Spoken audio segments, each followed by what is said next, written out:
the Houston Texans. You can hear it right here on 96.5 The Fan. Just don't give me your pick already, but what do you think the Chiefs, and for that matter, the Texans, what's the plan here? What do you think they have to do to actually pull out a victory? For example, we've talked so much about this offensive line injury for Kansas City, 3 of them, not just one, 3 injuries, going up against Danielle Hunter, going up against Will Anderson. But what do you think the Chiefs are actually going to try to do offensively against the Texans? Because on one hand, and we'll play the audio later of Matt Nagy, he's talking about, hey, it's probably not going to be a pretty game. On one hand, maybe you would think, well, are they going to run the ball a lot more? Part of me is worried that they're just going to go in shotgun throughout the entire game and try to do quick pass, and Mahomes going to throw the ball 40 times. I would say that that's a bad plan. I'm not saying that might not be the plan, but I'm telling you that that's not the way I'd handle it.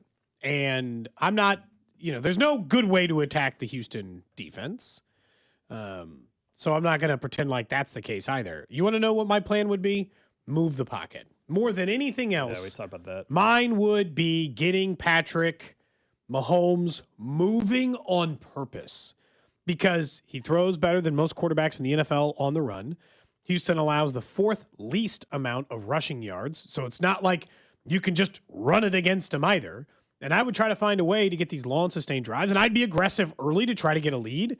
As in, if it's 4th and 1 or 4th and 2, I'm probably not just settling for points, even though I don't really respect Houston's offense. And I might try to the little bit of the short passing game coupled with Patrick Mahomes' movement. I would do more screens. I would use Brashard Smith so much more. We've been saying it all year, than I've been using Brashard Smith up to this point. If there's a game to unlock him, it is this one. I don't disagree, but I think we are at a point where you just don't think it's going to happen. I think we know how they're using him in 2025. I agree with you that, but it's just we said that back in week 7. Hey, they should start using him out of the backfield and more of the Jerick McKinnon role, and they just haven't done that all that much.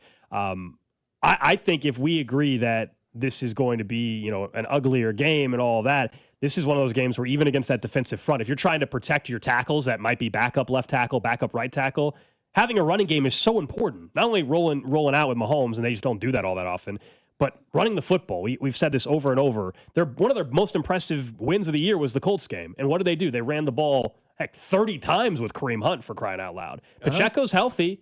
Kareem Hunt is healthy. While he might be worn out, he's healthy going into this game. To me, this is a game where you're going to have to be able to run the football as well. I think so. You're not going to have to. You can't abandon it. But I just don't anticipate them being successful at running the football all that often, but or you at least can't that frequently. I know you can't just bail. If the first quarter goes by and you run it 4 times and you only get 5 yards, you don't scrap it for the whole game. And sometimes I feel like that's what happens. Well, and they've checked out so often. Patrick Mahomes checks to the passes a lot and the RPO stuff. This is the other part about it, where how they've run their normal offense versus how I'd want them to do it is. And this is why you might get what you said at first, which is 40 short passes. They can't have long developing plays. What do you think? Your offensive line's going to hold up on these delayed inside shotgun runs? That play's got and I'm not kidding, 0% chance of being successful against the Texans on Sunday.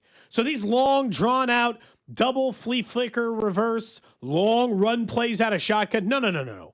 Everything's got to be double much. Flea flicker reverse. Whatever, you know how it is. They've got to. I haven't seen. Yeah, when have you seen that? I haven't seen that one all year, Cody. Yeah, not that one this year. Just wait, it's coming. If they run that on Sunday, I mean, that play's not even in Madden. I don't think, Cody. I don't think so. I don't even know that it exists. But so double flea flicker. What? They do these long, drawn out plays. If you actually call that happening, we need to find a way for Nate to ask if you can get for 1 week.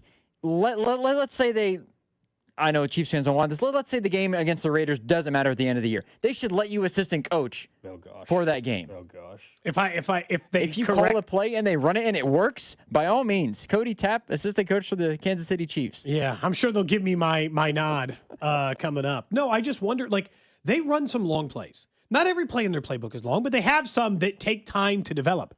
This is not the kind of team you want to play that takes time to develop. Those short passes, Gold, those tunnel screens, those get it out to Rashee Rice, let him get 3-4 yards at a time, that's good for them. And in fairness, Kansas City's better than most teams in the NFL at taking 4 yards at a time, 5 yards at a time. That's not exactly not their strength. That's pretty much how they've been running their offense for 2 straight years. They haven't been whipping it down the field every 5 seconds. So we'll see. I mean, and we'll talk about the offense maybe in particular a little bit later on. Matt Nagy didn't even sound optimistic they're going to be able to move the ball in this game, which seems concerning to me. It's going to be a pretty ugly game. And so, I don't know, man. I'm worried about it for the obvious reason. The defensive line should terrify us. I told you yesterday I think it should be a bigger game for the defense. They're going to have to get pressure on C.J. Stroud and cause problems, and that's going to have to be a big key to the game. Blitz and pressure with force sometimes, and figure out a way to make C.J. Stroud uncomfortable or force a turnover. And they don't turn it over a lot. Texans are pretty good at protecting the football, and the Chiefs don't take it away a lot. So it's kind of hard to imagine that scenario. This feels like a 21-20 type of game, man. You just think it's going to be like, yeah, it does feel like a slugfest. 21-20, frustrating watch throughout, and truly, who doesn't make the mistake on the final drive? Basically, how I feel this game is going to go, and the Chiefs, unfortunately, have been the team making mistakes in the final moments of games here in 2025. More often than their opponent has. The Colts is the one example of a game in which the Colts made more mistakes towards the end than the Chiefs did. I mean, you say that, and Kareem Hunt fumbled a football and it looked like a dagger of a drive, you know? I just felt like, the Chiefs gave them every opportunity to win that game a million times in a row, and the Colts never took advantage of it. Chiefs just kept punting the ball back, kept giving them the ball back, fumbled it over, said, hey, here you go. Here you go, Colts. Win the game. Go for it. And they couldn't do it a bunch of different times. And look, the Texans, they are playing better, and because we're watching them, this is part of the problem. We've seen them a couple times this year have some massive sack games. We've seen them get to Josh Allen 8 times. That's the game everybody points to. We all watched the Bills offense with a poor offensive line and some injuries on their line. And they've won 4 games in a row, so they're hot. Yeah, and it's been because of their defense. Yeah, and by the way, the 4 games, I'll point out, pretty good opponents. They've won 4 games in a row, and they have beaten Jacksonville, currently a playoff team, leading the division. Buffalo, currently a playoff team, and Indianapolis, currently a playoff team. Tennessee was the only other one. But they play the exact same type of game. 16-13, 23-19, 20-16. And hell, the Broncos are the loss before the 5-game winning streak, 18-15. They play the same games. They're all in the teens or low 20s. Chiefs are going to have to play that style of game. Like it or not, and I don't normally say you got to play your opponent's style. Like it or not, that's the game. It might not be. I mean, Matt Nagy saying it out loud I think right there is pretty telling. They understand what kind of game this is going to be. This is not going to be an open field game. That's just not what either team is going to present. I think the Chiefs defense can have some success, believe it or not, because I'm not impressed by the Texans offense, but we all know the Texans defense is going to make life very, very difficult for Patrick Mahomes and the Kansas City Chiefs throughout Sunday night football, where I was looking. Tickets are pretty cheap for this game. One, I think it's going to be very cold Sunday night game. People work the next day. Also, I think people are down on a 6-6 football team. It's been a while since we've had that in this town. If you want to go to the game Sunday night, you can go fairly inexpensive by Chiefs football standards. Didn't you say it was like $70 downstairs, maybe? You could have, a day ago, there was some lower levels for 70 on the secondary market with fees. I don't know if that's the case anymore. And I know just to get in on a couple of the secondaries was $35. Whew, not bad. I mean, again, you can't do a Chiefs game any cheaper than that. That's like a Royals ticket price for just like a regular season game when the team is still viable. Right now, depending on where you look, one of the secondary sites with fees, $39 just for the crappy seats, but just to get in the building. Okay, the Jordan Love seats. Oh yeah, double Z, something like that. I still can't believe his family sat there. That was before he was the starter. So like a millionaire, and they're sitting him in double Z. Yeah, the top little corner there of Arrowhead. You could barely I think you would get claustrophobic sitting in that, or not claustrophobic. You'd have vertigo sitting in that. I couldn't do it. You don't think you'd make it? No. White knuckle all the way up the railing just to sit. Oh man! Again, as a kid, this was not a problem. As a kid, my parents' season tickets were upstairs, section 302. 20-something rows up. Now those exact same seats, I can't sit there. This is not like a me being spoiled thing. This is like, you guys know, you've been around me. I cannot do the height stuff. Can't do it. We were talking to our boss earlier this morning about that kind of stuff. So anyway, all right, coming up in 20 minutes, Josh Brisco going to join us a little earlier today because of the World Cup draw happening at 11. So Brisco, who will be hosting 3 hours pregame before Chiefs Texans Sunday night here on 96.5 The Fan, and postgame, we'll get his perspective on what he thinks the Chiefs and the Texans have to do to get a win. Briefly, let's pivot back to Kansas State, though. The news throughout the week, we all know Chris Kleiman retired earlier in the week. Colin Klein, it's now official. He is the next head coach of the Kansas State Wildcats.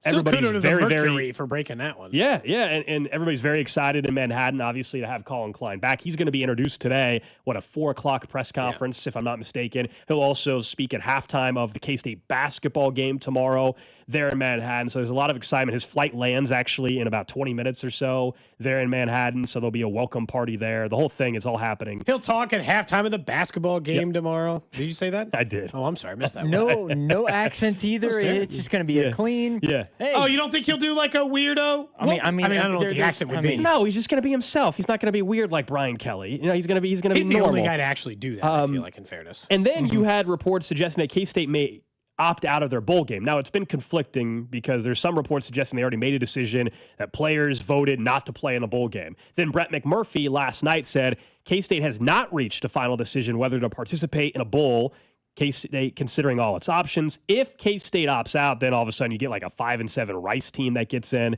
If K-State opts out, the order of finish would be Rice, Auburn, UCF would be the next teams that get in. If you're K-State, look, it's tricky with the portal. If players voted they don't want to play, well, then you're probably not able to not gonna How play. are you going to put enough people together? And Colin Klein is coaching A&M in the college football playoff. So unless Chris Kleiman's coaching in the bowl game, then you got already a couple players in the portal. I think there's a real chance they don't play in a bowl game. I guess this is the biggest issue as far as it depends on, to me, if a player a administrator like Brett Yormark wants to get involved. Because the thing that they don't factor in here is money. Teams get money for playing in these bowl games. And conference money. Yep. And it matters to these conferences that their teams get in these bowl games, get these checks, get college football playoff checks. It's how these conferences can stay where they are and stay viable where they are. So it's like, kind of need you to play. I don't know what to say. And for K-State, it's already a down year. You want a down year where you're 6-6, your coach quits, and you don't even play in a bowl game? That feels like you're backsliding in a big way. I feel like I'd want to stay as close as I could to where I want to be. And look, I don't think they're going to lose a ton of people having Colin Klein walk, but you lose people in the transfer portal no matter what. When you change coaches, then you're definitely going to lose people in the transfer portal. So do you have enough players to run a team, I guess? I just think there's a chance that, while it's a bummer for fans, I think it helps with the transition not to play in the bowl game. As much as you want, maybe you can just start the offseason. Maybe you want Chris Kleiman, to get a chance to coach and have a celebration, about his final game. But otherwise, I actually think for Colin Klein, while he's handling A&M stuff, trying to get his staff put together at K-State and all that, not having to worry about moving parts of what staff's helping coach in a bowl game and not helping coach in a bowl game and all that.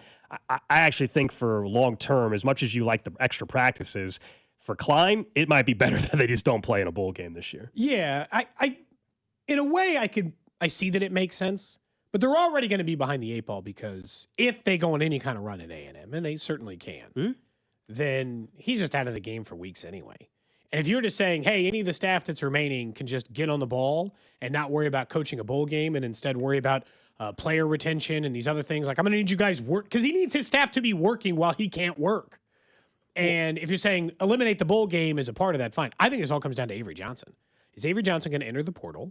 If they don't have a starting quarterback, then I think you're very inclined to not do this. Yeah, if you got Avery Johnson, roll out a team in a bowl game, even if it's the I don't know, whatever the lowest .com bowl. They're 6-6. They're not going to play in some big bowl game, but yeah, it'll be a lower bowl game. But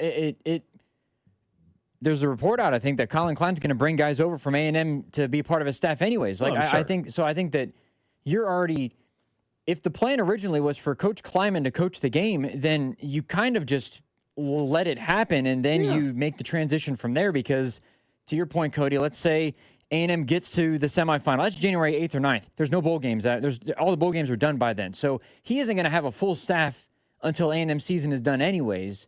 Unless, I mean, if Avery Johnson enters it, they still got Barnett and other guys to play. Just because Quay Moss is in the portal now doesn't mean they don't have another safety. They got a roster with 85 people on it. Yeah. Like, they still can field a team. I guess part of this is it's just a matter of, do you – I think if Coach Kleiman is not going to coach the bowl game, then you don't do it. But if the plan was for Kleiman to coach the bowl game, then you do. Then you play the bowl game. I don't think it matters that much. If the report's true, and I don't know if it is, if the report's true that the players voted on it and said they don't want to play, well, then you don't. I mean, if the players are saying they don't play, then you don't play. I agree. If the vote was there and the players don't want to play, you can't just force them to do it. I guess. I got to say, I'm a little surprised though. I am surprised that they voted not to. If that's true, I am as well. Because Kleiman, he's not like leaving for a different job. He's not, like. I think there's like kind of a difference in that, Gold. He's not leaving for another job. He's not ditching you guys. He's done with it. Like, he's done with it. He's at an emotional end. And if you're at an emotional end, I would think as a player, you'd want to be like, yeah, we'll see it through with you, Kleiman. You want to coach one more game? We got you. We'll get in the bowl Especially game. for like the seniors. This might be your last game. Sure. Why would you not maybe go give it one more ride? And, you know, if I was a senior, I would want to play, yeah. if you're going to the draft, I think that also is part of the equation of let me put it's another potential game for me to put something on tape. And I know that sounds crazy to me, but like if you're a player that is, you know, that you're going to go to the draft, why not just give it one more ride and see I'm the reverse. I'm the opposite on that one. To me, if I'm going to the draft, I don't want to play in the bowl game. I want to start focusing on my combine work. I want to start my draft, yeah. pre-draft work, because the draft, and they all say this, is a completely different monster that doesn't even teach them the actual football skills. They just go out there and learn how to run a 40 in a shuttle drill. And that's in April. I know, but they like to train early. Dude, they go to the Senior Bowl. You know, I think that. Well, if you get invited to the Senior Bowl, you play in the Senior Bowl. But you're like, if we're just talking about a player that's not going to have that opportunity, playing in a meaningless bowl game in December, where a bunch of players have already opted out, is not going to really change much to your draft stock. You go, a lot of these guys, if they sign with an agent, they send them out to Arizona for these training facilities, and they literally just train for the combine. They're not even training for football. They're training to put up the best numbers at the combine, and then they never do any of that stuff ever again. No. And again, if they voted against it, then there's nothing you can do. But I don't know, man. If I were a player, I think I'd want to see it through with Kleiman specifically. But if I'm a conference, I also would just be like, I'd like you to it gets play this. Gets complicated with the NIL stuff, because I'm sure if you're saying, wait a second, so they're opting out of a bowl game, but if they're getting, this is where it's tricky. They're a paid employee now, You're paid. So what do you mean you're opting out of it? What do you mean you're opting out of playing in the bowl game? You don't want to play. Our school's going to get some money from it. That's where it gets really tricky. It'd be like opting out of being this, like it's not a 7 seed, but it'd be like opting out of playing week 17 if you're a team who's not going to be in the playoffs in the NFL. And you're like, well, I don't want to play. You're like, well, you're under contract. So you're asked to go out on the field and play if we tell you to play. Like, at some point, this goes back to yesterday's conversation where there's still They're not contracts yet. There's still a weird power dynamic in the sport where players still have the option to say, I can leave whenever I want. I can do whatever I want, essentially, under any regard. And there's not much you can do about it still. We can just say we don't want to play in the bowl game. But it's got to start factoring. It's got to be even more of a business for the player eventually, where the teams do need to have some control and say, no, we play in bowl games. We're 6-6. We got invited to a bowl game. We're taking the check, and we need those kinds of checks to keep paying players like you. Guys, and this is also, okay, I'll use Missouri State as the example because we know what bowl they're playing in. They're playing in the Xbox Bowl. Traditionally, all the teams that play would get an Xbox. That's part of the thing. You'd get a little gift bag from Xbox, whatever. Instead, why not all the NIL stuff? Every bowl should have NIL money that they give to the players who play. Plain and simple. I think that makes it. There's an incentive to play. We will write you a check for literally just playing the game. An NIL check. This is yours. You get to have it all. It's not a problem. You just have to play in the game. I think that it's happening in college basketball with these preseason tournaments. KU was just in that Players Era festival, and remember, each team got $1 million. Yeah, you need to be in the same thing with the NIT or the whatever. I know what you're talking about. Yeah, whatever that one tournament it one was, Fox put on. I don't remember. To incentivize the players. Hey, play in this bowl game. We're giving you NIL money. I think for these companies that run these bowl games, they've got the money and the funds to be able to provide something to the players. That's where we're at. I mean, they get paid to do the video game. Why can't they get paid to play in the extra bowl game from whoever, whether it's Xbox or whether it's Duke's Mayo or whatever the case is? Can you confirm, are they getting an Xbox? Are they doing that? I have no idea if they're getting an Xbox or not, but most states play Arkansas State. I'll go out there and take a handoff, Gold.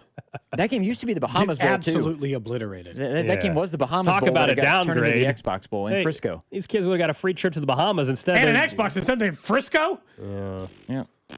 That stinks. That's kind of compared to the Bahamas, definitely. That's kind of a real letdown. I'm sorry if you're from Frisco and you're like, what the hell? But come on, let's be honest here. It's like, the very least. Oh, the answer's obvious. The Bahamas or Frisco, Texas, please. I don't even know which part of Texas Frisco's in, but I'm going to guess the middle.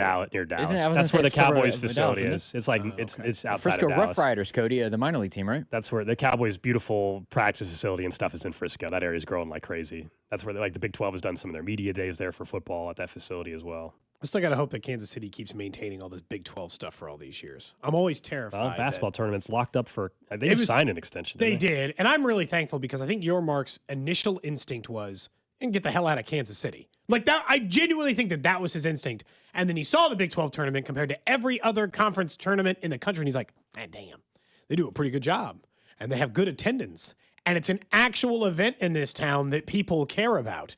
He's like, okay, fine, it can stay. Yeah, it's not some secondary thing. In Vegas, there's 17 other things going on at the same time, you know? Yeah, it's not a thing. It's not like it doesn't take, I don't know. It just doesn't feel like it captures a city. Kansas City's just better at stuff like that, which is exactly why I'm excited coming up at 11 o'clock when we'll find out who some of the teams are that could come to Kansas City as a part of those group stages and where the U.S. or who the U.S. is in their group. We'll also, coming up at 11, Cody will give us his official list, the only countries he's allowing to stay at his house for Airbnb. He said he's narrowed it down. There's only 5 48 to 5. Yeah, there's only 5 countries he will rent out his house to. Yeah, I just he has realized, his list. based on my daughter's dance schedule, I'm going to be out of town anyway for part of it. Well, if you're already gone, you might as well make some money. Like, I'm going to be out of town Pay for her dance trip with the Airbnb. So Take care of all the finances for that. Anyway, up next, let's talk some Chiefs football. Josh Brisco, he's going to be on pregame, of course, as he is each and every game, 3 hours before kickoff. I want to ask him about the injury questions for the Chiefs heading in, and what does he make of the Texans' offensive weapons compared to what we've seen from the Chiefs, knowing what happened last week against Dallas. That's coming up right here on Cody and Gold. What's up, Kansas City? This is Vinny Pasquantino, and you're listening to Cody and Gold, weekdays starting at 10 on 96.5 The Fan. Brought to you by Heartland Men's Health, the leader in men's sexual health. Thousands of men have been successfully treated for low T, ED, and more, all with discretion and compassion. Make your appointment at heartlandmenshealth.com. Hey, it's Joshua Brisco. Join me live at Harrah's, Kansas City this Saturday from 2 p.m. to 4 p.m. Come out and celebrate the recent Caesars Sportsbook launch in Missouri and meet former Chiefs running back Christian Okoye. Bet the game day action right from your phone. Download the Caesars Sportsbook app now and use promo code RADIOMO. See Caesars.com/promos or the promotions tab on the app for full terms. Must be 21 plus to gamble. Gambling problem? Call 1-800-GAMBLER. Have you been diagnosed with head or neck cancer? At Kansas City Proton Institute, we're delivering the future of cancer care with state-of-the-art proton therapy right here in KC. Proton therapy means increased precision, reducing side effects like dry mouth, difficulty swallowing, and the loss of taste as compared to conventional radiation. If you've been diagnosed, don't wait. Get your second opinion today and see KC's largest, most experienced proton therapy team. Visit kcpi.com. Kansas City Proton Institute, where you see the best in KC. FanDuel Friday is turning it up with an NBA happy hour every Friday from 6 to 7:30 p.m. Eastern Standard Time. FanDuel is dropping limited time specials to get you in the zone. Boost, bonus, surprises, all designed to give you that Friday energy. This isn't just another promo. It's your weekly pregame NBA happy hour every Friday, 6 to 7:30 Eastern, only on FanDuel, an official sportsbook partner of the NBA. So visit FanDuel.com/KFNZ. Use my promo code to grab your reward before the clock expires. Celebrate the beginning of the NBA season in style. FanDuel is the official sportsbook of the NBA and also 96.5 The Fan. 21 and present in Kansas. Opt-in required. Rewards are non-withdrawable. Restrictions apply, including bonus and token expirations, league requirements, and max wager amount. See terms at sportsbook.fanduel.com. FanDuel is offering online sports wagering in Kansas under agreement. Kansas Star Casino, LLC. Gambling problem? Get out with your best bet. Call 1-800-522-4700. Visit kansasgamblinghelp.com. It's a Red Friday on 96.5 The Fan and the other place, especially with these amazing game day specials. 14-inch two-topping pizzas for just $12 and $4 domestic OP cups. The other place with 5 great Kansas City Metro locations. Ben, it's the holidays, a time of love and joy. But if you suffer from erectile dysfunction, the season can be tough on you. This is Jeff for Heartland Men's Health. And if you and your partner are experiencing struggles because of ED, change it up this year. Give the best gift you can give to the one you love by treating your ED and restoring your relationship. At Heartland Men's Health, we're experts at treating ED. And as a Prometic restorative health practice, we've literally seen countless thousands of relationships renewed across the nation. Plus, with treatments having success rates well over 90%, coupled with many treatment options, we can likely find the right one for you. You may even find you're performing like you haven't in years. So call us and give your partner the best gift you can give this season, a renewed, restored relationship. Your first visit is only $99 and includes blood work, a medical consult, and if medically advised, a test dose. And if that test dose doesn't work in our office, your visit is free. Call 844-447-6600 or go to heartlandmenshealth.com. We have 3 offices: Overland Park, Independence, and North Kansas City. If you've been diagnosed with moderate to severe plaque psoriasis, this is what it sounds like to be a million miles away. Imagine being a million miles away.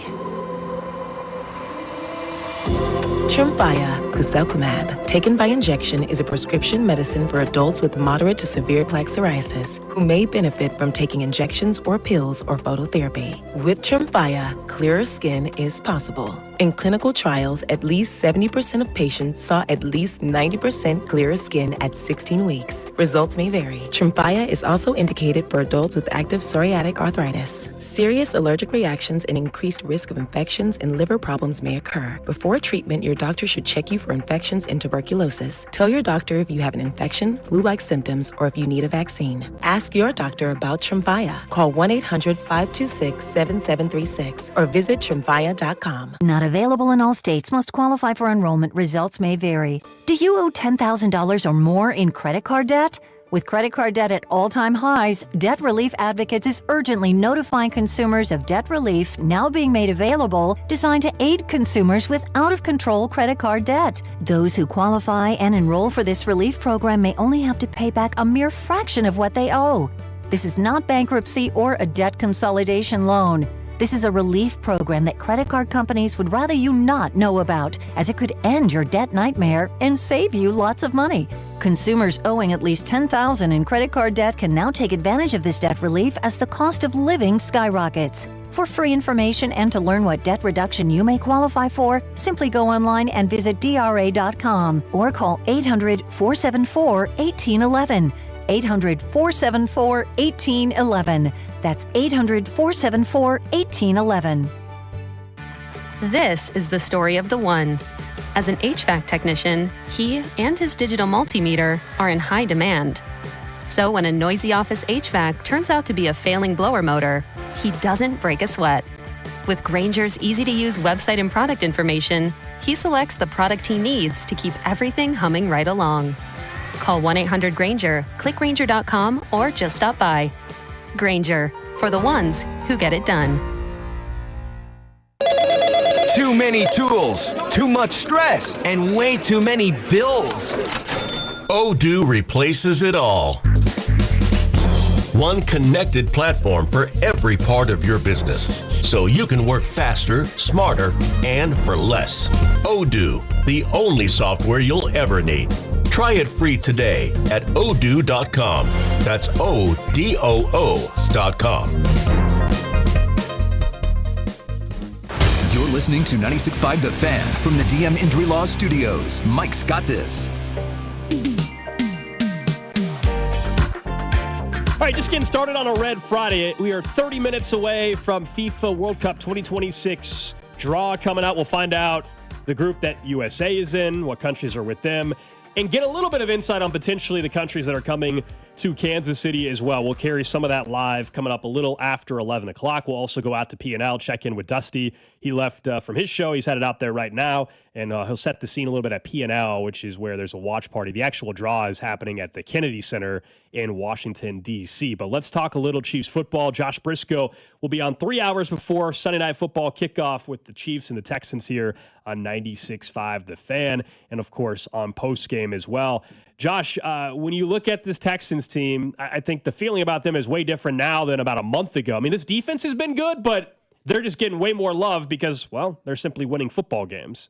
And they were able to win football games without their starting quarterback. They won all 3 of the Davis Mills starts. And so I really do think that is deserving of the love that they've been getting. And I know we'll get into the specifics of it, but just as this week has gone on, I think this is the most I've ever spent time-wise in a game leading up this year, just purely talking about the trenches on both sides of the ball for both teams. It really feels like that's going to be where this game comes down to. And obviously, the Texans have the advantage with the best unit of any of them right now, that Texans pass rush, and that's just at the front of a really excellent defense. So yeah, they are both a kind of incredible story of this season and a really frustrating one from the Chiefs' perspective, because you've seen how one elite unit has kept them afloat. I'll allow you to tell me if I'm wrong. I'm assuming you do not love a plan that would have Wanya Morris at left tackle? I don't understand a plan that would have Wanya Morris at left tackle. Like if Jalen Moore was a pure right tackle and you just have to with like Juwan Taylor. If Jalen Moore and Josh Simmons were both hurt and Wanya Morris played left tackle instead of flipping Juwan to right to left, then I would understand how he got there. But we've seen Jalen Moore predominantly play left tackle in the NFL, play a lot of left tackle for you this year, and it seems like Wanya Morris's best reps have been on the right side. So I don't know if that's Texans related. I don't know if that's Mike Caliendo related. It's very strange though. I mean, I just literally didn't even think about it after the injuries. Of course, that's how they ended the lineup in Dallas. But that was just the order guys got hurt in. Jalen Moore is your first man up, so he goes in first at the right side. I just assumed that as soon as that game went fine, I was like, well, if Simmons is out for a while, if Juwan Taylor's out for a while, it'll just be Jalen at left and Wanya at right. I didn't even consider that would be a possible plan that they would have. So it's really odd to me. Any chance he just misspoke? No, I don't. I mean, he Zach got didn't asked, mean it? right? I don't know. I mean, I think Nate. I don't know if Nate told you guys, or maybe Nate was on with the morning guys. But I like throwing out maybe we're in smokescreen territory, and when we're in smokescreen territory, we're it's gonna weird, try to tickle your tonsils. Not a tonsil tickling lineup decision. And look, here's the thing. Honestly, with both edges that the Texans have, it's probably not going to make or break the game. If Wanya Morris has a bad day on the left, he was probably gonna have a bad day on the right, vice versa. But it just caught me completely off guard in a way that personnel decisions rarely do. We're talking to Josh Brisco here on 96.5 The Fan. The Chiefs' run game, look, Pacheco's healthy. Kareem Hunt's healthy. Obviously, he might be a little worn out, but he's healthy at this point in time. Do you think Kansas City against this Texans front, as much as we talk about the pass rush, do you think they can run on the Texans at all? I think they can run some. I don't know if I would bet on them being able to run terribly efficiently. But you don't have to necessarily be explosive. You just have to be effective enough. So if you told me that it's going to like the Colts game plan, I'd be totally fine with that. I think it's worth a shot. Have to have what happened there? Did I lose you? You're back. You're back. Oh, recently. I'm back again? Yeah. I don't know what's going on here. My phone made a noise, and it's on Do Not Disturb and everything. You'd think I'd have this figured out by now. I'll blame one of my diabetes apps, so you can't get mad at me for interrupting the which actually I think is actually what happened, by the way. Anyway, they you need some Gatorade. Is that telling you need some Gatorade? No, if anything, I should have had less toast for breakfast, and that's that's for me and my fake pancreas to figure out. When you look at what this game matchups, we've got to look at where we think they can take advantage. You mentioned the trenches. How do you think they'll handle offensively? Gold mentioned maybe the possibility of 40 short passes. I said anything that isn't long developing should be erased from is long developing should be erased from the playbook. How do you think they'll actually try to attack the Texans defense? I mean, the kind of frustrating part is that they have to do different things. It has to be a variety. It can't just be run the ball 50 times, run 40 quick slants, never take a deep shot. I think Mahomes said this on Wednesday, but when they do have the deep shot, it's even more valuable than it is in other games because the opportunities are going to be even further and farther between.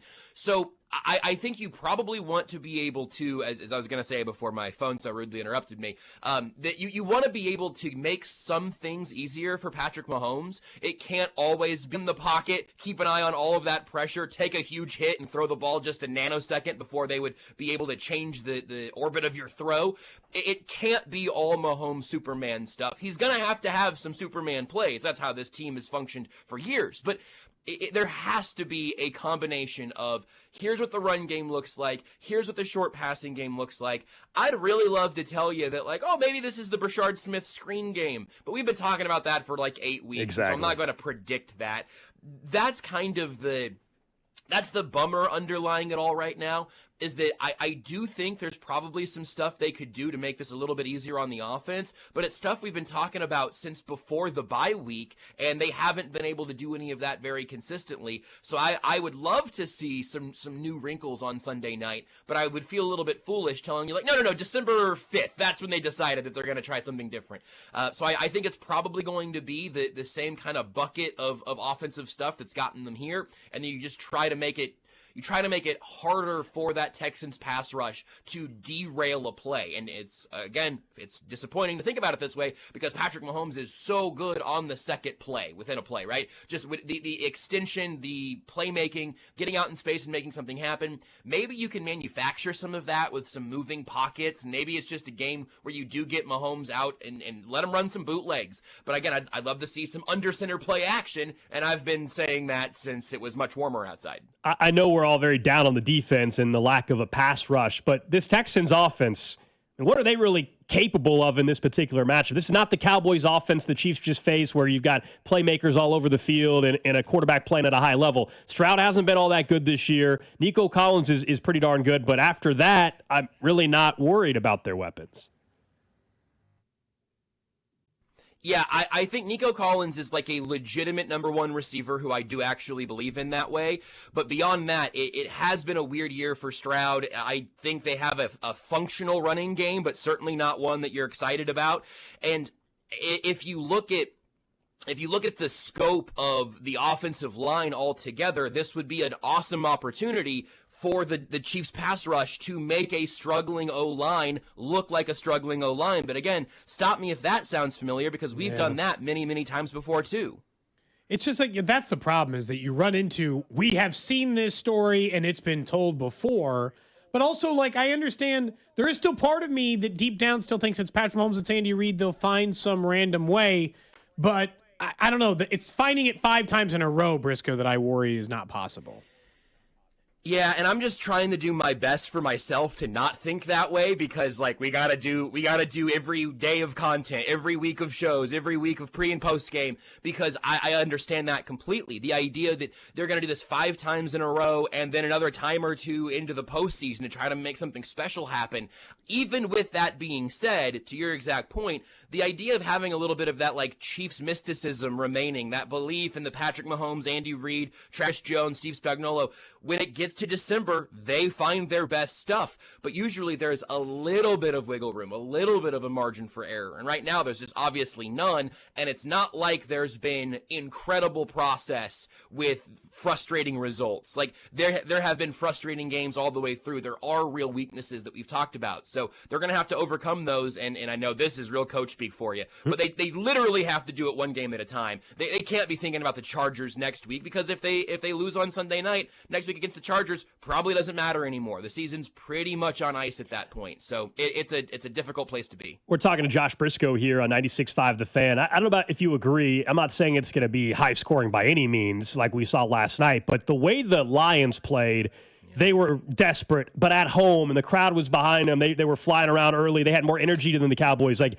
I feel like that could very much be the Chiefs on Sunday night, what the Lions were able to do early on in that football game. It almost has to be, right? And again, I think that there's a little bit of a leg to stand on with the fact that they've been so much worse on the road this year than they've been at Arrowhead. So hopefully that maybe that's the energy reserve or whatever it's been that's had them struggling this year, again, on the road in a way that's like even more egregious than makes sense. It's very strange. And they've also, I guess, just, had some games at home that they've been able to take advantage of. But they almost have to come out with that kind of energy. And man, that Cowboys-Lions game is like a crazy kaleidoscope to look through, remembering what was happening a week ago at this time and trying to piece together who this team is lined up against the rest of the NFL. I'm again, another thing I'm just like trying not to do, because if I go, well, the Chiefs looked kind of crummy against this team in this way and the offense couldn't get anything going, and then the Lions put up 44 points. It's like, well, it's going to make us all go absolutely crazy by the end of it. So they have to have that kind of energy and that kind of desperation that says, hey, all right, we're going to either go out and we're going to see our season come to kind of a whimpering end at home in front of the home crowd, or we're going to inject some adrenaline into the rest of this season and try to make something special happen. I do think that's a reasonable bet. Right now, I am leaning still that the Chiefs do actually win this game because of whatever combination of any given Sunday and Chiefs vibes and having it at home at Arrowhead. I really do believe that the best version of this Chiefs team could make an actual playoff run.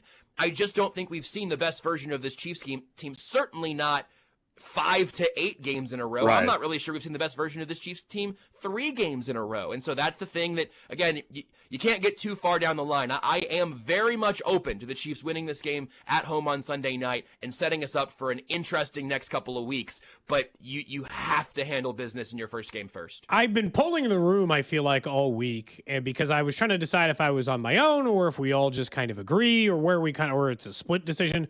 I think Patrick Mahomes is playing his best football in years. As in, it's been multiple years since I thought he had played this consistent and this well. I know when they're 6-6, nobody wants to hear it. What have you made of Patrick Mahomes play this year compared to last year before, whatever? What version of Mahomes do you think we're getting?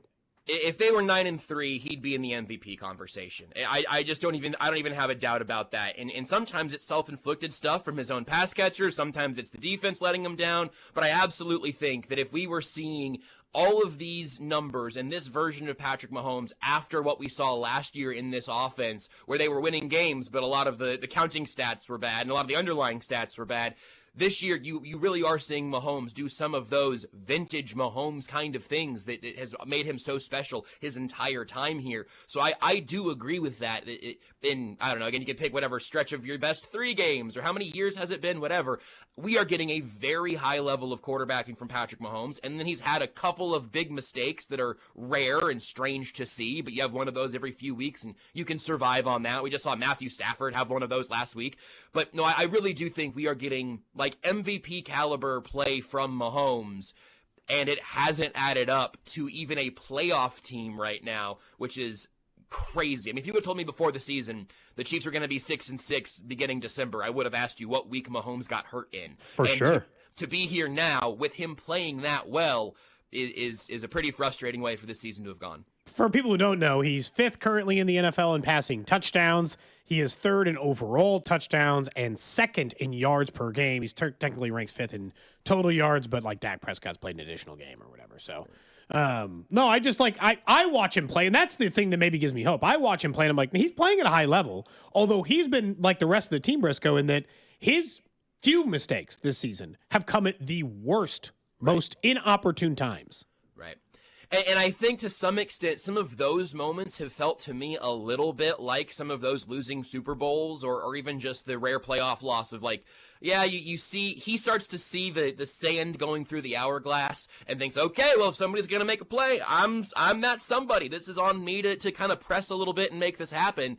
But to be in a situation this year where they have had so many of those high leverage moments and so many of those flip a coin, who's going to win or lose this game situations, having a couple of those mistakes in those terrible moments, I understand why people might look around and go, what do you mean he's having an MVP caliber year? I remember the pick he threw. I remember this mistake. I remember this deep shot miss.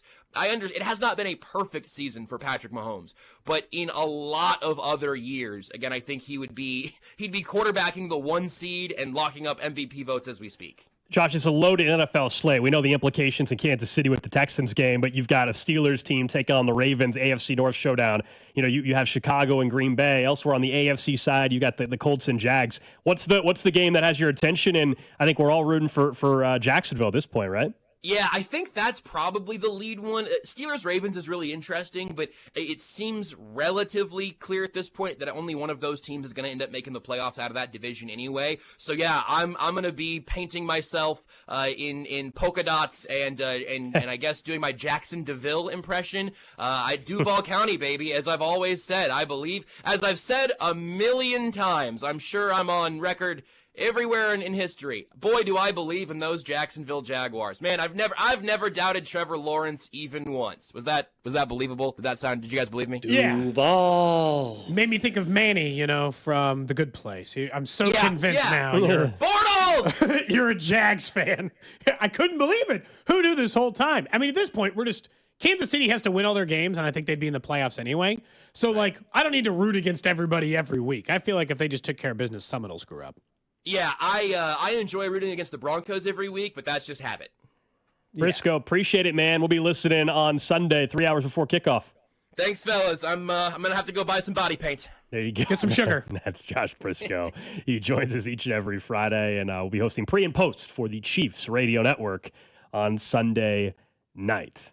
We are about 15 minutes away from the start of the 2026 FIFA World Cup draw. Again, the live event's going on in the nation's capital. We will take some of the live coverage once they get to Group D, which is the group that USA is going to be in. So we'll find out what other countries are with them. We'll talk a little bit more about how that's all going to set up and obviously the implications for Kansas City as well. And then in the 1 o'clock hour today, we'll get a little more specific with some folks around the office that certainly follow soccer on an international stage quite a bit. That's Rob Bredden, that's Steven Spector, that's Scott Parks from our sister station. And so we'll ask them. I also saw, and we can discuss this coming up in 10 minutes or so, but Alexi Lawless was giving out the countries he says the U.S. wants to avoid in their group. And so we'll get into that coming up in just a bit. Meanwhile, on Sunday, there's at least two of the locals that are very intrigued by a basketball game that's happening in downtown Kansas City. That is, of course, the border war. Missouri, Kansas, Sunday. Both teams coming off losses. KU lost to UConn at home. Missouri lost on the road in South Bend, Indiana against Notre Dame. Kansas, it's still the million-dollar question whether or not Darren Peterson is going to play. We've got over and over with this. I have no clue, Cody, if he's playing or not. But I do know that building, the last time they played there, there was the charity game and everything. This could be an awesome atmosphere at T-Mobile, and the tickets aren't cheap for this thing. I was looking because we've talked about going, and this is... Is it cheaper to get into the Chiefs game? Yes. Woo! Now, you also have 70,000. You have 19,000 seats compared to 70,000 seats, Slightly different. T-Mobile's going to be rocking. It is absolutely going to be rocking. And what's the thing that this rivalry... We talked about this. The rivalry... It went on ice for a little bit, so I don't think it had the same juice as it did before. They're not in the same conference, right? So, some of the steam had been really taken out of it. Anytime the other team upsets the other, little more juice back. When Missouri decided to, like every Missouri fan you've ever met had the swaggiest attitude after Missouri beat Kansas last year. So they're feeling they got the bragging rights. They feel like talking trash. They feel good about it a little bit. If Kansas comes back and wins this game on Sunday, now they've both won one in a given year, this time on a neutral site. I think that, to get the energy back in this rivalry, they got to play every year. The game's got to be close. Honestly, controversial moments, whatever, that can add to it. So I am interested to watch it, but I'm less interested if Darren Peterson doesn't For sure. play. Yeah. So. I mean, if you want to see the best play and be available, and hopefully is. You're right, though, about the rivalry where it's at. I mean, I'll speak just from the Kansas side as a Kansas alum. Kansas hasn't beat a rival in a while, man. It's been a bit. Kansas State, Missouri. It's been a little bit. And I know people are fed up with that. And so I don't care whether Peterson plays or not on Sunday in terms of that. Kansas has to beat a rival. It has been far too long, for them to do that, including football, as we all know. We're probably going to have to wait till later today and tomorrow to find out about the Darren Peterson news. But I told Rob this as well when we were talking a month or two ago. He's asking if I was going. I know the Chiefs are playing Sunday Night Football. I can't stand that this game is Sunday at noon. That is awful. It's because of TV, I think. But it must be. But sometimes I feel like TV just doesn't understand. Why are you competing against the NFL? College basketball what does the hell this, are you competing against a really good noon NFL slate? Yeah. The hell are you trying to do going up against that? I mean, I think college basketball just does this, though. Just the way that they always put some prime games on ESPN on Sundays. Saturday, you obviously have the CBS stuff, but it is weird that I don't know what's on ESPN. It's because of college football championship weekend on Saturday. I think that also is the main thing. But the fact that they buried it on ESPN2 also is kind of odd. Why wouldn't you put that on big ESPN, if you will, instead of ESPN2? I don't know what's on there. I don't know for sure. My speculation is one, there's going to be NFL pregame most of the morning, and then also you tell me if I'm the CFP rankings. They're going to have coverage all day long promoting that. I think you're actually right about that. Duh, that makes sense. I think the CFP rankings come out at noon, don't they? Yeah, or 11. And I think that's what it is. I think it's on both ABC and ESPN, or maybe the ESPN bleeds into what would be the noon time. So yeah, that actually makes sense. I think it's the college football playoff rankings. It is nice too. So Missouri's getting votes. KU is top 25. It helps when both teams are good, and not Missouri was 0-18 or whatever it was in conference play 2 years ago. It helps that both teams are very good, of course, as well. That loss, though, you want to talk about Missouri blowing against it. That's their first loss of the season. Right. They were 8-0. Yeah. So, they've been a very functional. They were in the top 20. Yeah. Kansas is an interesting bunch because they have losses, but they're without Darren Peterson, and one was early in the season. So Kansas feels like a team that could evolve into a national championship contender, but certainly isn't there yet. It's a big matchup, and I think both teams want the bragging rights. And you're right. in the matchups, in the rivalry games that Kansas cares about, so Kansas beat Kansas State in basketball, but they keep losing to Kansas State in football for year after year after year after year. They've been losing to Missouri when they face them in football or basketball. It does feel like Kansas is running out of some rivalry games. I get that. I think I speak for every Kansas fan at this point. Time to beat a rival again.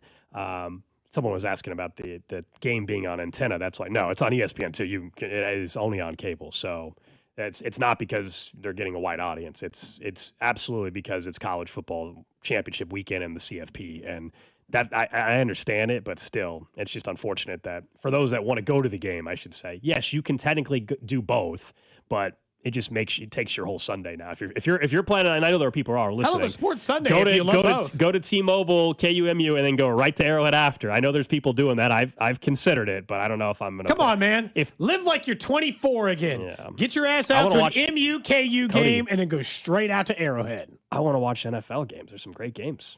I know, but it's your alma mater. You're wearing your KU gear today. Yeah. You're rocking. You're supporting the squad. I'd rather the game be at 10 a.m. than noon. Would you be more likely to go if it was at 10? I would, because then I could not miss any NFL games. Maybe a half or a quarter. Yeah, certainly not. I know the atmosphere is going to be awesome. I was at that charity game, and it was incredible. Because, Drew, the way, and they sell the tickets in a similar way. Split in half. It is literally like, it looks all, for the most part, black and gold on one side, all red and blue on the other. And the chants feel like they're like mimicking each other. As it should be. It was a fun atmosphere when they did it. So I assume the atmosphere will be great. That's the part that I'm like, this is where you're intrigued to go because of that right there. Yeah. The reason why you go to live sports, atmosphere. It's not as much fun to go to a sport when it's it's an A's game and there's 6,000 people there in a minor league park. Doesn't seem as cool anymore. All right, coming up next, we get to the 11 o'clock hour, FIFA World Cup 2026 draw day. We're going to find out who's playing in the same group with the United States. We'll get a little more insight on groups E, F, and J. That's relevant because those are the groups that could have matches in Kansas City starting on June the 16th of next year. We'll go out there live. We'll also check in with Dusty Likens. He's at P&L for the watch party. That's coming up right here on Cody and Gold. What's up, Chiefs Kingdom? It's Chris Jones. You're listening to Cody and Gold. Weekdays 10 to 2 on your home for Chiefs football. 96.5 The Fan. Brought to you by Heartland Men's Health, the leader in men's sexual health. Thousands of men have been successfully treated for low T, ED, and more, all with discretion and compassion. Make your appointment at heartlandmenshealth.com. With the first pick in the McDonald's breakfast draft, I'm going with a tasty sausage, egg, and cheese McGriddle sandwich. Bold move, sweet, savory, totally stacked. But wait, that delicious sausage McMuffin with egg sandwich is still on the board. Lucky for me, McD lets you mix and match two for just $5. And right now, any size iced coffee is only $1.89. Breakfast at McDonald's. That's the real winning deal. Ba-da-ba-ba-ba. Prices and participation may vary. Cannot be combined with any other offer or combo meal. Single item at regular price. I'm Mitch Holtis, voice of the Chiefs. Everyone develops cataracts naturally as they get older. When your vision is affected by cataracts, you should see my doctor, Dr. Steven Silverstein at Silverstein Eye Centers. Dr. Silverstein is a world-renowned cataract surgeon who performs life-changing laser-assisted cataract surgery with premium lens implants to correct your vision up close and far away. Trust my eye doctor, Dr. Steven Silverstein, Silverstein Eye Centers, 816-358-3600 to schedule an appointment. As you've likely figured out, I can get pretty fired up. Whether it's lab diamond ripoffs, bogus sales and financing offers, or paint-by-number jewelry sold as custom, I'm pretty passionate about protecting my client family from predatory jewelers. This is Gene at House of Diamonds, and when I say client family, I really do mean family. At House of Diamonds, we have clients who have watched our kids grow from diapers to dormitories. My family and I are personally in the store every day. We go to school and church here. Our kids play sports here. We look our clients in the eye, not in their bank accounts. Our relationships are based on trust and respect, not ad gimmicks and false promises. No fake custom jewelry, no bogus sales and financing offers, and absolutely no lab diamond ripoffs. Everything at House of Diamonds is real. Me, my family, our team, our passion, and hopefully soon you. House of Diamonds on the southeast corner of College and Quivira. Missouri, it's happening. FanDuel Sportsbook is live and ready to roll in the Show Me State, and they're celebrating with a little something for everyone. All this week, every customer gets a no-sweat bet every day. That's right. No matter what you're betting on, if it doesn't hit, you'll get bonus bets back to keep the action going. So whether it's football, basketball, hockey, or whatever you're into, you can bet it all on the app that's safe, secure, and built for every kind of fan. The interface is quick and the payouts are fast, and the experience, top tier. So download FanDuel or visit FanDuel.com/Missouri to get started. FanDuel Sportsbook, now live in Missouri. FanDuel Sportsbook is the official sportsbook of 96.5 The Fan. 21 and present in Missouri. Gambling problem? Call 1-800-GAMBLER. Opt-in required each day. Refund issued as non-withdrawable bonus bets that expire 7 days after receipt. Max refund $20. Restrictions apply, including token expiration. See terms at sportsbook.fanduel.com. I know that hiring can be challenging. You sort through tons of resumes and you get too many so-so applicants. You're just waiting for someone to match your role perfectly. Well, now, there's a place where you can meet them fast. ZipRecruiter. Need to hire right away. Start your search for strong candidates. The right fit awaits. Build your team. Build it sooner. Meet your match on ZipRecruiter. Just head to ZipRecruiter.com/free right now to try it for free. And you're on your way to meeting your match. 4 out of 5 employers who post on ZipRecruiter get a quality candidate within the first day. So try it now. Go to ZipRecruiter.com/free. Once again, that's ZipRecruiter.com/free. Meet your match on ZipRecruiter. Try it free. Nationwide is so much more than a great insurance company. They're one of America's largest financial services companies. Like how I'm more than just Peyton Manning. I'm also motivating Manning, and you too can be so much more. Nationwide Investment Services Corporation, member FINRA, Columbus, Ohio. It's a Red Friday on 96.5 The Fan, and the other place is your sports watching headquarters this fall. Now with 5 great area locations: Shawnee, Olathe, downtown Overland Park, Mission, and Belton. Enjoy Red Friday specials all day. Nationwide is so much more than a great insurance company. They're one of America's largest financial services companies. Like how I'm more than just Peyton Manning. I'm also motivating Manning. When I say insurance, you say financial services. Insurance. Financial services. Insurance. Financial services. Now when I say nationwide, you say is both. Nationwide. Is both. Nationwide. Is both. For your insurance and financial needs, Nationwide is on your side. Nationwide Investment Services Corporation, member FINRA, Columbus, Ohio.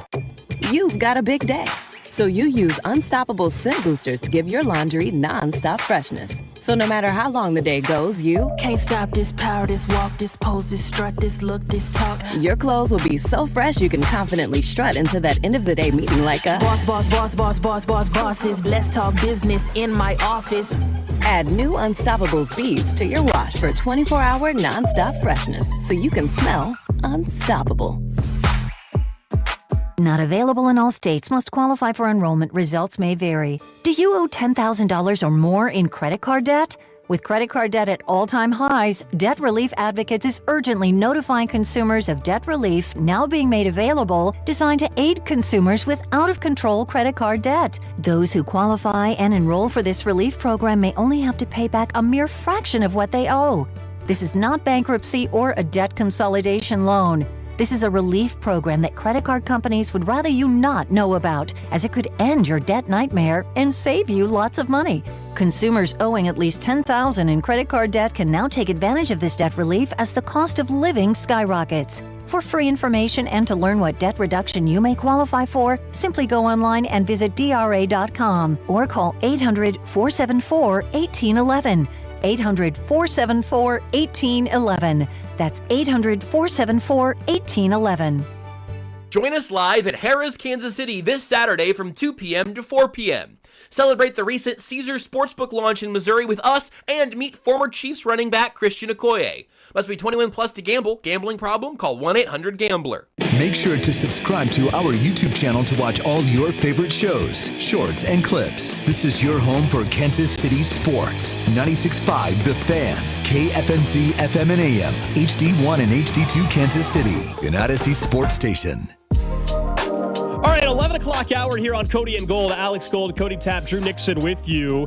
2026 FIFA World Cup draw event is just getting underway in the nation's capital. We will go out there as soon as they start to get into some of these groups, in particular Group D. That will be the group that the United States is in. We'll learn what countries they will be in group stage with. And then also, as it relates to Kansas City, we'll get a little more insight. We won't know definitively which countries, but groups E, F, and J will tell us potentially the countries that could end up at Arrowhead starting on Tuesday, June the 16th. We'll get into more of what's going on in D.C. in a second, but I want to go out to P&L. Our guy Dusty Likens is out there. There's a big watch party going on. Dusty, just set the scene a little bit of what's going on out there. Yeah, dude, it's insanely nuts. I hope I'm coming through clear. Yeah. I'm tucked in like a hole inside of one of these establishments in Power and Light. Sweet talked the bartender. She said, "You go wherever you want, honey. You just take care of what you need to do." So the vibes are up, man. It's crazy. There's different countries' flags flying everywhere. Mexico's got a big presence here right now. A lot of that flying around. Sombreros. Got a Nicaragua flag. Got a bunch of different countries showing love. Ran into Ben Heisler, of all people. Nice. And so it's been a really fun, electric time. They're playing Family Feud. All these people out here in just a packed house at P&L. It's a great scene. I was hoping we'd get a photo of you just going full, like dressed up as like Uncle Sam or something out there, Dusty.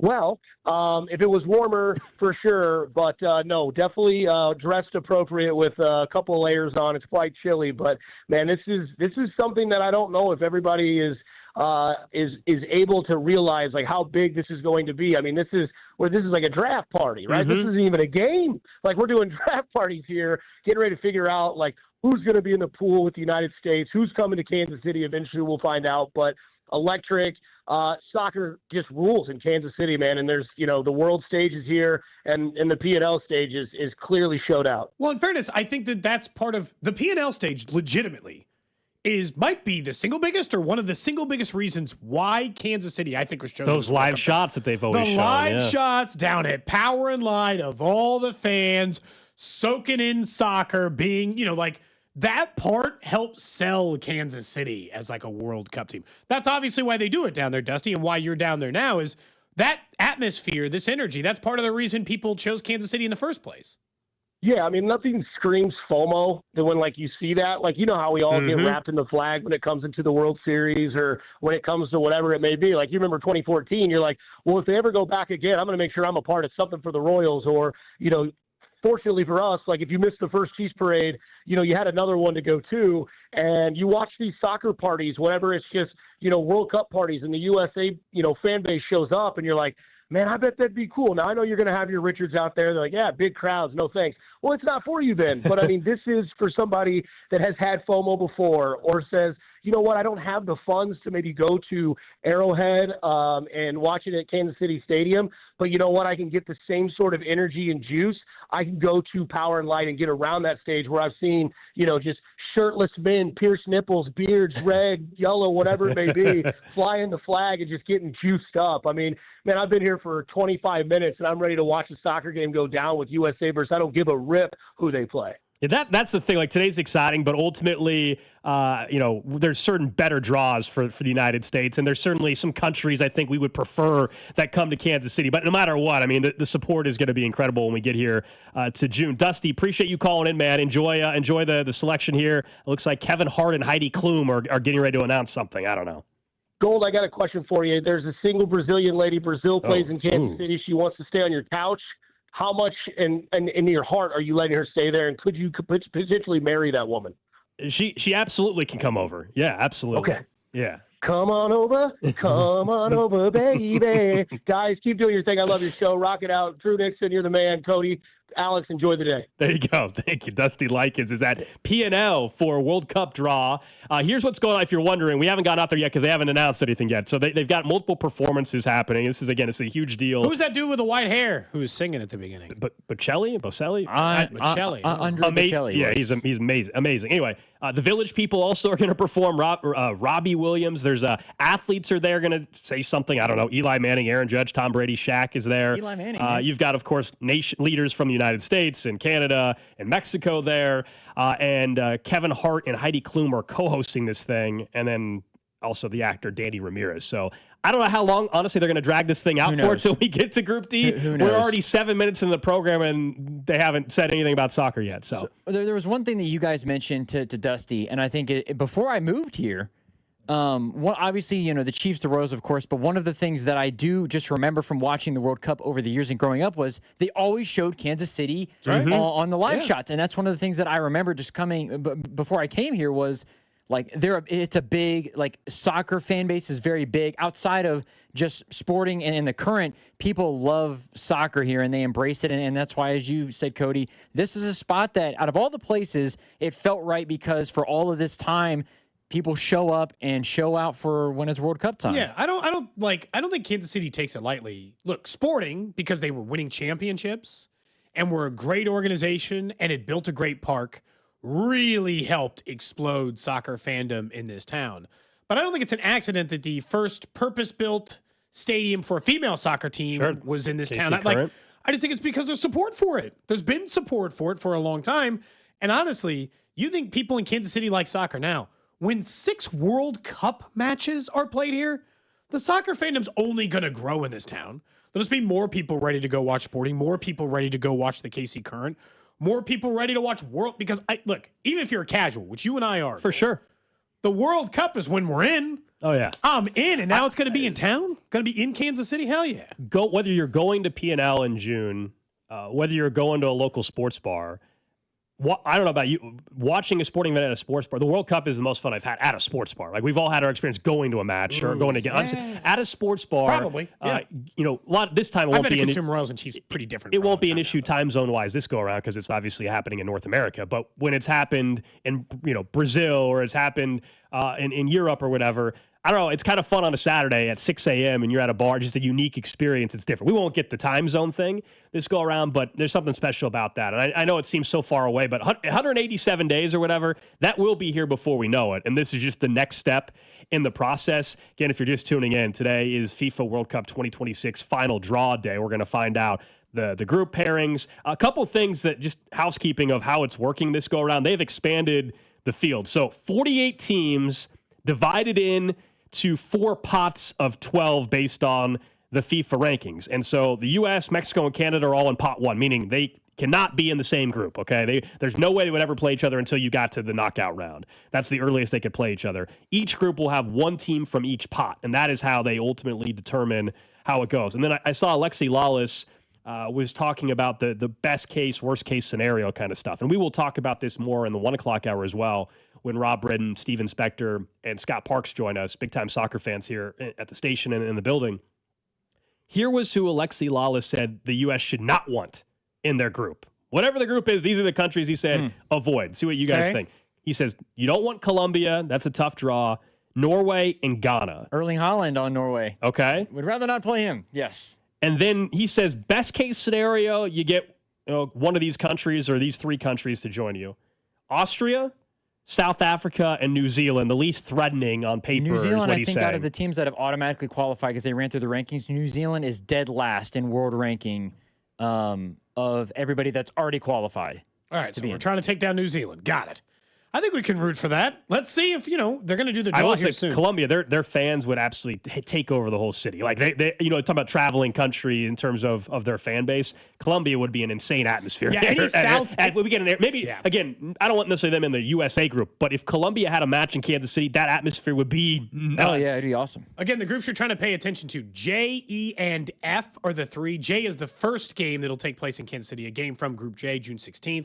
20th, 25th, 27th, July 3rd, and July 11th are those knockout round and quarterfinal matches that will be in Kansas City. So, obviously, the World Cup opens on June 11th. So, I mean, it really is a lot closer than we want to admit. We're going to really talk there for a while. Oh, they're going to drag this thing out. They're going to drag this thing out. It might be 40 minutes before we go out. Kevin Hart is still telling jokes, and Heidi Klum is just standing there at this point in time. And they eventually will get to some of the groups. Can I tell you some odds, though? Sure. While we're waiting here a little bit. So, World Cup, if you're also wondering what other countries you want to avoid. Now, the favorites for the World Cup, you're not going to worry about them in your group because, again, they're all going to be in the same pod. Looks like the president of FIFA is finally stepping on stage. So maybe we're about to get some action here in a second. We'll see. Spain, 4-1. They're the favorite to win the World Cup. England 6-1, France 7-1, Brazil 7-1, Argentina 8-1, Germany 12-1, Portugal 12-1. Those are the favorites to win the 2026 FIFA World Cup. And I think it's fair to say, guys, out of those, what did I list? 7 countries. We should get one of those 7 that are hosting matches in Kansas City. One of those 7, because that's the way the pods are going to work, you would think. You would think so. Hopefully. Pretty good chance. And look, I it's hard because I'm going to list off 40. I'm going to lift off 60 countries and be like, these are the ones I hope come here. I mean, it's not exactly going to work that way. I would like fan base wise, though, one of the big boys. Yeah. And one of the teams from South America. And then the 4th team, it could be anywhere worldwide. I'm not as particular for that. I just think it's like you want one of the heavy hitters. You want the Brazils or Spains of the world, right? You want one of those coming to Kansas City. And then you want, one of the South American teams, because you mentioned all the fan bases and the stuff that comes with it. And then anywhere else in the world, and just bring us some bring us some teams here to Kansas City and give us a chance to watch some World Cup soccer. I want to go to a game so bad. Same. And you and I are talking about it. And I'm curious, 913-586-7965. This is the real challenge. Let's just throw out a ballpark number. Let's say the get-in price of the lowest price World Cup match you could go into in Kansas City's $400. That's more than I personally pay to go to sporting events. I very rarely pay $400. Can't afford to pay $400 very often to go to a game.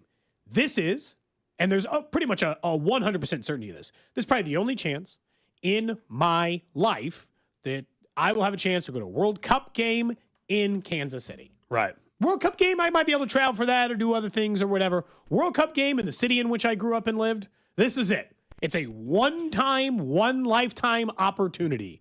For $400, it's one of the few times, Gold, that they're $400 or $500, I'll probably pay it.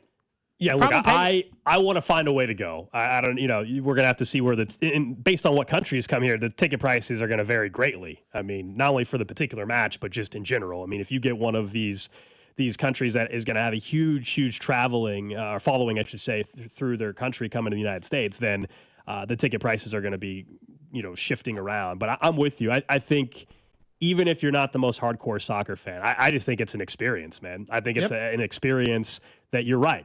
In Kansas City, at least, and look, the United States might get a World Cup again, and they will.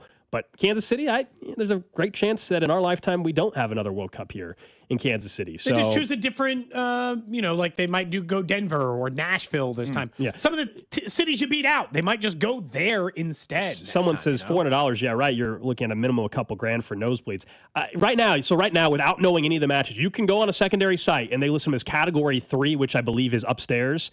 And they're 300. So I actually don't think it's insane to suggest that you could not get in for 400. Now, if all of a sudden the match is England versus somebody, well, yeah, that match is going to cost way more than $400 to get in. It really is going to depend on which countries end up here. And this is a new experience for all of us. I don't want to act like a ticket expert on this, but I will tell you right now, Cody, you can go to SeatGeek or wherever, and you can get Category 3 for one of the matches in June, and it's like $400 right now. Yeah. So like right now, the get-in price looks to be about that. I'm going to do everything I can to go. I recently actually won a bet that kind of hit nice.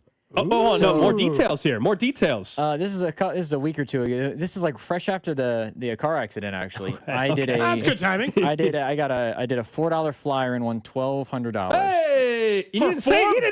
No. Or the we could have been talking about this on the show. How many things did you choose? What was this? A 15 leg I think parlay? it was a 13 leg NBA parlay that hit.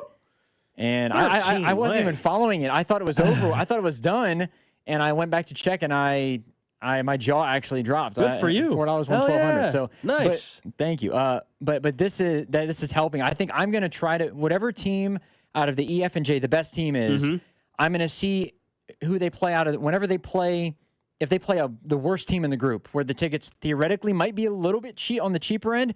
I'm going to try to pick which team I want to go, and I'm going to go to that game. Like, I'm not going to go for the number 1 and number 2 teams in the group because that one obviously is hitting, 4 figures in a different type of way. But I'm going to try my hardest to go because, like you guys said, this is a once-in-a-lifetime sort of thing. It's like the Olympics. Like, it feels like something that you kind of have to go to once in your life. Remember, the United States host cities, including with Kansas City, Atlanta, Boston, Dallas, Houston, L.A., Miami, New York/New Jersey, Philadelphia, Seattle, San Francisco. We do know the U.S. already. We've already known for a while. They will be playing their group play matches in L.A.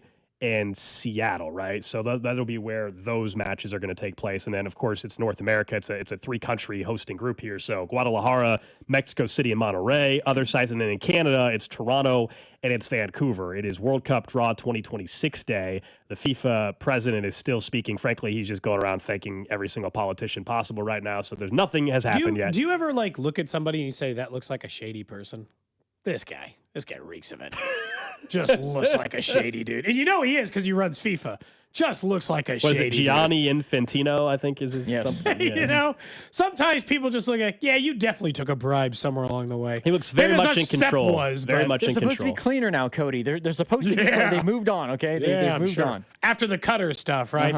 They cleaned it up after that. Someone was asking how many matches are we going to have in Kansas City? So you're going to have 4 group stage matches. Tuesday, June 16th, Saturday, June 20th, Thursday, June 25th, and Saturday, June 27th. Those are the 4 group stage matches we will have at Arrowhead. And then you'll have round of 32, and obviously we don't know what countries for any of this stuff yet. Friday, July 3rd. So the night before, or the afternoon before 4th of July will be round of 32. And then pretty awesome, it was a huge deal when we got the news, months back that we're getting a quarterfinal match at Arrowhead. That's Saturday, July 11th. So that is where things are at.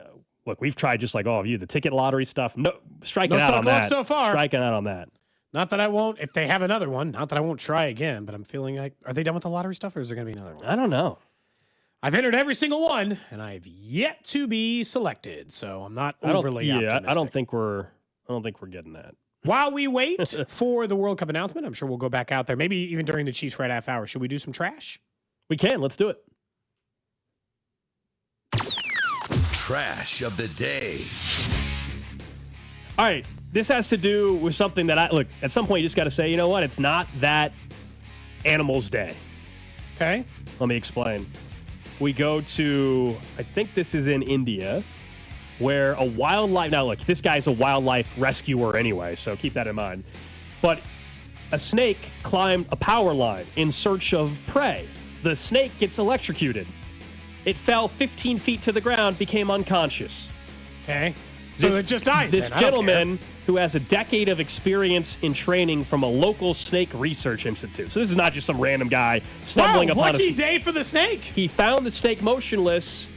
He performed mouth-to-mouth resuscitation and tapped its heart area at intervals for nearly 30 minutes. After about a half hour of persistent effort, the snake began to show signs of respiration movement. Was later released into a nearby forest area after full recovery.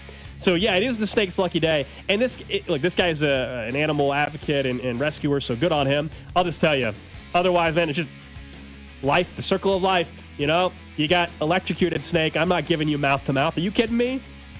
You kidding me? A snake? No. I'll just be honest. Nope. You're done, snake. You've had your dog a long time. Mm-hmm.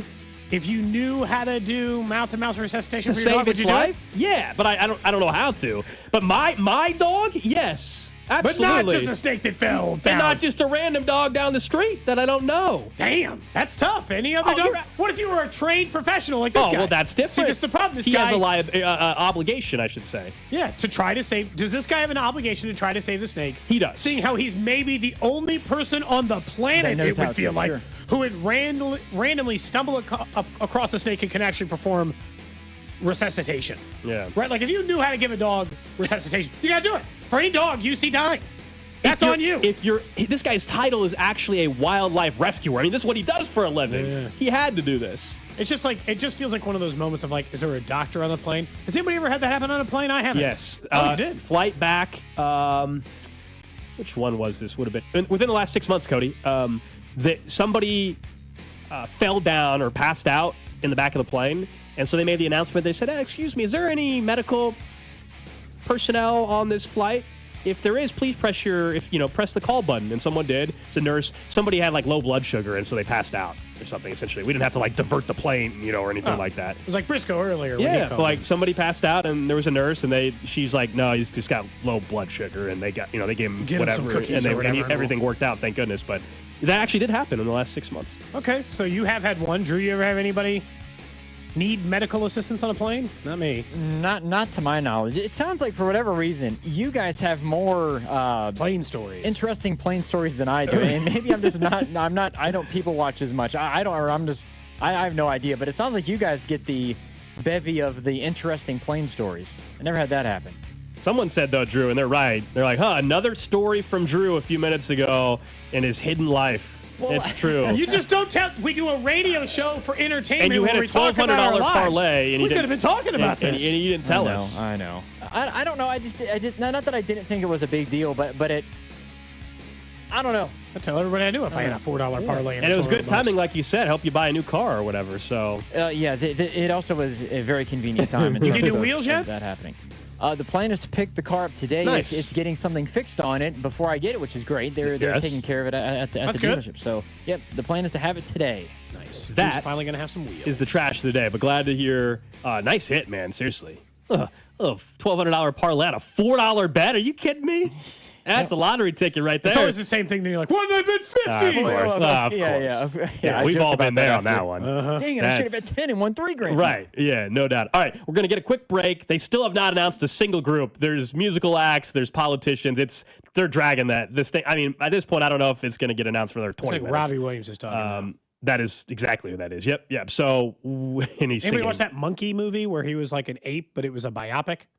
I don't know if I have. I did not see that. It looks stupid, but it was a biopic with him, except for his character was like a gorilla. Okay. Huh. It's called Better Man, or I don't know, something So like that. up next, we'll get to.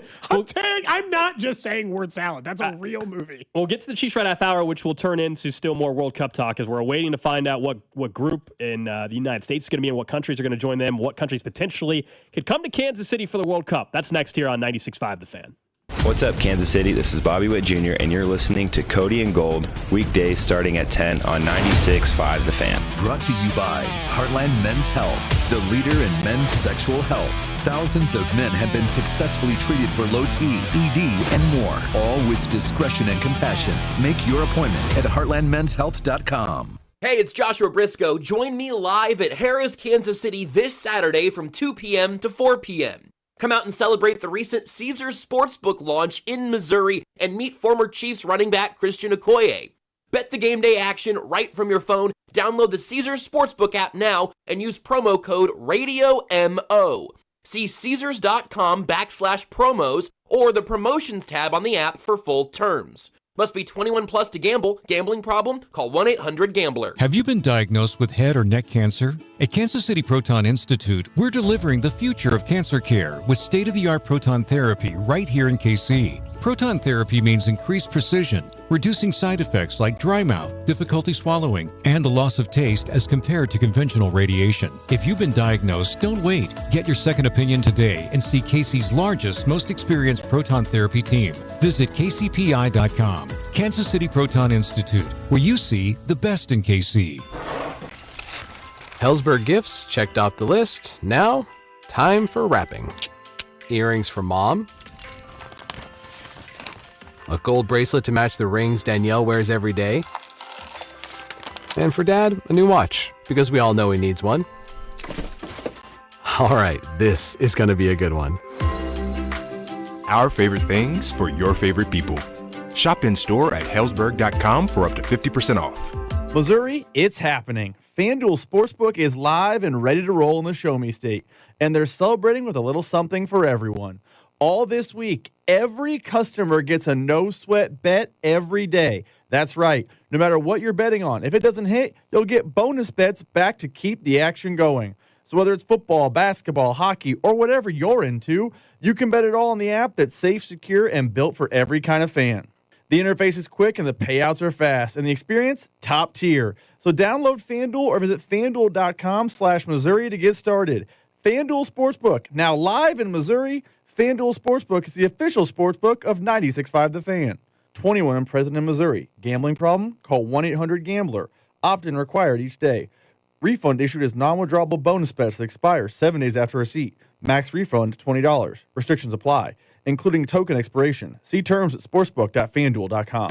When cold weather hits, the last thing you want is a heating system that fails. Call Hamilton Plumbing, Heating, AC, and Rooter for an $89 heating system tune-up. Keeping your system running at peak efficiency can help prevent costly breakdowns, lower energy bills, and ensure your system is ready when temperatures drop. Over 40 years experience and more than 8,000 five-star reviews, plus our exceptional service guarantee, are great reasons to trust Hamilton. Visit callhamilton.com/radio for details, terms, and conditions. License number 2025-11121. You've got a big day, so you use Unstoppable Scent Boosters to give your laundry non-stop freshness. So no matter how long the day goes, you can't stop this power, this walk, this pose, this strut, this look, this talk. Your clothes will be so fresh you can confidently strut into that end of the day meeting like a boss, boss, boss, boss, boss, boss, bosses. Let's talk business in my office. Add new Unstoppables beads to your wash for 24-hour non-stop freshness so you can smell unstoppable. On the golf tee, it's Skechers World Champions Cup. Watch it live December 4th and 5th on ESPN and ESPN Plus, 12 to 4 p.m. It's PGA Champions Tour golfers from all over the world. Team USA versus Team Europe versus Team International. Watch it live December 4th and 5th on ESPN and ESPN Plus, 12 to 4 p.m. The competition will be tense, but feet will be comfy. Tune in to Skechers World Champions Cup. Final round of golf on Sunday, December 7th on ABC, 1 to 5 p.m. Check engine or ABS light on? Take the guesswork out of your warning lights with O'Reilly Veriscan. It's free. Ask for O'Reilly Veriscan. O'Reilly Auto Parts. Snakes, zombies, public speaking. The list of fears is endless. But the real danger is in your hand when you're behind the wheel. Distracted driving is what's really scary and even deadly. Eyes forward. Don't drive distracted. Brought to you by NHTSA and the Ad Council. Guys, thanks for helping me carry my Christmas tree. Zoe, this thing weighs a ton. Drewski, lift with your legs, man. Santa! Did you get my letter? He's talking to you, Bridges. I'm not that. Of course he did. Right, Santa? You know, my elf Drewski here, he handles the nice list. An elf? I'm 6'3". What everyone wants is iPhone 17. And at T-Mobile, you can get it on them. That center stage front camera is amazing for group selfies. Right, Mrs. Claus? I'm Mrs. Claus's much younger sister. And at T-Mobile, there's no trade-in needed when you switch, so you can keep your old phone. Or give it as a gift. And the best part? You can make the switch to T-Mobile from your phone in just 15 minutes. Guys, my side of the tree is slipping. Timber! The holidays are better at T-Mobile. Switch in just 15 minutes and get iPhone 17 on us with no trade-in needed. With 24 monthly bill credits for well-qualified customers plus tax and $35 device connection charge. Credits end and balance due if you pay off early or cancel. Finance agreement 256 gigs, $830. Eligible port in a new line. $100 plus a month plan with auto pay plus taxes and fees required. Check out in 15 minutes or less per line. Visit T-Mobile.com. Not available in all states. Must qualify for enrollment. Results may vary. Do you owe $10,000 or more in credit card debt? With credit card debt at all-time highs, Debt Relief Advocates is urgently notifying consumers of debt relief now being made available, designed to aid consumers with out-of-control credit card debt. Those who qualify and enroll for this relief program may only have to pay back a mere fraction of what they owe. This is not bankruptcy or a debt consolidation loan. This is a relief program that credit card companies would rather you not know about, as it could end your debt nightmare and save you lots of money. Consumers owing at least $10,000 in credit card debt can now take advantage of this debt relief as the cost of living skyrockets. For free information and to learn what debt reduction you may qualify for, simply go online and visit DRA.com or call 800-474-1811. 800-474-1811. That's 800-474-1811. You're listening to 96.5 The Fan from the DM Injury Law Studios. Mike's got this. Welcome in to the Chiefs Red Half Hour. Every day at 11:30 with Cody and Gold on your new home for Chiefs football. 96.5 The Fan. Chiefs Red Half Hour brought to you by All Weather Decks, Kansas City's most respected deck builder. Check them out at allweatherdecks.net.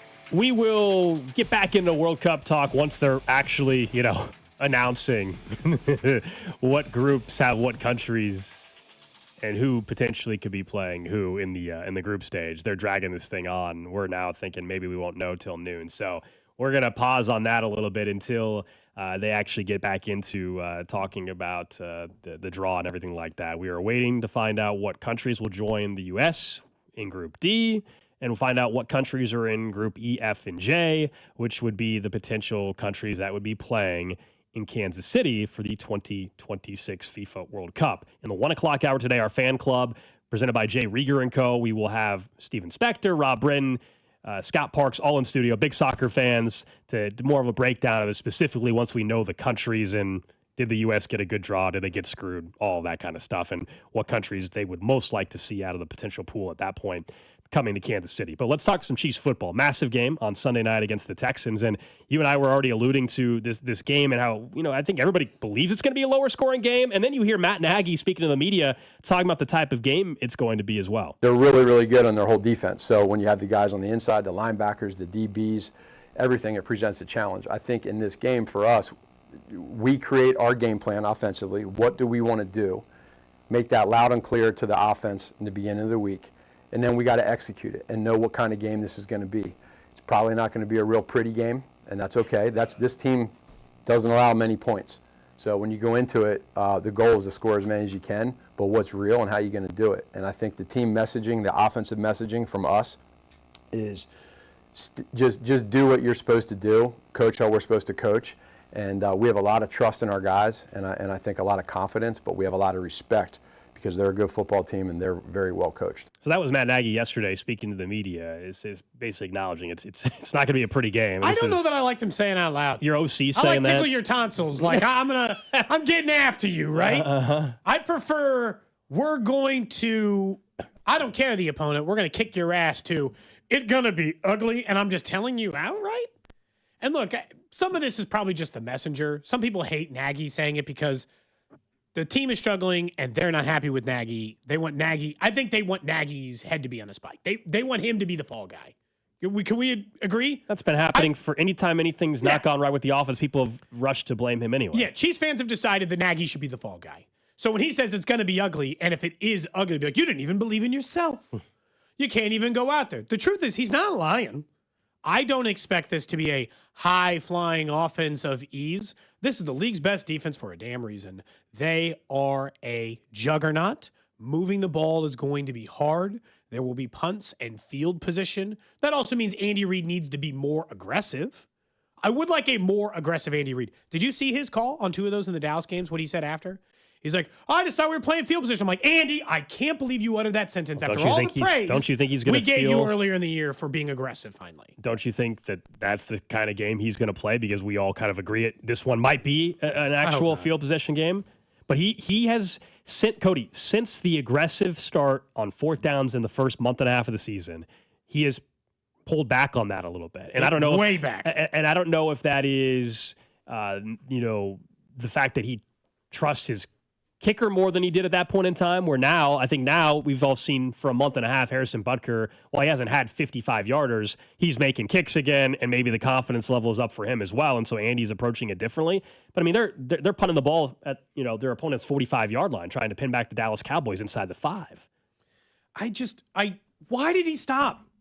The offense worked better when they were aggressive, and then all of a sudden he gets in a Cowboys game. And by the way, I don't know if you guys follow the surrender index of Twitter. It was account. Like 2 of the most cowardly punts of the season. Like, Andy, your team's margin of error is so narrow. You have to be more aggressive. It's actually not a choice. It's a mistake when you sit back and hope you don't screw up. That used to work for you. That worked in other years for you. It does not work this year because your team has been making those mistakes. And so if you know that and you know you need the points, your aggressiveness is going to have to exist. And what do you mean? Like, do I actually expect? No, I probably just punt the ball. If it's 4th and 2 from the 48-yard line in the first quarter, you want me to predict what's going to happen? He's going to punt. He's going to punt the ball down. He's going to say, we'll hold the Texans down, and we'll get the ball back on the other side. And they'll get it back in like 3 plays between like Higgins and Nico Collins, and I'll be annoyed like I always am. And it'll lead to a field goal, and it won't ruin the game for them. But they shouldn't operate that way. But Nagy just admitting it's going to be ugly is not something I feel like I see offensive coordinators say very often. So the reason I think on its face it can look like, why the heck are you saying that? Like that it doesn't sound like you have confidence in your offense. I think some of it might just be from the standpoint of, and he referenced some of it, just, hey, Houston's a really good defense. They've got guys at all levels who can make seriously good plays. We know how good they are. They make it difficult on everybody who they play. This is just probably going to be one of those games where we're going to have to grind it out. That doesn't mean that he's going to purposefully game plan it that way. I wonder if that was from the standpoint of just, hey, we know this team likes to play the way that they do and they're good at it, it's going to be one of those grinded out games. And maybe that's admitting that they're going to control how the game goes and we have to adjust to them instead of Houston's defense has to adjust to us. But I think that's more of the premise of it. But I can totally understand why you would say, why is the offensive coordinator saying this? It sounds like he doesn't believe that this offense can move the ball even against a good defense like this. I think, again, if Andy said, if they were 9-3 and he said it, nobody would even, it wouldn't even have been noticed. It wouldn't even have been a comment that got picked up on. And because it's Nagy, again, people who become the ire for some Chiefs fans, I think that's part of it. I think that what this might be, Gold, is a case of the anti-bulletin board material. We're not going to give you juice. Instead, I'm just going to gash you up. I'm going to be like, whoa, what a defense. They've done that before. They're unstoppable. It's the opposite bulletin board material. And instead, you're just choosing to talk about how great they are, all the things they can do. They're going to make it impossible for our offense to operate. And they probably still deep down think they do have a plan to attack their defense. But I think they also have to be realist. It isn't going to be easy on Sunday. Do any of us think every play no, the only thing I do believe, we talked about this with Brisco earlier, watching the Lions last night, and I'm not saying it's going to be that high-scoring game by any means, but the Lions, everybody's talking about the Cowboys going in, how they're hot, and look out, you don't want to play them. The Lions got to win this game. So did the Cowboys, but the Lions got to win this game. But their Lions were at home, and they got the matchup. They got injuries, and I don't know how they're going to handle this and that. They came out and they punched the Cowboys in the mouth from the get-go, and they were the better team throughout the entire game.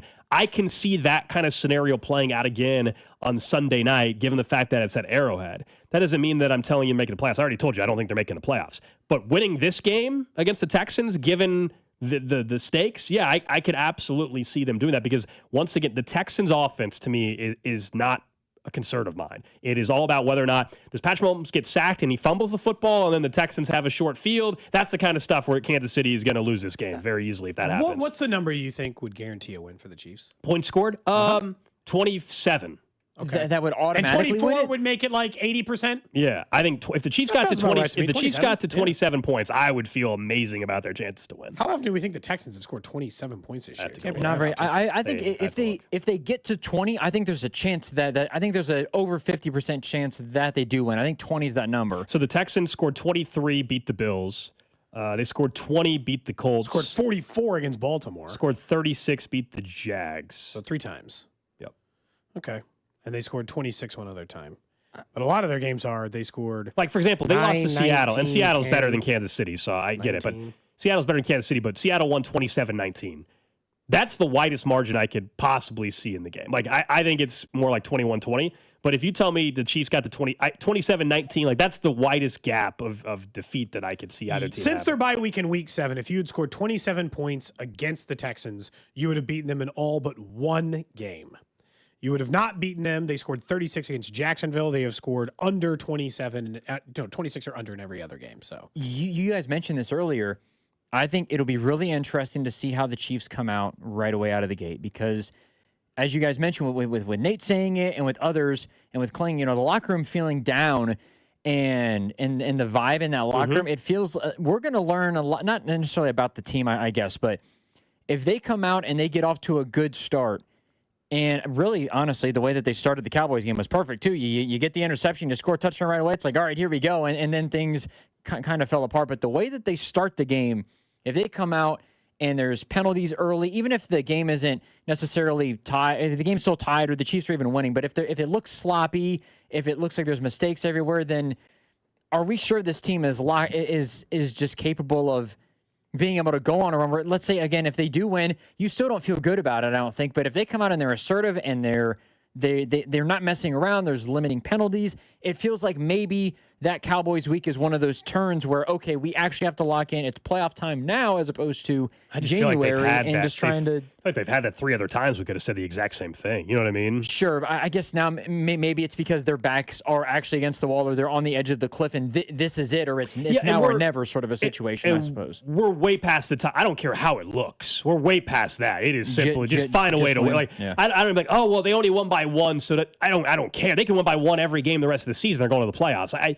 We're way past the week 4 where it's like, oh, well, I don't like how they won or what. It is truly just find a damn way to win a football game. That we can't get greedy about how it looks and how confident you are about them the next week because of it.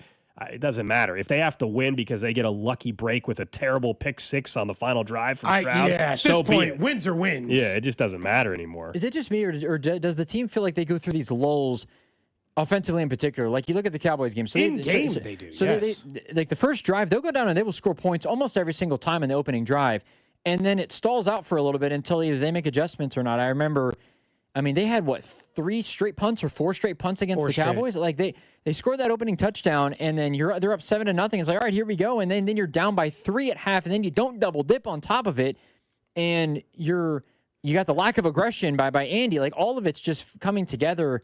It feels like they go through these lulls where I don't know if, and maybe it's the predictability thing, maybe it's just a lack of execution, but it feels it's mistakes. Like it's penalties as well. Like for them to say it's 1 or 2 things. That's fair, but it's more than just 1 or 2 things. It's like 7 or 8 that happen throughout the entire 60 minutes that end up costing them, whether it is drives, whether it's points, a penalty here, penalty there. It just feels like they're not as focused as they need to be for an entirety of a game. Did you guys see CJ Stroud, of course, was talking to the media yesterday? Kind of a funny moment. He was asked about Chris Jones. Now, in fairness, the way the question was asked, I was like, I don't know why the reporter referenced it this way, but take a listen. Do you see from Karlaftis and also Stone Cold have a follow-up? Who? What do you see from Karlaftis and Stone Cold Jones? I don't know. That's what people call him. That's what people call him? Oh, cool. He's a heck of a player, man. He's a legend. He's a Hall of Fame guy. He's really good. Karlaftis, somebody I played against in college, played against him last year.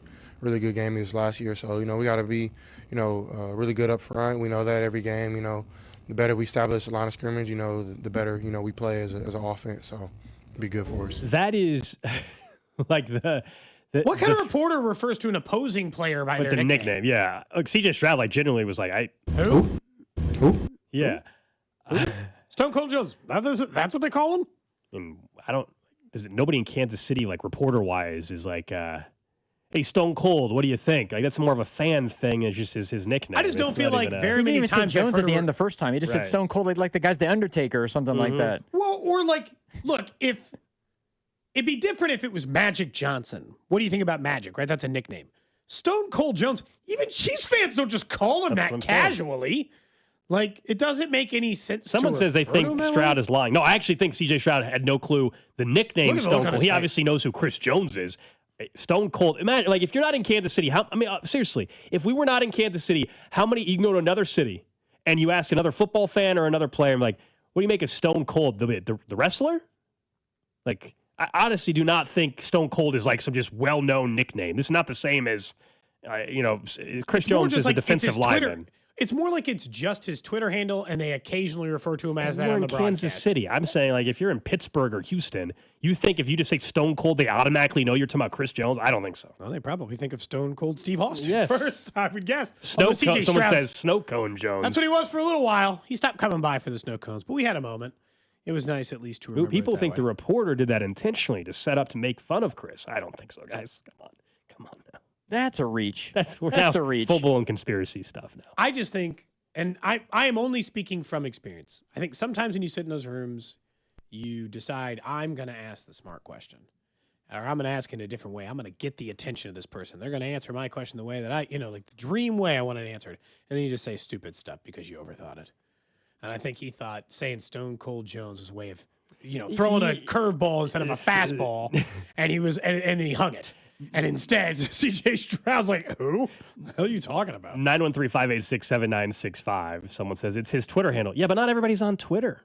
You know what I mean? I know we think not everybody's on Twitter. And even if you are, doesn't mean everybody's following Stone Cold Jones or whatever it is on Twitter. I'm not saying he's never called that. I'm just saying it's not as often as you think. I do think so. Chris Jones has availability, I would assume, this week. It would be funny if someone said, hey, Stone Cold. If they, I don't know. Or if they asked if they saw, I don't know. Someone says, I'm in KC. I didn't even. Someone says they're in KC. They didn't know that's what people call it. In a press conference, it makes no sense. Could you imagine if Andy Reid talks at 1. I leave the show, and I'm going to go ask Andy a question. I say, hey, Big Red.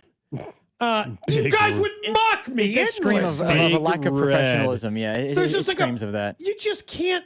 If their nickname is established as that's who they are, Like Magic, fine. LeBron. But I only. wouldn't have asked Allen Iverson a question and be like, "Hey, the truth, Mr. Truth, may I, Mr. that's just not, Mr. Truth. That's just like not how those things are handled in those situations."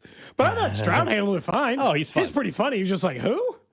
And then, you find out that they're talking about a player that didn't even make sense or exist. You see from Karlaftis and also Stone Cold have a follow-up. Who? What do you see from Karlaftis and Stone Cold Jones? Someone says Chiefs call him the CEO of Sack Nation more than they call him Stole. True. But that'd be the same. He said in the press conference, "Hey, what do you think about the CEO of Sack Nation?" He'd be like, "What are you talking about?" He's on the number one defense in the league, on the team with the number one defense in the league. All right, can I address the elephant in the room real quick as I'm watching this FIFA World Cup draw? Yeah. This is the most dragged out bunch of crap I have seen for 45 minutes. Can we get to the actual draw? We're getting there. They started We're at almost 11 there. o'clock there. No, it's We're all almost just there. been a bunch of stroking everybody's ego for about 48 minutes. This is crazy. Dumbass podiums, dude. They look stupid. The Oh ping my pong balls goodness. are in the little buckets. and Okay, it so looks we like- about to finally get to something? Maybe. It looks like they're setting up. Okay. Are they? There's no need for it to drag on this long. This is crazy. Oh, sorry. Allen Iverson's the answer. Yeah, Paul Pierce the truth. answer. I got it mixed up. I wonder if they probably don't Mr. even, the answer? Your they point, probably didn't even still call him applies. AI in the pressers. They just said, "Hey, Allen." I bet they didn't even call him AI. Well, the text line is now just. I got it. I screwed it up. The text line is none of us even said anything in fairness. So back to you. So I messed up. I'm sorry. The answer and the truth, whatever. Hang the on, point was- is, you don't call people by their nicknames. Was Chris Jones ever called Hot Cocoa? Someone on the text line says, "I miss when we called Chris Jones Hot Cocoa." Huh? What? I think I've been in sports radio the entire time Chris Jones has been a member of this team. I don't think I've heard that nickname. Excuse Was me. that just one in your friend group?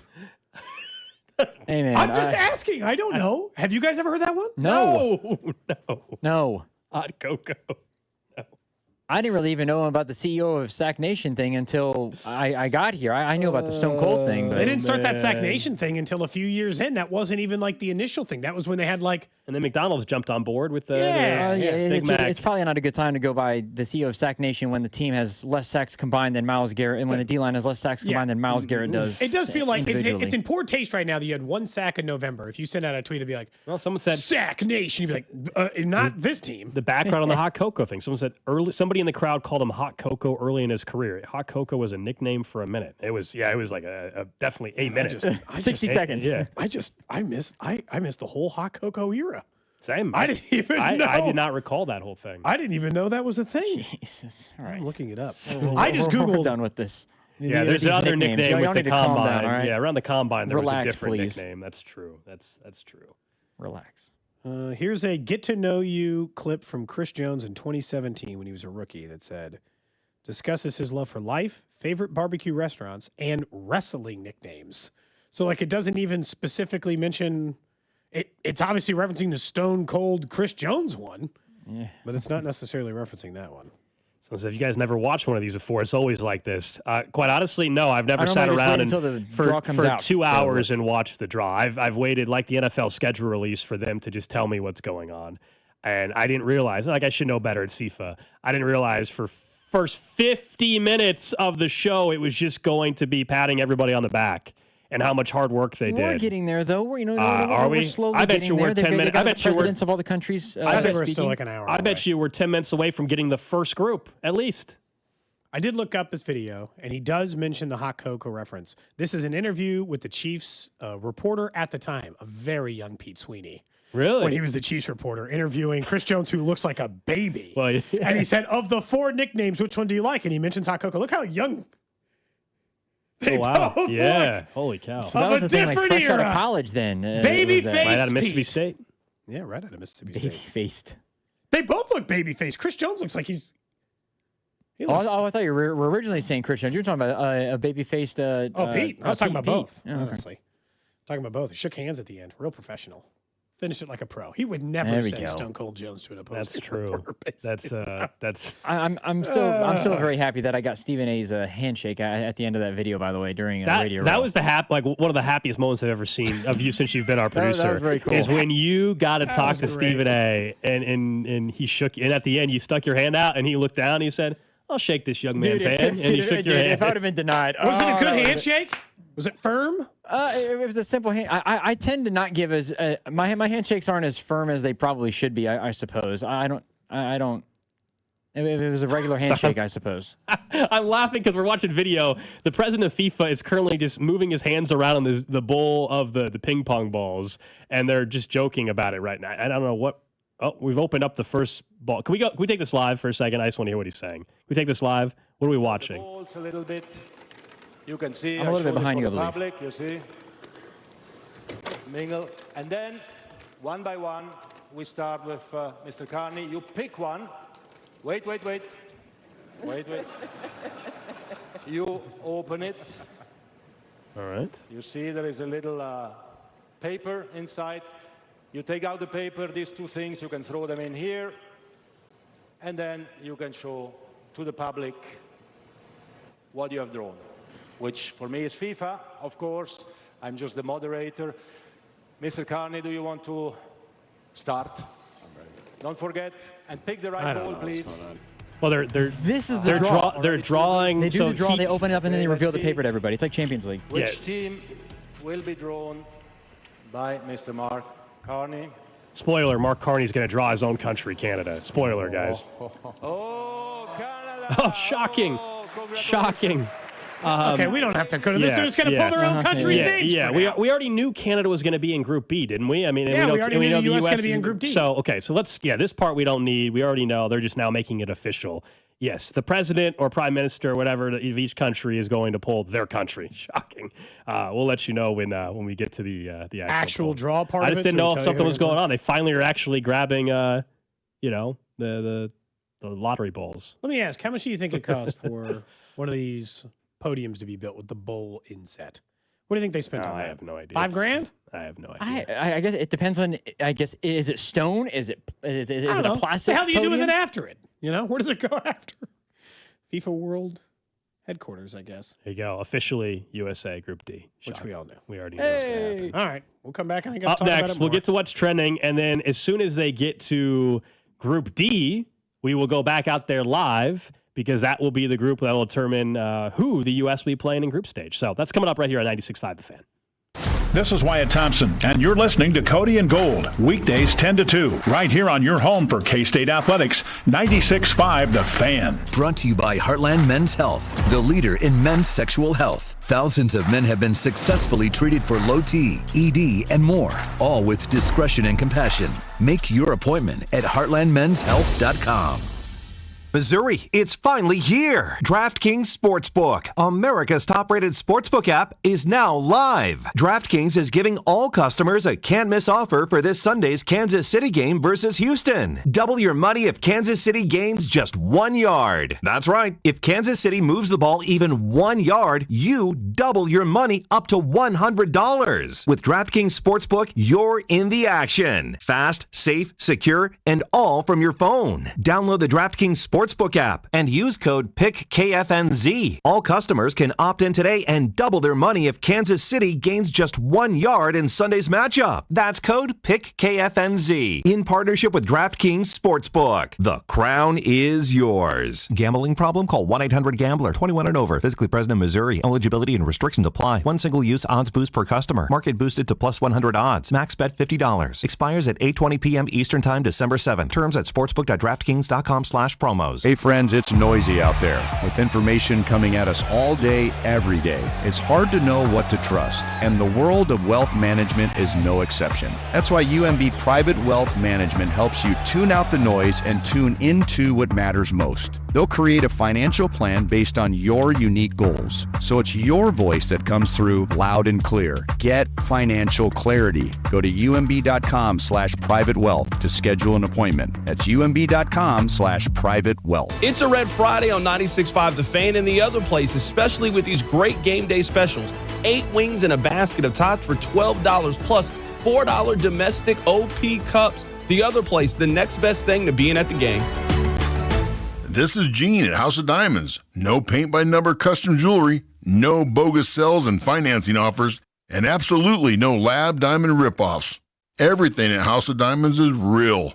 House of Diamonds on the southeast corner of College and Quivira. FanDuel is the #1 sportsbook for same-game parlays, from points, rebounds, three-pointers, assists, and so much more. FanDuel is the best place to combine your favorite picks into a same-game parlay or track every stat line live, all in an easy-to-use one-stop shop app. And right now is the perfect time to join because new customers get $150 in bonus bets if your first $5 bet wins. So bet on the players that you love the way that you want. Head over to FanDuel and use my promo code FanDuel.com/KFNZ to sign up today. FanDuel is the best place to combine your favorite picks into a same-game parlay or track every stat line live, all in an easy-to-use one-stop shop app. FanDuel, an official sports betting partner of the NBA, and also 96.5 The Fan. 21 and present in Kansas. First online real money wager only. $5 first deposit required. Bonus issued with nominal drawable bonus bet, which expires 7 days after restrictions apply. See terms at sportsbook.fanduel.com. FanDuel is offering online sports wagering in Kansas under agreement Kansas Casino LLC. Gambling problem? Get up with your best bet. Call 1-800-522-4700 or visit kansasgamblinghelp.com.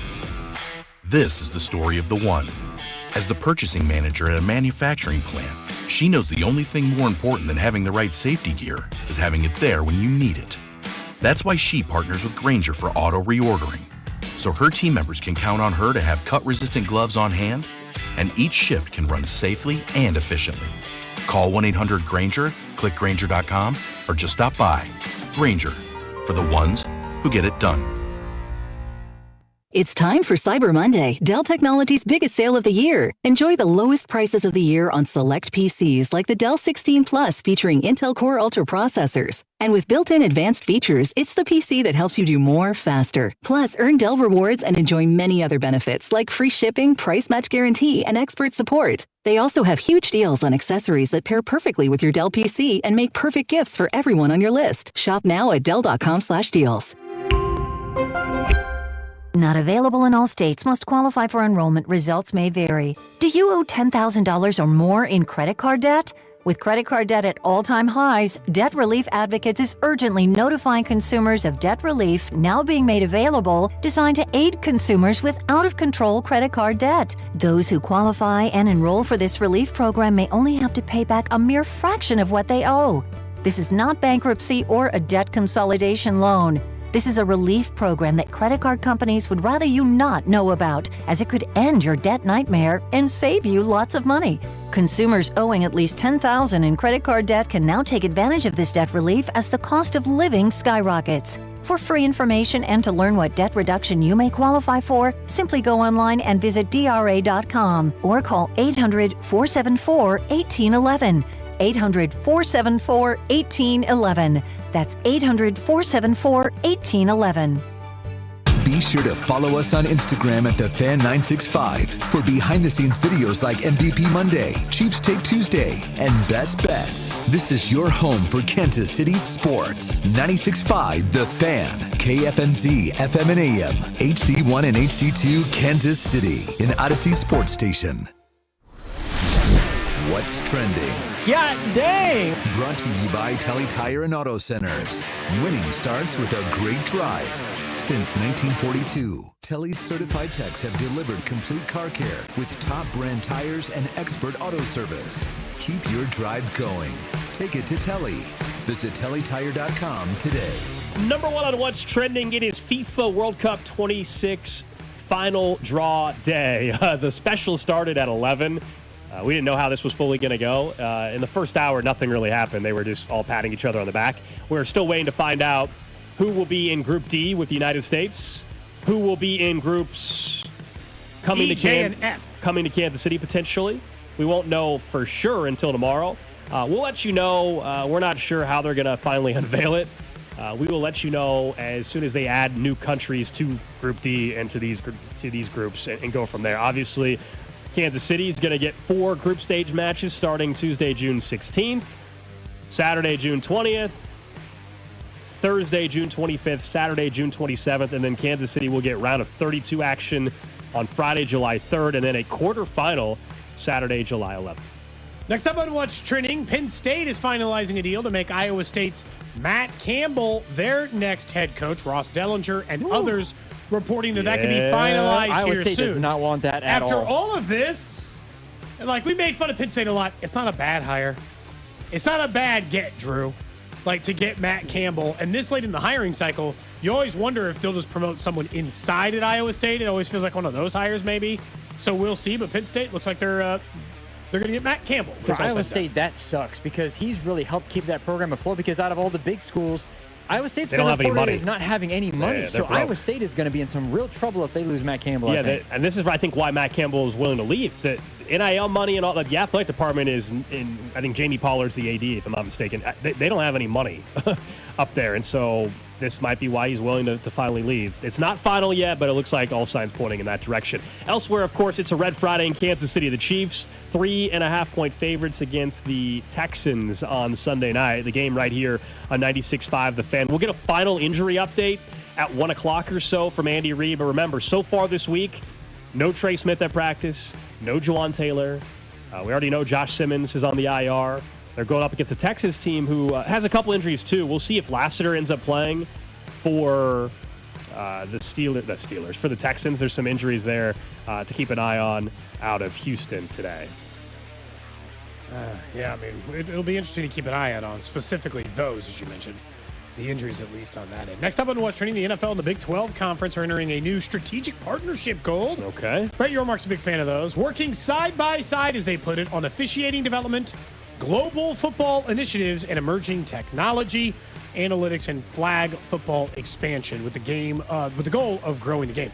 Honestly, this is a freebie for the Big 12. I don't know if it really does much other than, hey, you give us some of your tech, we'll try it out at the Big 12 level, and then when you guys go do international flag football stuff, stick a Big 12 logo on there with the NFL one, please and thank you. It's not bad. He's a good brander. Yormark knows how to put a brand together, and that's what he's been doing with the Big 12. It does make it sound, though, that the international deal stuff that's been going on, it sounds like the Big 12 is going to keep on doing these international games. I don't know. Just based on that alone, I think it sounds like there's some interest there based on how the game went in Dublin. Lastly on What's Trending, KU-MU border war at T-Mobile noon Sunday. Going to be fun to see the crowd and the atmosphere. The question is Darren Peterson playing or not? We still do not know. Also, K-State trying to bounce back from a bad loss to Bowling Green.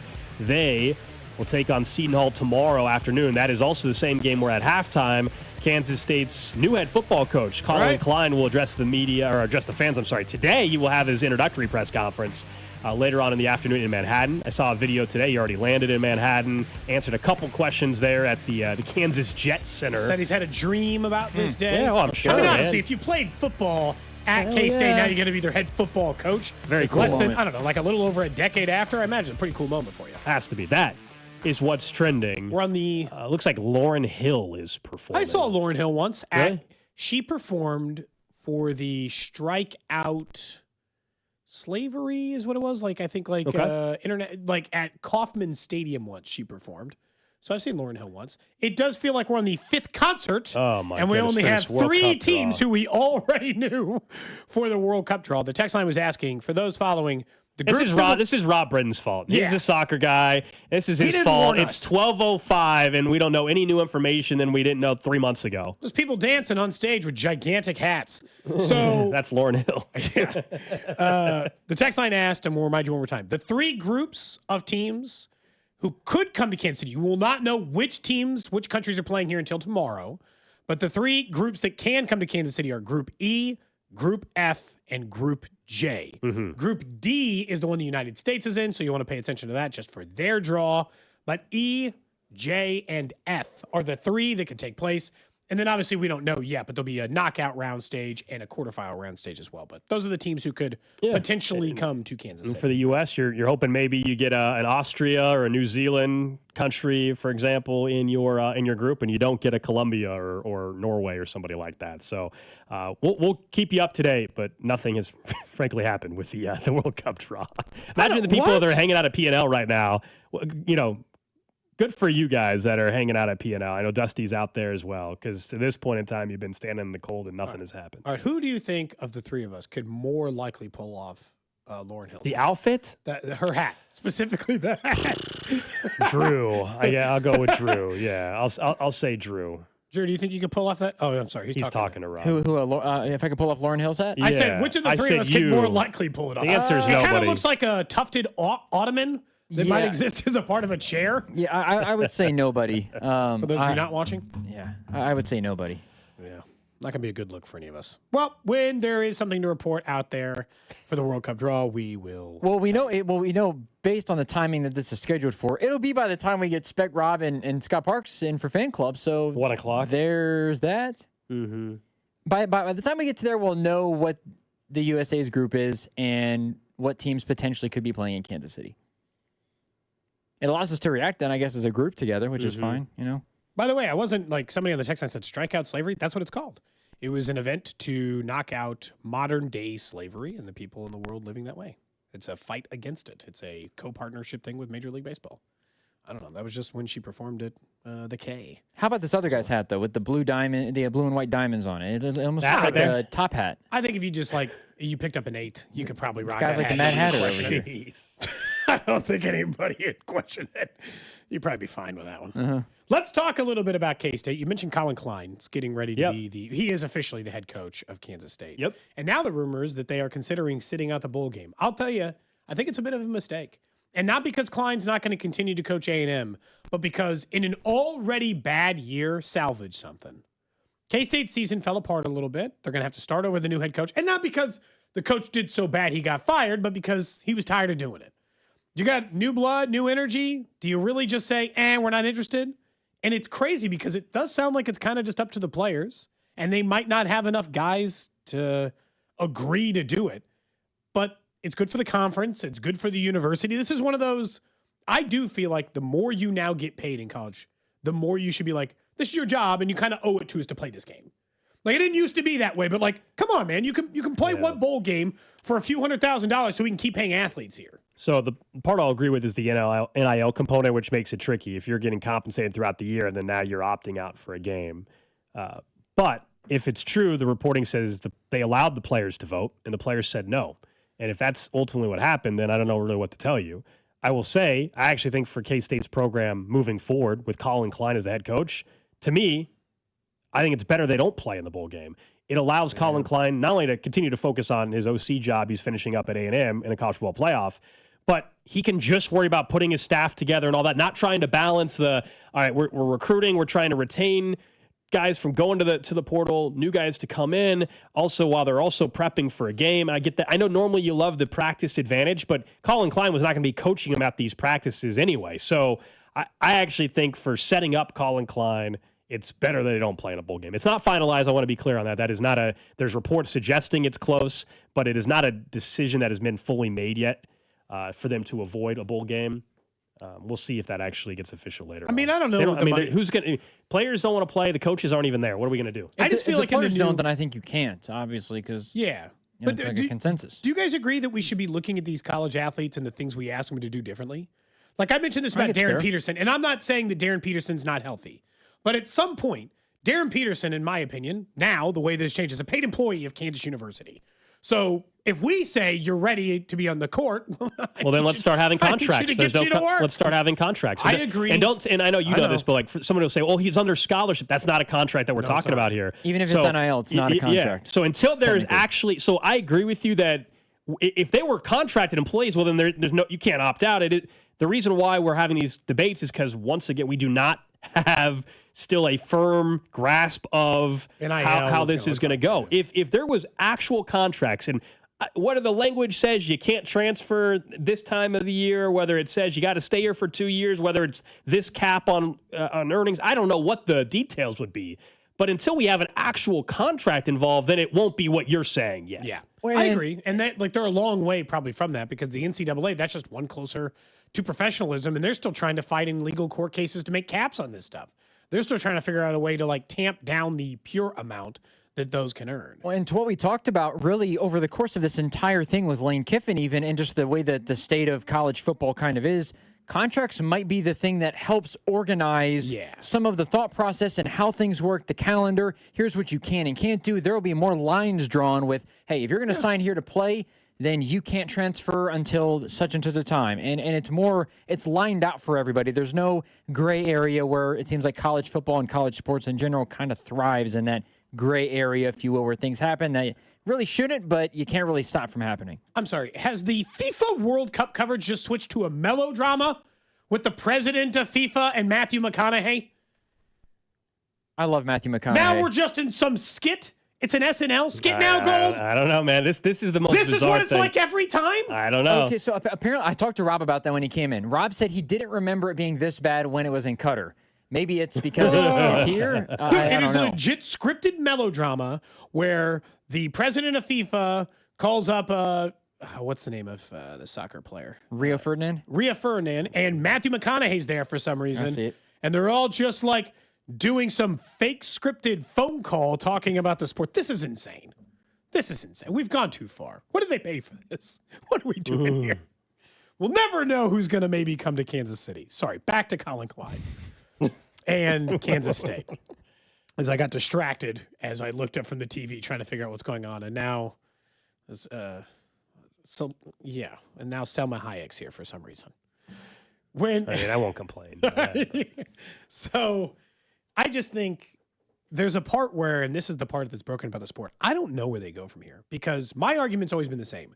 I think it is completely unjust and unfair that the NCAA's plan is to constantly try to put a limit on the amount players can earn, but don't want to do it for head coaches, for ADs, for presidents of universities. Like, it's too big. And the truth is, Gold, they can't. It's way too big to individually monitor what every single person or player or coach is making at these levels and police it in this way. So you just kind of have to let the players do Wild West stuff. And they're going to be, like, weirdly enough, they're going to be players in college football. They're the closest of any other sport of player empowerment like the NBA. They just be like, I don't want to play. My ankle hurts. Game management. Don't feel like it. They get more power in that, say, than almost any other sport other than the NBA, where they got all the power in the world. It sounds like the fact that we're hearing, Cody, that Bill Self is saying, look, he's 95%. If he's 95%, it sounds like to you, if you're 95%, I want you out there playing. Look, is where you're coming from this. It's like a coach thing. A coach protects you, that's different. If Bill Self wants him on the court, and see, this is the thing I don't know.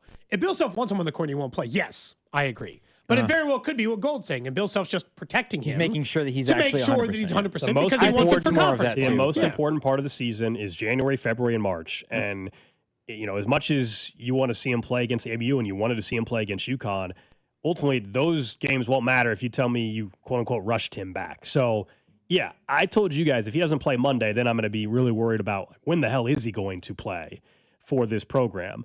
But I still have no issue if the plan truly is, no, we are not going to play him until he is actually 100%. I get that thought process. I don't care whether he's an MU player, a KU player, a K-State player. I'd have the same take. There's no reason in November and December to rush any player back. It is way too long of a college basketball season. And for Kansas to get to where they want to be, which is obviously a Final Four team, that's their expectations at KU, you have to have Darren Peterson. Otherwise, there's no shot. So I'm good with it as much as it's frustrating. Do you think this changes eventually? And maybe it's just a mindset thing, but would this change?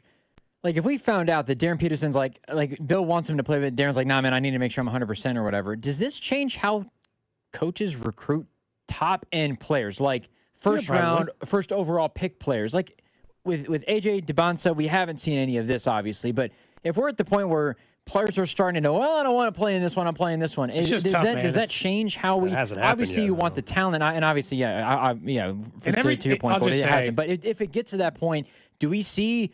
And then that's where I think the NBA should just be like, look, guys, if you're ready, come on in. In college, you get it's a 2-year, not a one and done, and you know that players are committed to that grind, if you will, in college. If they commit and they're not going to have one foot in and one foot out, like we see with a lot of these players who are good enough to go one and done. I just think in all of my history of watching sports, if there's one thing I know is people will take all the risk in the world for talent. Gold, I mean, we talked about this with like players far, like any sport, any league, anything. I mean, Deshaun Watson did not play football for a year and a half and had to settle a ton of cases over sexual assault allegations, and someone still gave up multiple first-round picks and paid him $200 million guaranteed. So, do I think Kansas, let's just say, and again, I don't know this, I think he's probably they're just trying to get him healthy before conference play is my instinct. But if he was the one saying, I don't want to play, I'm protecting my future, and that were the case. I can just tell you right now, if the number one recruit in all of high school basketball says, I'll come play at Kansas next year, Bill Self will say, come on in. Well, no, I understand that. Come on down. Yes, absolutely. I do think there is something, though, to the fact that Bill Self spent a lot of money and got dudes at the top of the portal last year, and it failed miserably for them. Yeah. So I think there's some of, just because the guy is the best recruiter, just because he's the best guy in the portal, does not mean that he's the best guy for your program and the way that you do things. But if we're talking out of high school, which is what you were referencing, if the number one player out of high school, a guy that is going to be a top pick, if not a top 3 pick, I don't care who on earth you are, what happened the year before with the recruit, that player you're trying to get. From every coach in the, you get every coach in the country, realistically, right, is trying to get that player. Yeah, I just don't think that there's any. I just don't know that there's any team that's going to change it. The only question is, how do you? And this goes back to the Colin Klein stuff and the Chris Kleiman and everything else. How do you coach players who have maybe not as much money as you, but it's probably close in some cases? Darren Peterson doesn't have as much money as Bill Self. Bill Self's been earning a long time. Darren Peterson probably makes more or as much doing his job as almost anyone else on the Kansas staff not named Bill Self. Like this season, right now, he makes as much money as most people working for Bill Self. And so, you're going to have to, but that's a problem professional sports have been dealing with this entire time. Patrick Mahomes makes $50 million a year. He makes 2.5 times what Andy Reid makes, or twice as much as Andy Reid makes. People have figured this out for a long time, how a coach and coordinator and all these people can work while people are just making money. It's just a matter of Darren Peterson knows I'm making not pennies, but by comparison of what I will make, what a Supermax deal looks like for the original team that drafts me 5 years from now, he has to think long term. Lots of these players have to think long term. Sure. How do I get the most out of it? How do I extend this? You sometimes only have very limited earning potential, and that includes in college. So, you got to make your money when you can make it. I don't blame these kids for, moving and transferring. Just the sport just feels like it's in chaos. Yeah, it's not what it's not what we became fans of way back when. However old you are, right? When you became a fan of college sports, it's nowhere near. And it goes back to the Chris Kleiman coaching thing. It's not the same as when he fell in love with coaching. Why he fell in love with coaching.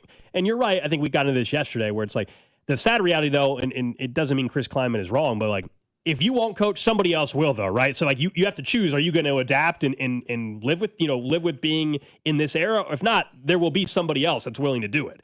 So, the old school football coach or basketball coach, they may not like the current system, but if you're not going to coach, somebody else that's willing to handle this situation or will grow up with this being the norm, that'll be the norm, right? So they won't think any different of it. And this is why programs have the GM that manages the cap now, essentially, the NIL cap. And obviously you have a coach and you've got it set up like a semi-pro organization, which is what it is, guys. Yeah, you'll get used to it. Just like my kids won't even know that Red Zone once didn't have commercials, They won't even know, Gold. My kids will just know a Red Zone with commercials, Drew. That's just how they'll have to live their life. Do you watch Cody, Red Zone? Cody has admitted in the past he doesn't like it as much because he says it's too chaotic for him. I said it depends on, this is just a genuine, very honest answer. My watching of Red Zone, I watch it most weekends. Sometimes I can't watch it because it is overstimulating. It is it's just too much. And I think occasionally, well, it's good the commercials give you a break, Cody. It's good to slow things down. And I think that's just worse. And if there's and sometimes I still prefer. This is kind of like going to the game. Sometimes if there's just one huge game, I prefer just I want to lock in. This is two teams fighting for the playoffs. I sometimes like to just consume a game, especially if the matchup makes sense and the battle's in there. There's just an enjoyment. I just wanted to make sure that if you're going to criticize it, if you're watching it, great. If you were just criticizing it from afar and you don't watch it like myself. I do watch it. Okay. I do watch it. We've reached the stage of the FIFA World Cup draw where They were they're now slowly introducing Judge. every American athlete or North American athlete that's one of the most famous. Wayne Gretzky, Aaron Judge, Tom Brady, Shaq, et cetera, are all getting ready to. They're going to be the ones that I guess get a pull the lottery ball. I don't know. This is crazy. If you can't, I'm so annoyed with the FIFA World Cup process right now. This is ridiculous. It's been going on since 11. They had another skit with Rio Ferdinand where kids were teaching him how the bracket was going to be set up. And it looked like whatever. Look, I don't know what show it is. I believe it's The Office, where the guy's got the map and it's got all the little things around, and he's trying to explain it. That's the way that it looked. That's Charlie. That's always Sunny. Okay, sorry, that one. That's what I'm talking about. Clearly, I do not know my sitcoms. Anyways, but it looked like that on the board, or there's a whole bunch of this and a whole bunch of that, and it looked confusing. But maybe we'll get the teams here in the next 10 minutes, maybe, or a start. Do you get a paid an appearance fee for this? Tom Brady make 50 grand, 100 grand, just showing up to this thing? Is Tom Brady there? Yes, he's right now. He's on TV. Yes, I'm behind you guys. I just saw Shaq walk up. Motivational speaker microphones. I want to talk to you today about how I like a changed TED my Talk. life, yeah, and how you can change yours. They're all rocking that mic, so it just kind of looks silly. Anyway, I'm tired of looking at that. So let's get to some golden locks. Yes, I do think we should get to those. Just because you love something doesn't mean you're good at it. But Alex Gold and betting on sports? Pretty good. It's time for Golden Locks. All right, let's get to this. Circa Millions, fourth quarter. Starts this week. There's still a shot, our last shot, at getting some money, Cody. We have been on a very, very rough roll. We are now just 33, 30, and 2. Yeah. You, me, Yeah. Rob, Dusty, Spec, Bink, 33, 30, and 2. Out of 5,000 people, what are we like, 3,000? Dead middle? 2,100 or something, yeah. Pretty much average. So, fourth quarter begins. Fresh shot at money. So far, you and I are the only two that have put in picks. Oh, great. We'll just go with our picks this week and see if they win. So far, that's the only people that have put in any Rob and picks. Spec are busy trying to wait for an actual selection to be made in this World Cup draw. So this What week, are our games you, so far? you and I were going back and forth on this. So I like Jacksonville quite a bit. You know I'm out on the Colts. I've never really been in on the Colts, and I think they're only winning one game. Maybe this will be it, but Jags are 1.5-point dogs at home. I like Jacksonville Sauce here. Gardner's out officially for Sunday. Yep. So I like Jacksonville plus 1.5. That's one of my Goldilocks for our group. And then I also like Washington plus 2.5. The Commanders on the road at Minnesota. Jaden Daniels will play. It looks like. They said. And J.J. McCarthy, same thing. So the Commanders, to me, you talk about not quitting and all that kind of stuff. Dan Quinn, that performance they just had against the Broncos, that defense looks a little bit better than what it had been. So I like the Commanders to cover the 2.5 in that spot. And then last one, Philly minus 2.5 against the Chargers. I know this offense is broken in Philadelphia, but this is the spot against the Chargers where the Chargers can charge her a little bit as well. I'll take the Eagles to win by 3 or more. Should we be asking Drew? He's the one who had a $4 parlay and I know he didn't tell us. He didn't tell us what was actually in the parlay. Here, do you want me to go back and look at it? I'll let you. Yeah, I'll let you go Just give me back a second. and look at that. By the way, Golden Locks brought to you by Circus Sports, the world's largest sports book. At your fingertips has arrived in Missouri. CircusSports.com. I just hope we finally get it back. If it's just our two, then next week, do we get to just be the only one who's to select? If nobody else puts it in, Gold, we got one common one. The other 4 games could be the my two, your two. I'm sure Spec will put a pick in at some point. I'm sure Dusty will too. But he's down at Power and Light, waiting for them to wait. I just saw. Oh no, wait, that said Mexico and USA. Never mind. Oh, they're just. It looks like we might be. Are we getting down to it? Drew, there's only 30 minutes left in this broadcast. I can't imagine that if they don't start announcing teams soon, that there are any teams. I will say, if we ever on this show, if we're doing the show 20 years from now and it's back in the U.S., we're never doing. I'm never making the mistake of thinking we're going to be anywhere close to knowing the teams before we get there. I mean, unless the thing starts up super early in the morning, but or we at least know like, hey, it's going to be the back end of the. It'll be the back end of it. No, I'll just wait. They can Someone just tell said, me. Did you guys hear about the guy losing $15K on the LeBron streak? Yeah, did you guys see this? So No, what happened? So LeBron had the long, almost 1,300 games. Yeah. He came just short of scoring at least 10 points or more. Yeah, he scored 8. He scored 8, did not get there.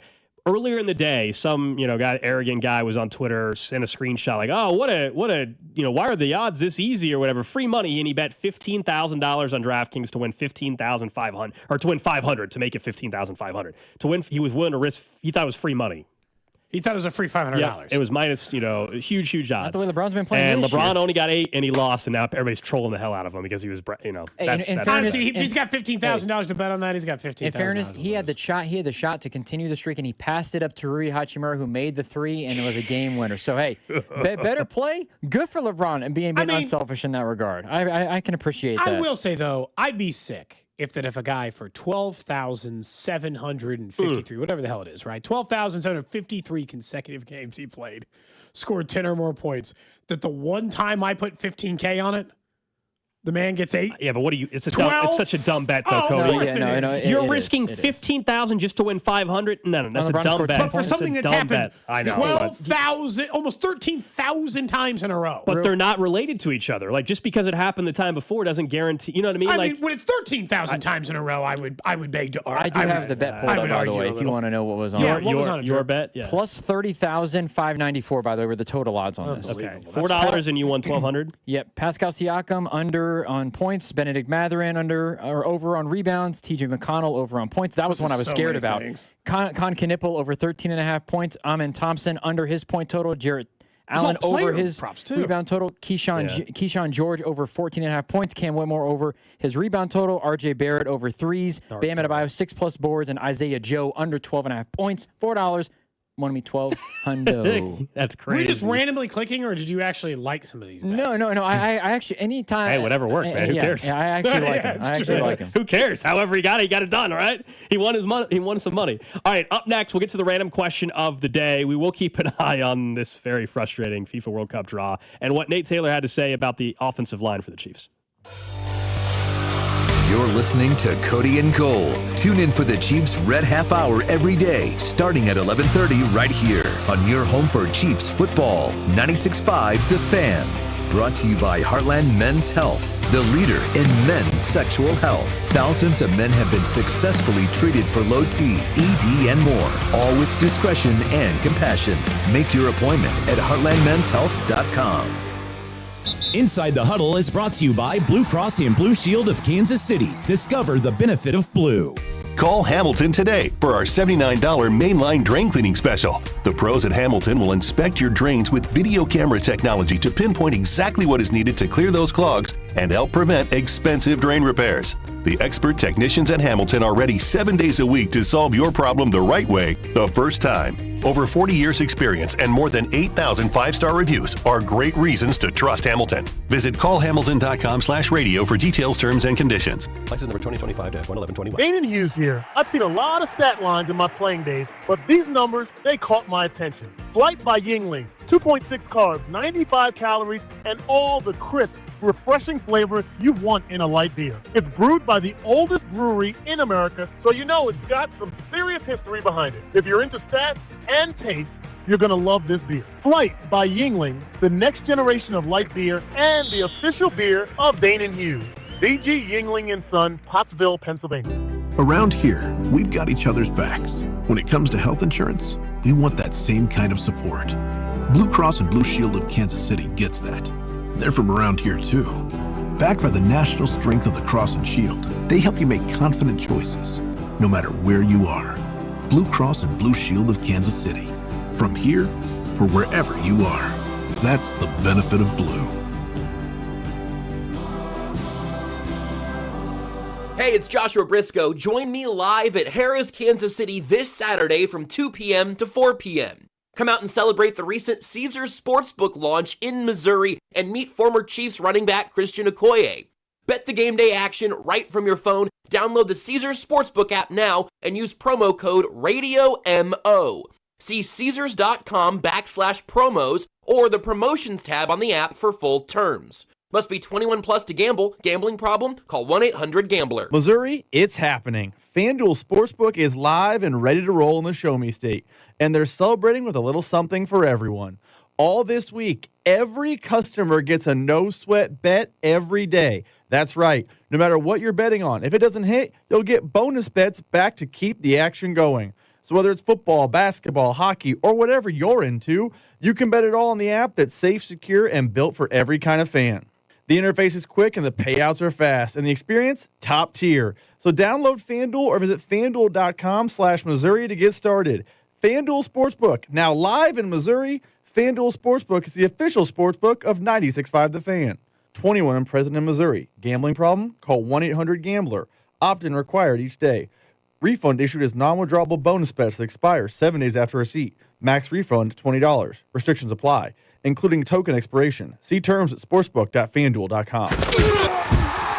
You don't need to be a financial MVP right out of the gate. At Main Street Credit Union, we're here to coach you through it. No matter where you're at, lining up for your first play or deep in the game, we'll help you move the ball forward.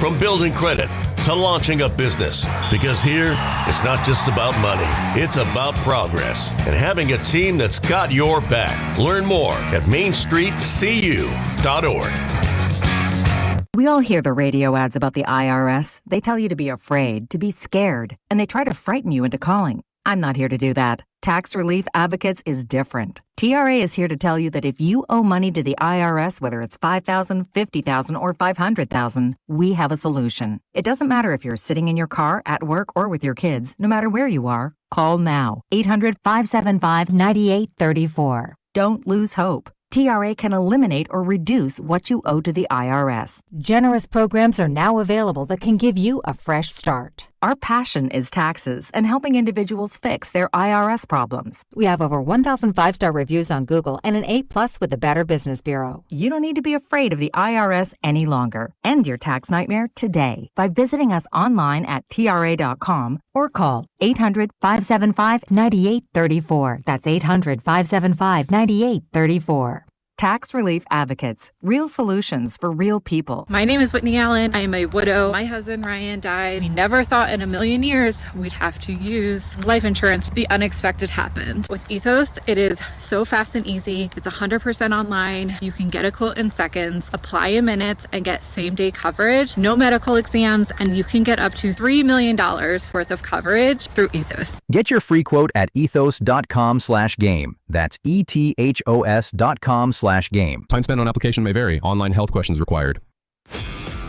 This is the story of the one. As the purchasing manager at a manufacturing plant, she knows the only thing more important than having the right safety gear is having it there when you need it. That's why she partners with Grainger for auto reordering, so her team members can count on her to have cut-resistant gloves on hand, and each shift can run safely and efficiently. Call 1-800-GRAINGER, click Grainger.com, or just stop by. Grainger, for the ones who get it done. Diabetes, high blood pressure, anxiety meds, everyone's on them. If you're a 50-year-old male, maybe a bit porky, and you may even have type 2 diabetes, $1 million of term insurance may only cost you about $200 a month. Call Term Provider. Speak with Big Lou at 800-830-4914. Big Lou will find a term life policy for you even if you have type 2 diabetes, are overweight, or have high blood pressure. Term Provider has helped thousands of people like you who think they can't afford term life insurance. To buy $1 million of affordable term life for you, all you need to do is call Big Lou at 800-830-4914. Lou will make sure the scales are tipped in your favor. Call 800-830-4914. Big Lou will answer your call and work to fit you into a term life policy that you can afford. Remember, Big Lou's like you. He's on meds too. Call 800-830-4914. That's 800-830-4914. You're listening to 96.5 The Fan from the DM Injury Law Studios. Mike's got this.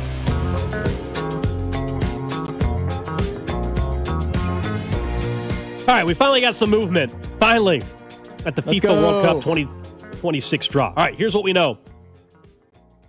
Germany or the Netherlands could end up playing a group stage game in Kansas City. That is because Group E and Group F have games in Kansas City. We know that. So Group E plays June 20th. Group F has a game at Arrowhead on June 25th. But it's not a guarantee, again, because of the schedule. Sure. Then we found out that Group J, which has 2 matches in Kansas City, 3 of the 4 Group J teams will play here in Kansas City. And right now, we know the leader, the Pot 1 team of Group J is Argentina. And we don't know if Messi's committed to Argentina yet. But either way, Argentina is going to at least play 1 match. That's almost a given at this point in time, right? Argentina, I mean, I would say it's fairly... It seems like it. It seems like it, right? Like, it'd be pretty unlikely. If 3 of the 4 teams are playing and that's a Pot 1, you'd think so. Other than that, we still don't know anything else. But we also know that this means that you will not, like I was telling you, I wanted France or somebody like that. We will not get France. We will not get Portugal. We will not get England. You could get Germany, like you said. You could get the Netherlands. Yeah. Germany made a lot of people have speculated that somehow Germany would wind up here only because the relationship the Chiefs have formed with the country of Germany with the football games there. And then, I think, was it Germany that took like a site visit for looking at the base camps in Kansas City? Yeah. I think that was some of the speculation. We don't know that to be a fact. We won't know till tomorrow. for sure. And we're going to have Rob Britton, Steven Spector, and Scott Parkson at 1 o'clock. But at least we're getting a little bit of movement here. They're announcing the Pot 2 teams and where they're going. So we'll find out who will join, for example, Argentina, or who will join in Group E, Germany. They're going through that process now. So there's one thing. So Rio, so they just announced one of the things that's a stipulation is South American teams can't be in the same group as other South American teams. So Argentina is not going to have another South American team in the group. So we wouldn't see Uruguay or whatever. Uruguay and Argentina play here in KC. It would be they'd be in another group. That would be nuts. Okay. So now they just started Pot 2. So like Mexico now knows that Korea is also in their group, but Group A is not in Kansas City. But if you're just wondering, that is the process there. At least we got some action. Do we question Tom Brady's greatness because he couldn't open the little ping pong ball thing? Do you see how much he was struggling with it, Drew? Did he struggle with it? Real struggle. Shaq opened that thing up like it was nothing. Yeah, someone says you could get France if they win their group. Sure, for a quarterfinal or round of 32. Yeah, we're just talking for the group stage matches. A lot of different outcomes can happen for quarterfinals and group stage or in round of 32. We're just talking for the group stage. You will not get France for a group stage match. As of right now, they're not in the pot that would include Kansas City. So we'll keep an eye out on it as more people get in there. Let's get to the Chiefs for just a minute as they're out at Arrowhead at the practice facility. If Andy Reid says anything interesting at 1 o'clock, we'll let you know what he said coming up at 1 o'clock. But the biggest story, I think, from the media side this week was when Andy Reid sat in a press conference on Wednesday and said, well, if Juwan Taylor can't go, it'll be Wanya at left and Jalen Moore at right. And is described by our own Kramer in the press. He said the second they said that, they all looked at each other and said, wait, did he say Wanya at left? And that seems to be the prevailing fan sentiment. Nate Taylor, he was on earlier this week with Fesco in the morning, and he had said that maybe they're like a smokescreen because he couldn't figure it out. My theory is this has to be a smokescreen, right? Because technically you did put it on tape because the game did not go the way you anticipated in Dallas, right? Hey, if Juwan Taylor gets hurt at halftime or he can't go in the second half, okay, well, the answer is, hey, you have to play Jalen Moore. He is your next guy up. Okay, totally makes sense. There goes Josh Simmons' wrist. So, all right, well, we don't have, we have Wanya Morris. We could do that. But I think it's a philosophical question about what Andy Heck and Andy Reid want from their backup tackles, where it's, hey, if you're on the field already, we don't necessarily want to switch positions in the middle of the game based on, practice reps and all the things that happen, leading up to the game. By the way, they only had one practice from, beating the Colts to playing the Cowboys on Thanksgiving Day. All right. Well, let me just put that out there in a press conference so that maybe the Houston Texans will, treat it with, validity. But, I understand why fans are, up in arms about the possibility of Wanya Morris at left tackle when we've actually seen him play pretty well at right tackle on occasion, especially during his rookie season. So I agree that it doesn't make sense why Wanya would play left tackle instead of right tackle. But at the end of the game, that was the lineup. But again, it was the order of operations for how they got hurt. Look, Nate obviously is way more connected inside the organization. I guess I'm not buying the smokescreen angle. I don't really. You think they're really starting Wanya Morris at left? Yes, I think it's a mistake. Well, that's a whole different conversation. Yes, sure. I think I'm with you. Why would Andy doesn't really do smoke screen not for in that this way. kind of stuff? I don't think he'd just be out and be like, it's Wanya, unless I guess the only way it's a smoke screen is if he knew Juwan Taylor was going to play the whole time. And he mentioned Wanya at left because he was never really going to start Wanya at left. It was always going to be Jalen Moore because he knew Juwan Taylor was going to play. But Juwan Taylor hasn't practiced. Didn't practice yesterday. I haven't seen any official practice reports yet today, but he didn't practice yesterday. He hasn't been out on the field for the media portions at any particular stage so far. And so, I just have a hard time imagining. As of 40 minutes ago, the Media Look said, did not see Trey Smith, no Juwan Taylor. Pete Sweeney said they didn't see Trey Smith, Juwan Taylor, or Roland Wallace. So at this point, the same offensive linemen who've been missing the entire time in Action Gold still aren't seeing it. Most people didn't think Trey Smith was going to play this week. So at this point, the problem is Juwan Taylor's still not practicing Gold, so it probably is going to be Wanya Morris at left and Jalen Moore at right. I think it's a mistake. It doesn't make any sense. They have played nearly identical snaps at left and right tackle in college and in the pros. Nearly identical. And Wanya actually grades out better as a right tackle. It's limited snaps, and it's like 10% of the sample size, so admittedly small. But did they see something in the way the line operated when both injuries happened on Look, Sunday, they clearly that made them there's a think reason. this is a better fit? We can disagree, and I do on the decision. They clearly they're not intentionally obviously making a bad one. They believe this is the best case scenario. We can all disagree, and they can also be wrong. But they clearly, whether it's what you're saying, Cody, on something from the Texans or whatever else it may be, they clearly think that would give them the best chance to win. I mean, that's what they believe. We're going to find out on Sunday. A couple updates on the World Cup draw. We now know another team in the group with the United States, Group D. Remember, these games will be in LA and Seattle, not in Kansas City. But the United States, they get Australia as one of the other countries. They are the lowest ranked Group D team.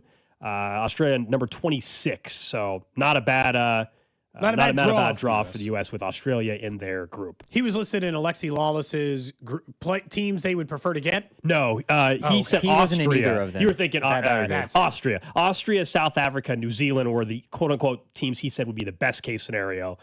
That's not the case. But in Group J, which, remember, has a chance to play matches here in Kansas City, Argentina. Three of the four teams in Group J will play in Kansas City.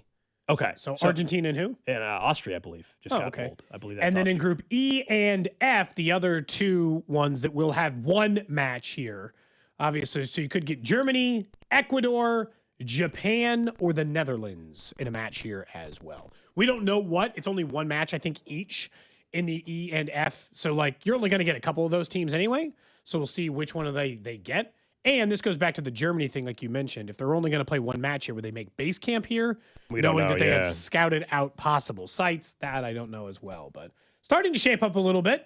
They're moving it along eventually, so now we at least get some sense of who could be coming to Kansas City. Because again, when it all settles out for the 4 group stage matches, the 16th, 20th, 25th, and 27th of June, you'll get 4 matches between, we will know, 16 available teams. What was so exciting? You just jumped up in excitement. Is there something that we missed? No, I'm looking at the matchups. England or Croatia is the last one in pot 2. It'll be England and Croatia. That's a salty matchup for the World Cup. And then Brazil-Morocco. Morocco's a good one. And then if you look at some of the others that stand out, like Belgium and Iran is fun.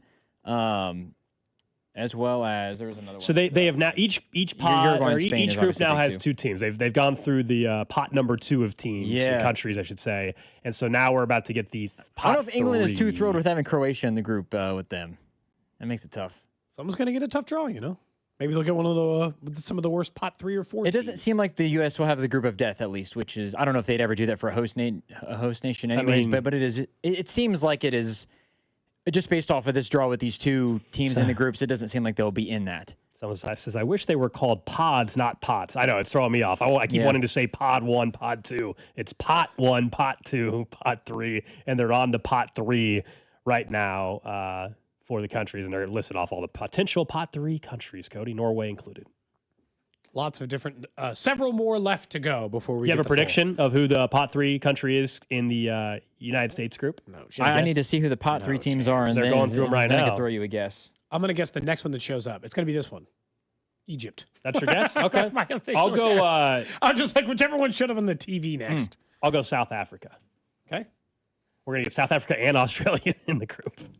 They said, again, you said that I'm trying to find the draw because they're just starting it for me Is now. it only South American teams or teams from similar regions in general? It's mainly similar region teams, but South America is one of the regions. The only ones that can have multiple teams in the group is Europe.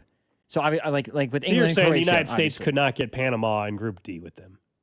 Well, they're not South America. Or they're not. I think it's only Is that Central America they're counting as? I don't know if Central America counted in that. I don't remember the stipulation. I have no clue. It just depends on how they built out the region. Out of the pot 3 teams, in terms of matchups, Norway would be fun. Probably not the one that you want if you're America. Okay. It looks like Ivory Coast and Uzbekistan or some of the other countries I'm available. going to guess Uzbekistan is going to be in the US group. Yep. Okay. That'll be my guess. We'll get a sense of it here pretty soon. I'm glad they're actually finally doing something. I know. I'm just laughing. This is such a weird show.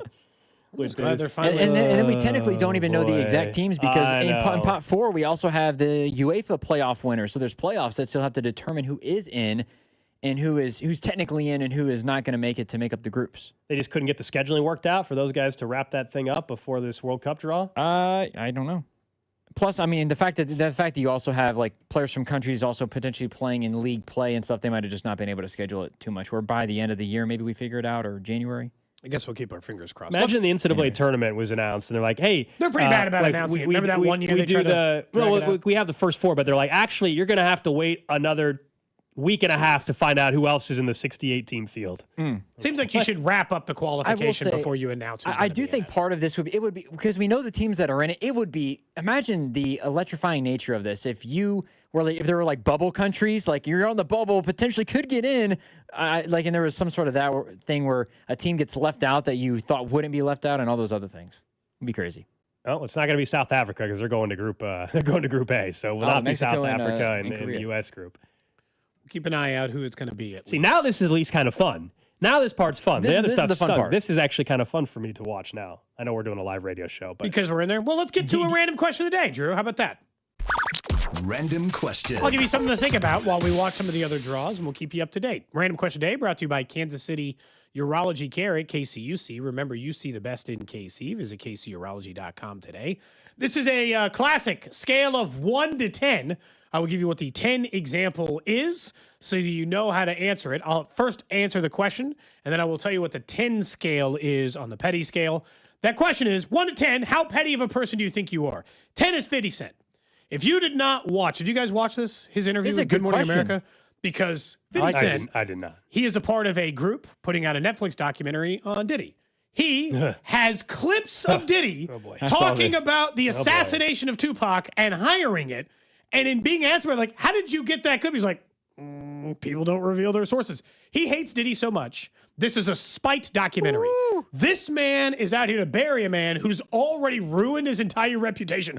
Worse, because he hates him so much that he wants to, like, continue to bury him. So I think he might be the most petty person. We've seen other artists also incite that. Oh, Kendrick Lamar has been Eminem has also incited. So the question is, as a petty person, do you think you're 1 all the way to 50 Cent?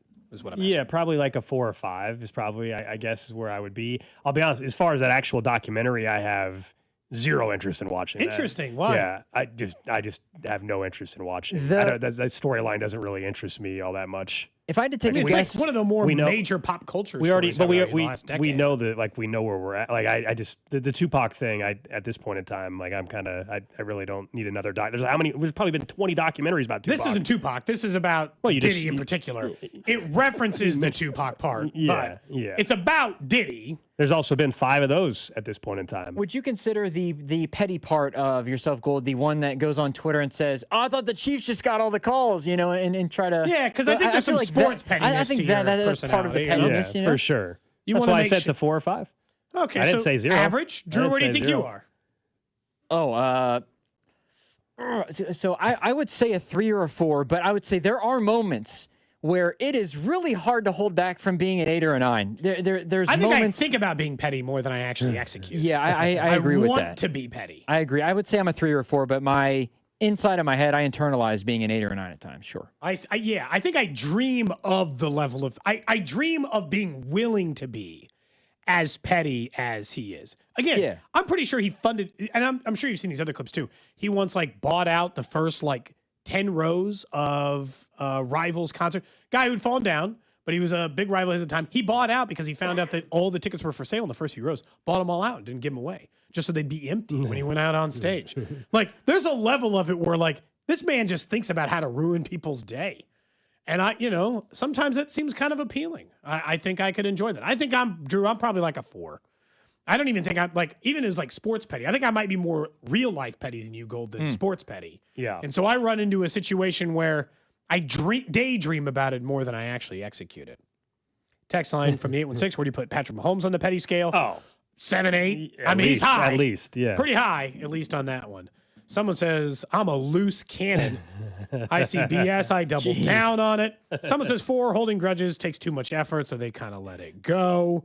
So they're just trying to figure out which one they're in. I'll take your answers over on YouTube, Twitter, Twitch, and Facebook as well. Again, we live stream the show. Scoob over there says he's an 8. Said if he given any opportunity, obviously. If you're an 8, you're just taking every opportunity to be petty. Because family situations is the easiest time to be petty. They say the most contradictory things. You get your chances there.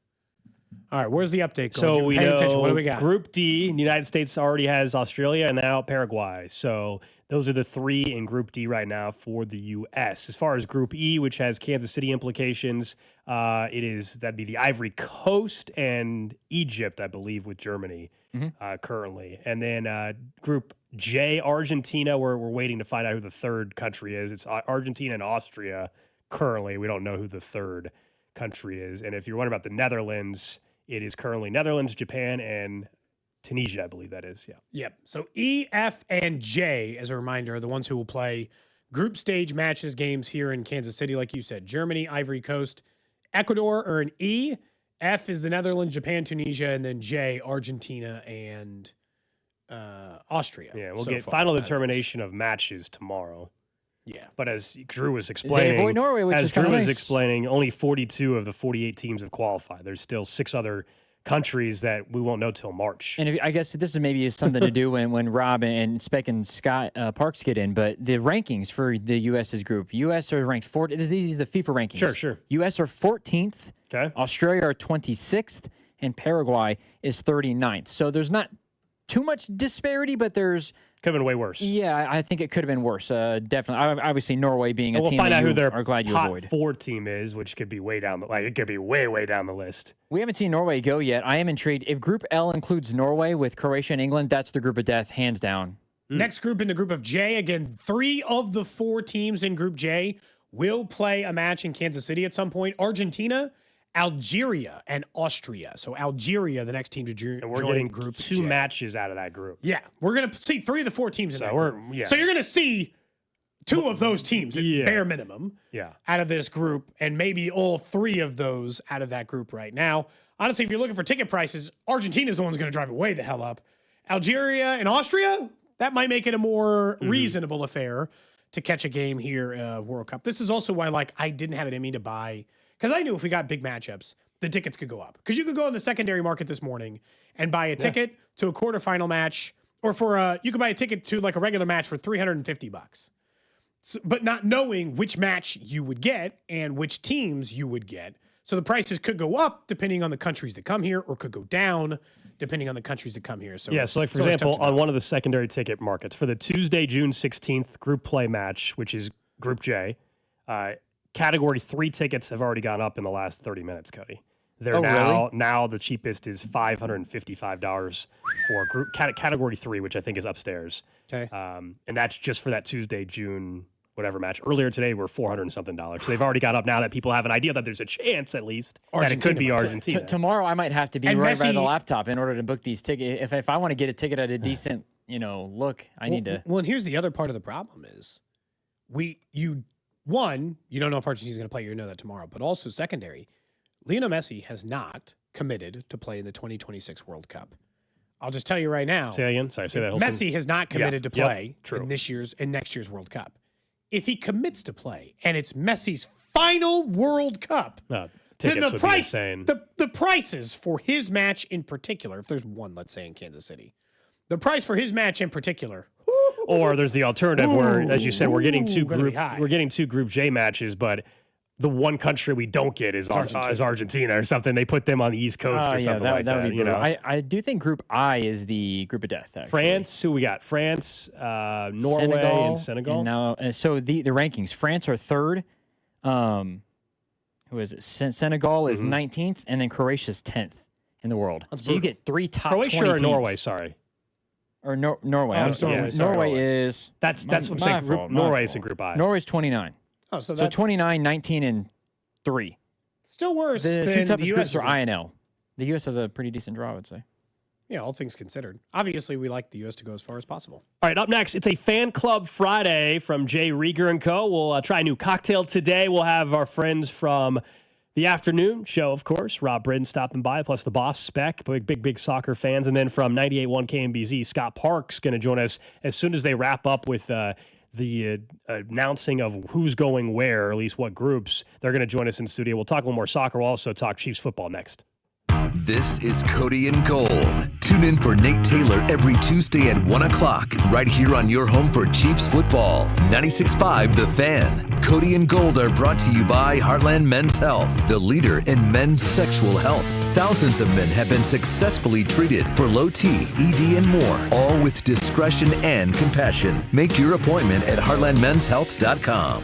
Men, it's the holidays, the season of all kinds of hustle and bustle. But if your energy is down, if you aren't sleeping well, if your sex drive is MIA, and you just don't feel like the guy you once were, maybe it's tough to get excited for all the holiday cheer. This is Jeff for Heartland Men's Health, and if this sounds like you may have low testosterone. And if so, this is the season for you to get treated. At Heartland Men's Health, we're experts in treating low T. If you're like most guys, you'll feel the change in just a few weeks. And truly, the results can be life-changing. You'll have improved mental clarity, your energy will kick up, your workouts will be better, your sleep patterns will improve, and your sex drive will likely heat up as well. So call us, and don't go through another season with low T. Your initial visit is only $99 and includes blood work, a medical consult, and if you start on testosterone the day of your appointment, your visit is free. Call 844-447-6600 or go to heartlandmenshealth.com. That's heartlandmenshealth.com. We have 3 offices: Overland Park, Independence, and North Kansas City. Around here, we've got each other's backs. When it comes to health insurance, we want that same kind of support. Blue Cross and Blue Shield of Kansas City gets that. They're from around here too. Backed by the national strength of the Cross and Shield, they help you make confident choices, no matter where you are. Blue Cross and Blue Shield of Kansas City. From here for wherever you are. That's the benefit of blue. I'm worth more. I'm worth more. I'm worth a lot more. And I completely agree. That's why I'll pay more for your car at GiveMeTheVin.com. That's the name of our new campaign. I'm worth more. You are worth more, and your car's worth more. And that's why I will pay more. And remember, if I don't beat the price on a CarMax or a Carvana deal, I'll pay you $100 at GiveMeTheVin.com. Sell us your car. GiveMeTheVin.com. So easy you can do it in your underwear. FanDuel Friday is turning it up with an NBA happy hour every Friday from 6 to 7:30 p.m. Eastern Standard Time. FanDuel is dropping limited time specials to get you in the zone. Boost, bonus, surprises, all designed to give you that Friday energy. This isn't just another promo. It's your weekly pregame NBA happy hour every Friday, 6 to 7:30 Eastern, only on FanDuel, an official sportsbook partner of the NBA. So visit FanDuel.com/KFNZ. Use my promo code to grab your reward before the clock expires. Celebrate the beginning of the NBA season in style. FanDuel is the official sportsbook of the NBA and also 96.5 The Fan. 21 and present in Kansas. Opt-in required. Rewards are non-withdrawable. Restrictions apply, including bonus and token expirations, league requirements, and max wager amount. See terms at sportsbook.fanduel.com. FanDuel is offering online sports wagering in Kansas under agreement. Kansas Star Casino, LLC. Gambling problem. Get out with your best bet. Call 1-800-522-4700. Visit kansasgamblinghelp.com. It's a Red Friday on 96.5 The Fan and the other place, especially with these amazing game day specials. 14-inch two-topping pizzas for just $12 and $4 domestic OP cups. The other place with 5 great Kansas City Metro locations. This is Gene at House of Diamonds. No paint-by-number custom jewelry, no bogus sales and financing offers, and absolutely no lab diamond ripoffs. Everything at House of Diamonds is real. House of Diamonds on the southeast corner of College and Quivira. It all comes down to this, folks. Yep, the entire season is on the line. But my throat has officially thrown in the towel. Sounds like you need Vicks VapoCool drops. They're max strength and vaporize sore throat pain. Whoa! These VapoCool drops hit fast. Speaking of fast, did you just see that play? Yeah, he vaporized that ball. That pun should have come with a penalty. Vaporize sore throat pain with Vicks VapoCool drops. Use as directed. Nationwide is so much more than a great insurance company. They're one of America's largest financial services companies. Like how I'm more than just Peyton Manning. I'm also motivating Manning. When I say insurance, you say financial services. Insurance. Financial services. Insurance. Financial services. Now when I say nationwide, you say is both. Nationwide. Is both. Nationwide. Is both. For your insurance and financial needs, Nationwide is on your side. Nationwide Investment Services Corporation, member FINRA, Columbus, Ohio. My name is Whitney Allen. I am a widow. My husband Ryan died. We never thought in a million years we'd have to use life insurance. The unexpected happened. With Ethos, it is so fast and easy. It's 100% online. You can get a quote in seconds, apply in minutes, and get same-day coverage. No medical exams, and you can get up to $3 million worth of coverage through Ethos. Get your free quote at ethos.com/game. That's ethos.com/game. Time spent on application may vary. Online health questions required. This is the story of the one. As the purchasing manager at a manufacturing plant, she knows the only thing more important than having the right safety gear is having it there when you need it. That's why she partners with Grainger for auto reordering, so her team members can count on her to have cut-resistant gloves on hand, and each shift can run safely and efficiently. Call 1-800-GRAINGER, click Grainger.com, or just stop by. Grainger, for the ones who get it done. Inside the Huddle is brought to you by Blue Cross and Blue Shield of Kansas City. Discover the benefit of blue. Hey, it's Creed Humphrey. The Chiefs Radio Network pregame show starts 3 hours before kickoff, right here on your home for Chiefs football, 96.5 The Fan. KFNC FM and AM, HD1 and HD2 Kansas City, an Odyssey sports station. Welcome into the Fan Club. Step 1, we buy into this club. Step 2, we roll over to the club, either in your Mercedes-Benz or my pre-owned Acura Legend. It's not as much as a club as it is a couple middle-aged dudes in sweatshirts talking about sports. Bounce, bounce, bounce, bounce, bounce. Now all the ladies saying bounce, bounce, bounce, bounce, bounce. But you get the gist. Here's Cody Tapp and Alex Gold. 1 o'clock hour here on Cody and Gold. It is a Fan Club Friday presented by Jay Rieger & Co. Cody is going to get the cocktails ready to go. We are watching the final moments of the 2026 final draw for the World Cup, determining some of the final spots here for the groups. We've been giving you the latest information. Remember, Group D, that is the USA group, currently with Paraguay and Australia. We're waiting to find out who the final country is. We may not know today. We might have to wait for one of the playoffs, and our guest coming up can explain that a little bit more in a bit. We got Rob Britton, Scott Parks, Steven Spector is going to be in studio in just a bit. Some of the biggest soccer fans certainly in the building. This is why you guys are great to have on the show today. Let me just first start with your initial reaction right now to, we'll get to the whole process in a second, but what the U.S. is going to be dealing with in Group D. Scott, we can start with you. They got a kiss on the Can we go ahead and get his mic? Nope. Drew, can we go and get his mic going? Hi. There we go. Thank Hi. you. There we go. Sorry about United States, barring whoever their turd team is, and I'm not really that worried about it, USA got a huge kiss on the lips today. Didn't you think that was going to happen? Probably. As a host nation, yes. That's what I mean. Historically, that's what happens. Let's be honest. Mexico got a kiss on the Here we lips. go. Here you go, Parks. Final team, though, is about to come right now on the television screen. So It's a winner of playoff. playoff C. Who would they be? Who would that be? You guys. See who the winner. Playoff C. This will be the final team in Group D for the Turkey, United States. Romania, Slovakia, or Kosovo? Oh, come on. Give me Kosovo. Kosovo. I want Kosovo. No, it's Ukraine, Sweden, Poland, or Albania. No, Right? That's tougher. that Or one is that the other one? That's the other one. Okay, sorry. All right. Yeah, so they got Pod C. All right. Okay. All right, I finally made the drinks. Sorry, they're like warm drinks. You're It took fine. me forever. You're good. We're just They talking have a about new microwave up here, buddy. You got to use that. I did get to use the microwave.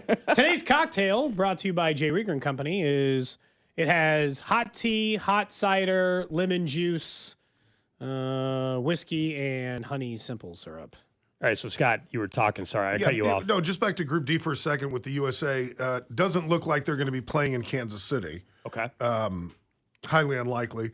But some of the teams that we have potentially coming to Kansas City are top-notch, really good teams with big stars. The USA will not be playing in Kansas City, it doesn't look like. But their group is Australia, no problem. Paraguay, more likely than not, no problem. It's an easy group for the United States. I like it. That's what we want to see. And I know we can get into how they've expanded the field this year and everything like that. Kansas City, potentially, 2 Group J matches? Yep. So Argentina, Algeria? Austria and Algeria. Yeah. Okay. So what do we make of potential Jordan now- matchups Jordan and now Jordan too. the final Jordan country? Yeah. Well, I would say The big thing I'm cheering for as a Kansas Cityan is we know based on the matches that the winner of Group K is playing their round of 32 match in Kansas City. Excuse me. So as you look over, and I'm trying to turn the mic It's with likely me, to be Portugal. So we can get a Messi. Cristiano Ronaldo could be coming to Kansas City, which is obviously in a knockout round match, obviously an enormous moment for the city. You're right, though. From a group stage, we won't know what teams are coming to Kansas City until tomorrow because FIFA absolutely bungles this thing, and that includes don't get me started. Don't get me started. You gotta go on the air. This is ridiculous. I could talk till 4 about how awful that was. We should have seen him downstairs, boys. Parks, you and I are lockstep on this. At 11 o'clock, we were told, it's going to be, get ready for it. 30 minutes pass, not a damn thing. They're all just kissing each other's ass for a half hour or so. Then we get to noon, still nothing. This has been the most dragged out process I've ever seen. And not only that, can I have a complaint about it? Kevin Hart and Heidi Klum were the hosts of the show. Right. Heidi Klum was on script. She was good. She's beautiful to look at. Kevin Hart, it's almost as if he rolled up to the Kennedy Center at 10:59, was given a microphone, and maybe put a little bit of face makeup on and did his hair real quick and was just told, go in there and be funny. He wasn't. He was boring. He was off script. He didn't know what he was talking about. It was absolutely the worst production of a sporting event I have ever seen in my entire life. There were two different scripted, like their SNL with the president of FIFA. Get his ass off the TV for stuff like that. Not only that, but Rio from England. Mm-hmm. Yeah, like I don't need them in scripted, like, hey man, know your spot. Talk about soccer, you want to explain some of that? Great. You're trying to do scripted comedy? With Matthew McConaughey? It was bad. Not the time. By the way, to Drew's point, we now know for sure it is Turkey, Romania, Slovakia, Kosovo. The winner of that playoff will be coming into the United States group. So if you are a United States fan, you are cheering actively against Turkey. Anyone other than Turkey, and you're fine. Because if it's USA, but Turkey's likely to win, though, right? They are If I was on the FanDuel app right now, I would tell you that they're probably the favorite to win that playoff. Gotcha. But they're not going to beat Portugal. No, they're not. I mean. Okay, I see what you're saying. So yeah, gotcha. Turkey, by the way, guys, 25th in FIFA's rankings. Correct. I do like that there's a decent, like, if he commits to play in 2026, there's definitely a non-zero chance we get Messi and Ronaldo in Kansas City. I think you're going to get one or the other, if not both. I don't know that you can ask much more for that for the first time hosting World Cup games in your city. The fact that you could have two of the biggest stars on the planet and we are also run through. I would argue the two biggest stars those are the two names. Yeah. I would also say it's possible those two we have a good confidence are coming.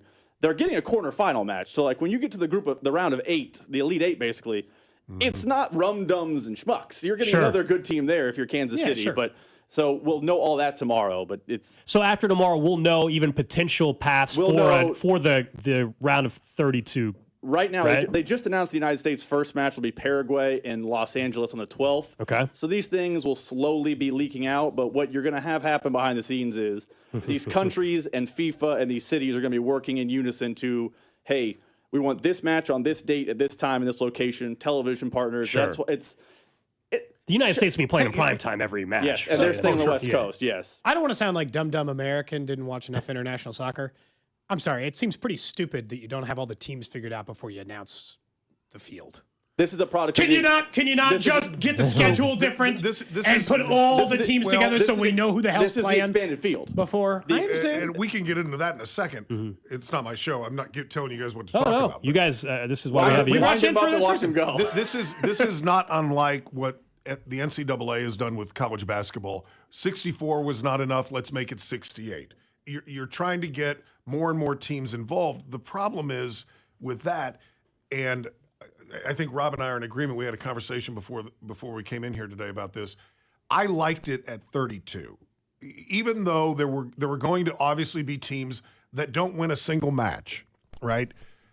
There's always going to be that 1 or 2, 3 teams that don't win a single match in the World Cup. Sure. When it was a field of 32. You expand it now to 48. We're looking at 19 potential teams that are going to lose every single game they play. That's crazy. Like I don't have the teams behind me, but like Uzbekistan. Yeah, we were looking at you have a nice moment. You get to make the World Cup, your country, but you're not winning a game. But that's the thing. It's like because it's a worldwide thing, including more of the world's not the worst thing, though. Haiti ought to save the money to help rebuild their country and not even buy airplane tickets to come here. Yeah, we were looking at the odds. They're that bad. Like Kosovo and Iraq and Curacao, Northern Ireland, Haiti, they all have 100,000 to win the World Cup. Like, they're not winning they're not. Curacau's not going to win a game. Curacau's not going to win a game. Yeah, they have the worst odds. If Curacao has a draw, you will see a party in the streets of the country if they pull a draw against. Oh, can you believe we played to a draw? And it's like the Olympics. I understand to Cody's points, the world's game. You want to have more teams highlighted in celebration, but from a purely competitive standpoint, it does not benefit anyone to move to 48. And it's not even like a true 48. They moved to 48, but because of that, they've added more playoff games. So you have 3 in Pot C, 4 in Pot D. So it's really more like a 60-team tournament that gets whittled to 48. Imagine if the first 4 in Dayton was like a 16-team playoff. I guess, you'd be like, what are we doing? But like at some point, it's like for any of these, and international soccer works a little bit different. It's far less equitable than even that. But for why they expanded the college football playoff, the more teams, at least you get the chance to be a part of the field. There is something about saying we were a World Cup team and I got to represent my country in the World Cup. In the Olympics, you can qualify for your country even if maybe you're not the best. You still get a chance. It's very cool for the players in the country. I'm not diminishing that, but from a the product, it stinks. From a competitive viewing standpoint, I'm sorry, I'm not watching Kosovo take on I'll watch if they play the United States, but when Kosovo takes on Australia, I'm good. I'm not watching that one on TV. I'm not going to that one. I'm pass. And there's a handful of groups that it's just so obvious. For example, am I going to watch Belgium play Iran? Probably not. Iran's it'll be on. It'll be a decent team, but Belgium's going to crush them. Spain playing Cabo Verde? I couldn't even. I love geography. Verde or whatever. I love geography, but I couldn't find Cabo Verde on a map. Right. And you grew up internationally, Spain playing Cabo Verde is going to be a game I take off. Yeah. I'm not watching that game. It's going to be a bloodbath. I hope that one's at 2:00. I'm busy. It probably will be. We've got Rob Britton and Scott Parks hanging out with us talking about the World Cup draw, which was just announced minutes ago, at least finalized minutes ago. I can't believe the Village people are still performing. The Village people are now performing, which is with one original member left. Is that right? Mm-hmm. Is that right? How do you audition to be a fill-in member? Sorry, I got distracted by the Village people part. Go ahead, Gold. I actually had the same. I was looking for see they had the groups listed up there because I don't have a notepad in front of me, and I was like, I'm sorry, what's happening? No, you're good. I was going to say, what do you guys think for U.S. soccer? What is, without knowing the exact matchups yet, what's successful 2026 World Cup here for the United States? Well, they need to win their group. They were given, as quote Scott, an absolute kiss on the lips. Yeah. We were downstairs watching the draw, the 3 of us, and with Spec, and then Carrington was down there, and we were begging a Pot 2 team that is soft to be the United States. Australia. And that's Australia. Now, Australia can make it out of the group stage. They can be second in their group. No, but they should be a team the United States wins that game against. Paraguay is the same way. Now, we don't know their 4th team, but if it's not Turkey, Turkey's a little bit of a problem. Turkey's already been assigned. Yeah. Turkey's one of the playoff teams in the United States group. It's Turkey, Romania, Slovakia. Oh, I had them in Group K. Sorry. No, you're my good. mistake. So then they're in. But outside of Turkey, every match the United States will play, and we don't know if it will be Turkey because of the weird playoff, is very winnable. So the goal should be to win the group. Not only do you get the host nation kiss, which is that a team like the United States that should not be in Pot 1 was in Pot 1, but you got a super favorable draw. And it's like the NCAA. It's like the NCAA tournament or one of these big tournaments. If you win your group, now the road becomes a little easier. You're playing a team that came in 3rd in their group in the round of 32, which means you might not have to bump into an Argentina, a Brazil, one of those type of teams until the round of 16, maybe the quarterfinal. So I would have told you before I saw the draw today, the goal is to get out of the group and then win a knockout round match. Now the goal is to win your group, and you should be playing in the Sweet 16. That should be the absolute base minimum. I feel like knockout is doesn't really mean as much as it once did. I mean, avoiding embarrassment is obviously not getting out of if you don't get out of the group, that's just embarrassing for the United States. 100%. But the knockout has become the new World Cup. Correct. I agree with that. Fair enough. That is, and sadly, 32. That's back to the original. Sadly, field. You only get one chance. Once they whittle it down, you've got one chance to get it right, and it depends on who the United States gets paired with. But I'm with Rob. I think it's almost a foregone conclusion. Knock on wood. I don't want to jinx them. Almost a foregone conclusion that the USA wins Group D. Do they end up in the Sweet 16? I hope so, but hell if I know. But you would feel like do either of you give them any chance, Steven, to get to a semi-quarter? I would have to see how things shake out. It's kind of like I always make the comparison to the NCAA tournament. Like right now, basically the United States for an NCAA tournament comparison is a 4 seed. And you're like, man, that 1 seed is going to be a real problem in Sweet 16. But every once in a while, every once in a while, you know, Virginia loses to UMBC and suddenly K-State finds themselves making a run. Wichita State one year was undefeated. They lost to Kentucky. Like, it happens, but without knowing those things, I think the lowest hurdle the United States has to clear is the round of 16. And then let's just see what happens from there. But that needs to be the minimum for them. Every once in a while, you get a Valparaiso. Sure. What group do you view as the toughest, though? We're talking about the United States and Group D. You guys both agree that it's a very favorable draw. I think we have 2. Okay. There are 2 groups of death. No, not INL. Can I speak for you, Go Rob? ahead, yes. I think we both agreed that Group C and Group L. Okay, so Group C is Brazil, Morocco, Haiti, and Scotland. Yeah, 3 of those are really good countries. And then you've got Group L. I don't know who their 4th was. I didn't catch it. Ghana became their 4th. Croatia, England, See, that gets Panama. even harder for that group. So you got England, Croatia, which came in 3rd in the last World Cup. England's always a perennial tough team. But then you've got the team that finished 3rd in the last World Cup, Panama, and then Ghana. Ghana is always what I think Rob and I would call a sneaky team. You don't know what you're going to get when they come on the field. And on any given Sunday, to borrow an old American phrase, they could win. Now, are they going to advance? Probably not. But can they beat somebody? Yeah. Oh, yeah. I also think without knowing if, like, maybe not the group of death, but like another group that will be fun to watch. Like, it's not like, oh man, I don't know what's going to happen, like Group L is. But I think Group I with France, Senegal, Norway, and then there's a playoff in there. But France and Norway, that's a good one. That's a really good one. You get maybe the best striker in the world in Erling Haaland. You get maybe the best player in the world in Kylian Mbappe. And then Senegal is no pushover. They were in Group B. They carry a lot of Premier League players. 19th in the world. 19th in the world. Nicholas Jackson, Sadio Mane, like that. That is a without knowing the 4th team, because playoffs. That's another group where you're like, I could see some, this one got interesting because Erling Haaland goes crazy and they beat France or something like that happens. Looking at just some odds, we can get back to Kansas City in a second, but if out of the World Cup field right here, the favorite is Spain at plus 410 to win the World Cup. England sitting there, you just mentioned their group, 5.5 to 1. France and Mbappe 7 to 1. Brazil 6.5 to 1. Argentina 8 to 1. Those are the 5 teams or countries with the best odds to win the World Cup.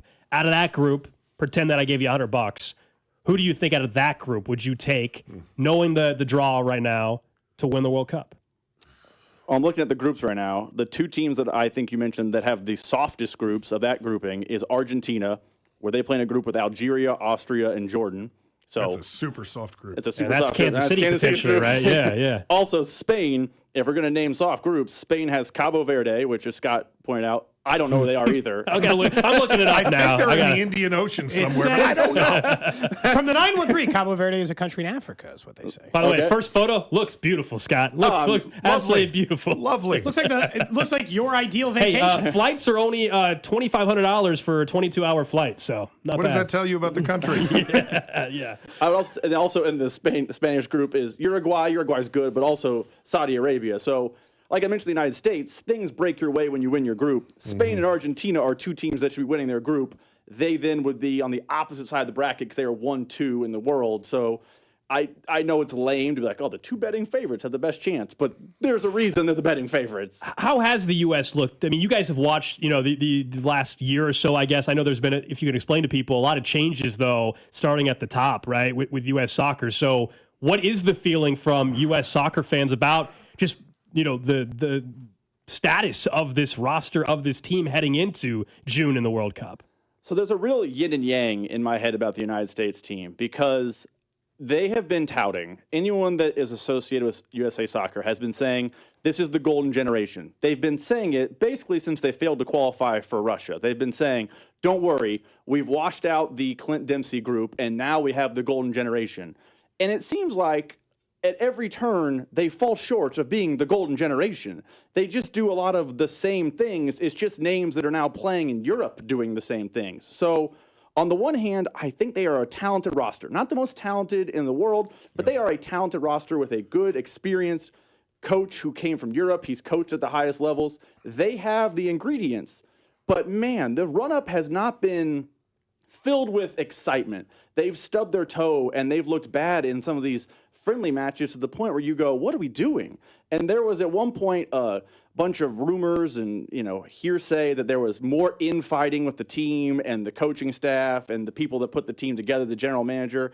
It just feels like there's always a lot of noise around a team that should be doing more and constantly falls short. Instead of telling you what I expect, let me tell you what I hope doesn't happen. Okay, there we go. And I'm the oldest guy in this room by far, and so I was an adult for both of these World Cups. I remember in 1994 when the World Cup was played here in the United States, and the U.S. did better than they were expected to. I think it was like their second time in the World Cup or third time.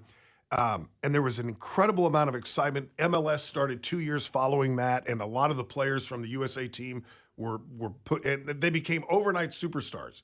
The World Cup was a huge hit in 1994. Lexi Lawless, I could go down the list. And then 1998, they make the tournament again. And everybody's super excited. We basically have the same team that went farther than they were supposed to go in 94. And they tanked. And they got blown out in the first round. And everybody was like, oh. That's what I'm hoping doesn't happen to the United States this year. If it happens in this group, they need to reshuffle the deck. There's a problem. They keep reshuffling. I will say, I always say, there's always 10 people on the text line say, they're not going to go that far. The United States is bad at soccer, bad at men's soccer. I think we need to make that a massive qualifier here. We're not bad at soccer as a country in general. We're bad at men's soccer. We're awesome at women's soccer. I'm not going to say we're bad at men's soccer. I just we're not on this. We're not elite. We're not in the England, Germany, Brazil, Argentina conversation. Yeah, we're B class. We're definitely B class. And what's frustrating as a United States fan is as someone who probably is too close to it, I read too much about it, is it feels like the reason they're a B class is the people that run U.S. soccer are totally content being B class.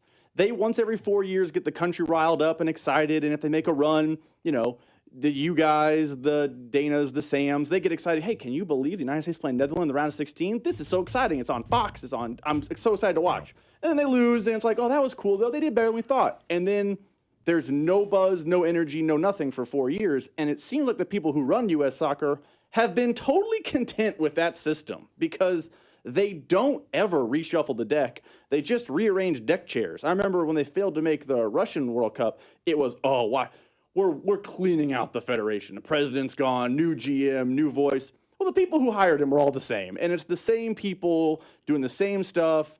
And it's just a constant churn and a constant feeling of you're stuck in the same world. And it's very frustrating when you watch other countries fall short and they do actually say this is unacceptable and burn it out. Like England was bad a couple of years ago and they ran everyone out, including a coach who made it to the European Championship, which is a big deal. Like that's the European powers. Hey, they fell short. Everyone's got to go. Just two observations about what happened today. I am just amazed that Italy is a play-in team. How far the mighty fall. Also, I've reevaluated my groups. Group L is without doubt the group of death. In Group L, again, that's England, Croatia, Ghana, and Panama. That is Group L. And not even in that order, but yes. Sure. Yeah. That is Group L. So we got Scott Parks and Rob Britton in studio. Rob, I know you got to run. Real quick, I'll ask you, if you're in Kansas City, and whether you're a diehard soccer fan or the most casual soccer fan, and you just want to be part of this. You want to be part of this summer and the excitement in the city and what it means to be on this stage. What's we don't know the exact draw yet of Kansas City, but what's the athlete, who's the country that if you can find a way financially to pull it off, what's the country you say you got to go once in a lifetime? Well, I would say first off, because Kansas City has been gifted this major event, you kind of get a break. You don't have to fly to a Los Angeles, a Miami, an Atlanta to go see one of these teams. If you can, do. I'm not discouraging anyone, but I just pulled this up. Jared Kohler tweeted this out. Okay. The list of teams that could come to the United States before we get to a quarterfinal, because you don't know, includes Germany, Argentina, the Netherlands, Poland has Robert Lewandowski. He's a top flight striker. Portugal could come in the round of 32. Those are 5 of the top 15 or 20 countries in the world. Now, we don't know. We won't know until tomorrow. Okay. But those are teams that if they come here, you need to make a point to go see them.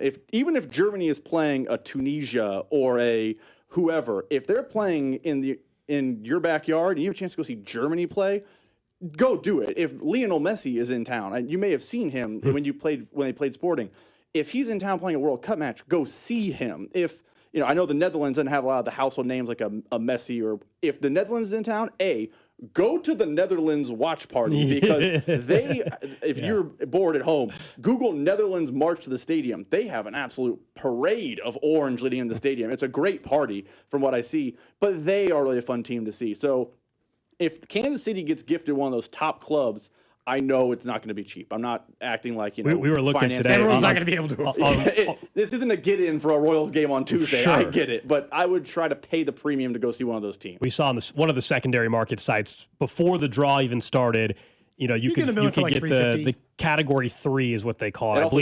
It could plummet too if it's like Algeria, Jordan. For sure. I think Category 3 is upper level is how FIFA is organizing it. Kansas City Stadium. That's right. Yeah, it's not Arrowhead. It's Kansas City Stadium. Yeah, they don't call it Arrowhead. Definitely not GEHA. They won't allow that at all. All that signage is coming down the minute the season's over for the Chiefs. True. And those were $380. They're now up to $580 on the secondary market. So people maybe are speculating that Argentina or somebody.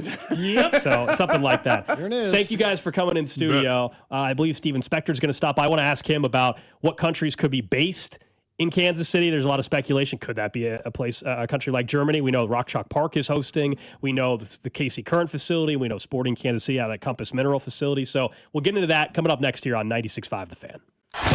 What's up, Chiefs Kingdom? It's Trent McDuffie. You're listening to Cody and Gold, weekdays 10 to 2 on your home for Chiefs football. 96.5 The Fan. Brought to you by Heartland Men's Health, the leader in men's sexual health. Thousands of men have been successfully treated for low T, ED, and more, all with discretion and compassion. Make your appointment at heartlandmenshealth.com.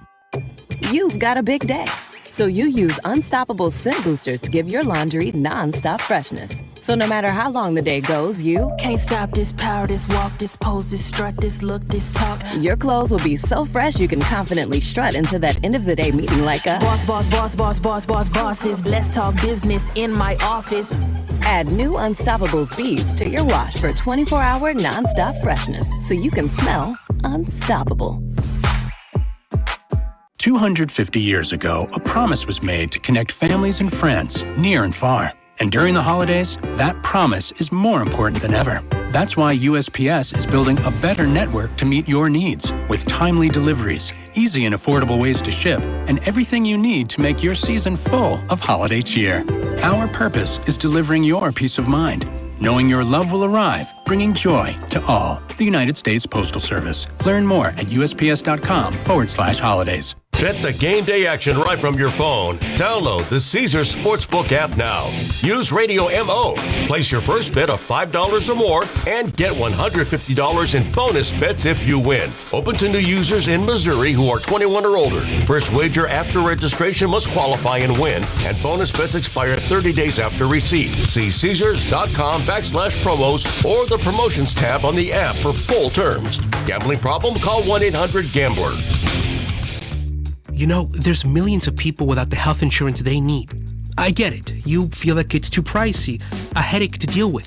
You deserve something better. And Better Health. We're on a mission to get everyone high-quality, affordable health insurance. You have health insurance needs. We have plans with low out-of-pocket premiums, with in-network preventive care at no cost to you, and a network of local doctors and hospitals. So if you're still shopping for health insurance, go to ambetterhealth.com/enroll to get your free, no-obligation quote. That's ambetterhealth.com/enroll. For coverage to start January 1st, you must enroll by December 15th. Find the plan that's right for you right now. ambetterhealth.com/enroll. Ambetter Health, on a mission for better. Ambetter Health is the brand name for health insurance products underwritten by subsidiaries of Centene Corporation. Go to ambetterhealth.com to see offerings in your state. This is a solicitation for insurance. BetMGM is now available in Missouri. The wait is over, and BetMGM, of course, I said it, is now available in Missouri. Sports fans in Missouri can sign up for BetMGM and get up to $1,500 paid back in bonus bets if their first bet loses. Enjoy a betting app that was designed for game day with features like live bets, same-game parlays, and BetMGM reward points. Plus, be on the lookout for surprise boosts dropping in your account all throughout the season. Sign up now for BetMGM and get up to $1,500 paid back in bonus bets if your first bet loses. BetMGM, it's everything a sports fan could want in one app. BetMGM is now available in Missouri. Sign up today BetMGM, make it legendary. Gambling problem? Call 1-800-GAMBLER. See BetMGM.com for terms. 21 and older only. Missouri only. New customer offer subject to eligibility requirements and minimum deposit of $10. Bonus bets are non-withdrawable and expire in 7 days. Please gamble responsibly. Having unexpected car trouble or just in a car accident? You need Jay's Southland Tow Service. They have over 20 years of experience servicing the KC Metro. They specialize in light, medium, and heavy duty, as well as commercial transport and construction equipment. Keep this number handy, 816-779-4869 or southlandtow.com. Use the tow service trusted by most local police departments, Jay's Southland Tow Service. There's nothing they can't do, so be in the know and use Jay's Southland Tow. Hey, I'm Mike Slater. My dad passed away at the age of 63. It's out of nowhere. Had a stroke. Super hard, obviously, for the whole family, but my dad had life insurance. This is why I have life insurance for my family, for my wife and 4 kids. And the best place to get life insurance is ethos.com because you can do it in 10 minutes. And there's no medical exam and no blood test, just a few health questions. Get life insurance in 10 minutes so your family is protected. Ethos, E-T-H-O-S, ethos.com/life.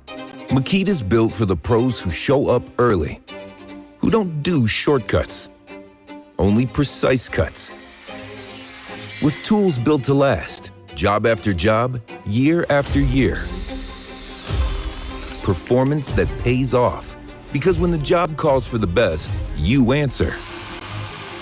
And when you need the best, you call on Makita. Built to be the best. Available at the Home Depot. That's the sound of James adding long-lasting Gain scent boosters to his laundry this morning. Several hours later, James sniffs the irresistible scent of Gain on his shirt. Gain. Several hours later, James has even caught the attention of his mother-in-law, and she never gives him attention. Ooh, you smell amazing, James. Oh, thanks, Mom. I love you too. I never said that. Add Gain scent boosters to your laundry. Add joy to your day. Do you owe $10,000 or more to the IRS like Joe? I started a woodworking business. I was able to build beautiful furniture, but had no handle on the business side of things, so quickly fell behind in my taxes. 1 year of being behind in taxes quickly turned into 5 years. I ended up owing almost $37,000. Then Joe found Tax Relief Advocates. I would hear ads for Tax Relief Advocates. One day it just clicked. This is my exact situation that I'm in. So I wrote down the number and called from the car when I got home that day. TRA saved me 99% of what I owed the IRS, and that brought a huge sense of relief. If you owe 10 or even hundreds of thousands of dollars to the IRS, don't lose hope. Do what Joe did and called TRA for a consultation. I'm really happy that I made that call, and I finally felt like I could breathe again. Visit TRA.com or call 800-513-5321. 800-513-5321. That's 800-513-5321. Must qualify for enrollment. Results may vary. J. Rieger & Co. Oh, so good. Quality crafted in Kansas City. J. Rieger & Co. Straight Bourbon Whiskey. Winner of Best Craft Bourbon at the 2025 Ascot Awards. At 90 proof, it's rich, well-balanced, and oh, so good. Quality crafted in Kansas City. You're listening to 96.5 The Fan from the DM Injury Law Studios. Mike's got this. Fan Club Friday continues here, presented by J. Rieger & Co. One more time, Cody, what's the cocktail of the day? Of course, thanks to Rieger for supporting us throughout the Fan Club Fridays here on 96.5 The Fan. Spiced whiskey cider is the drink today. So we had hot cider, hot black tea, lemon juice, honey syrup, and then Rieger KC whiskey. Just a couple things before we get back into the World Cup draw. Number one, we know KU and MU are playing on Sunday at T-Mobile Center.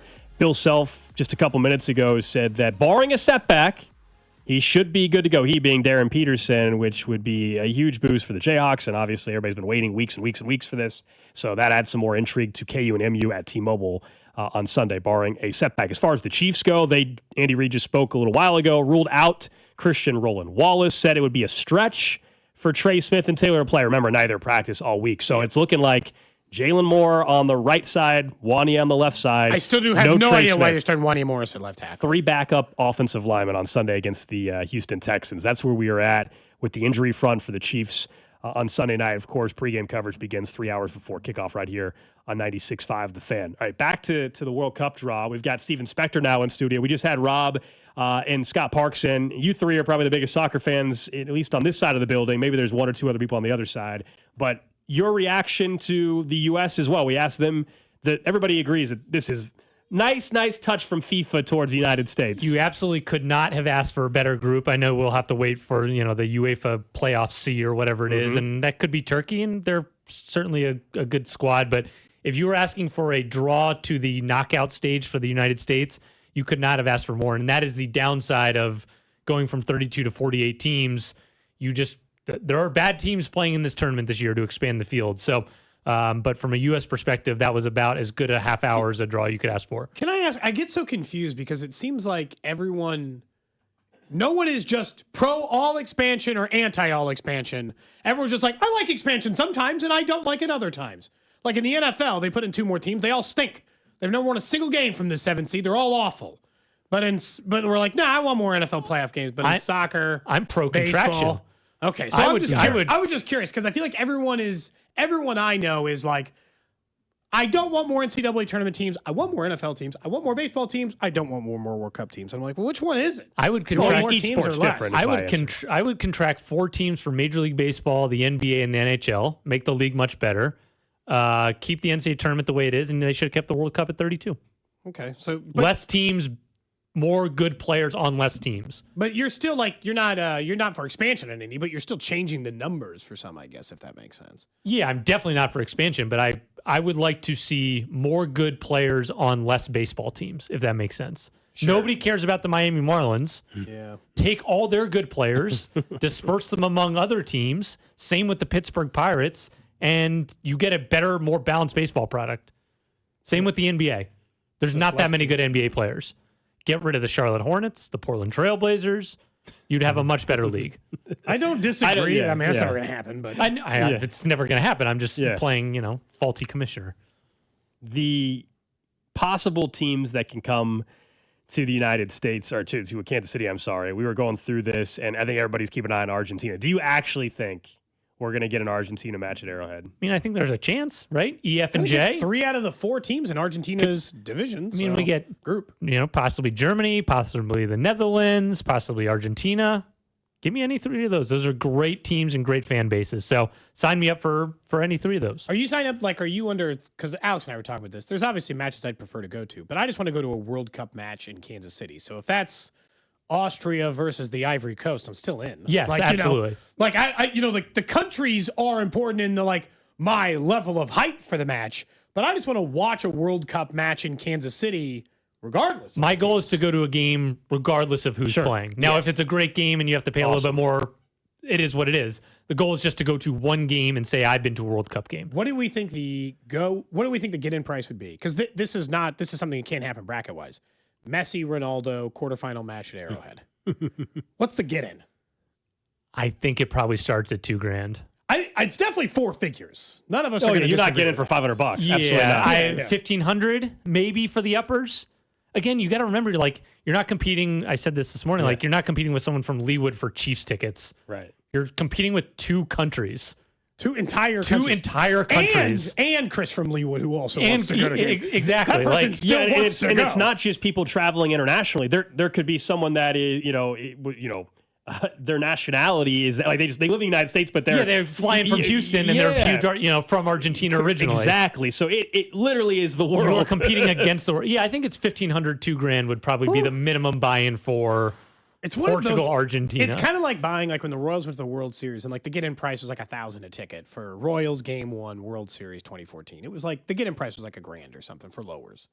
It almost just feels like one of those when's the next time? When will I ever see Messi and Ronaldo in a World Cup match?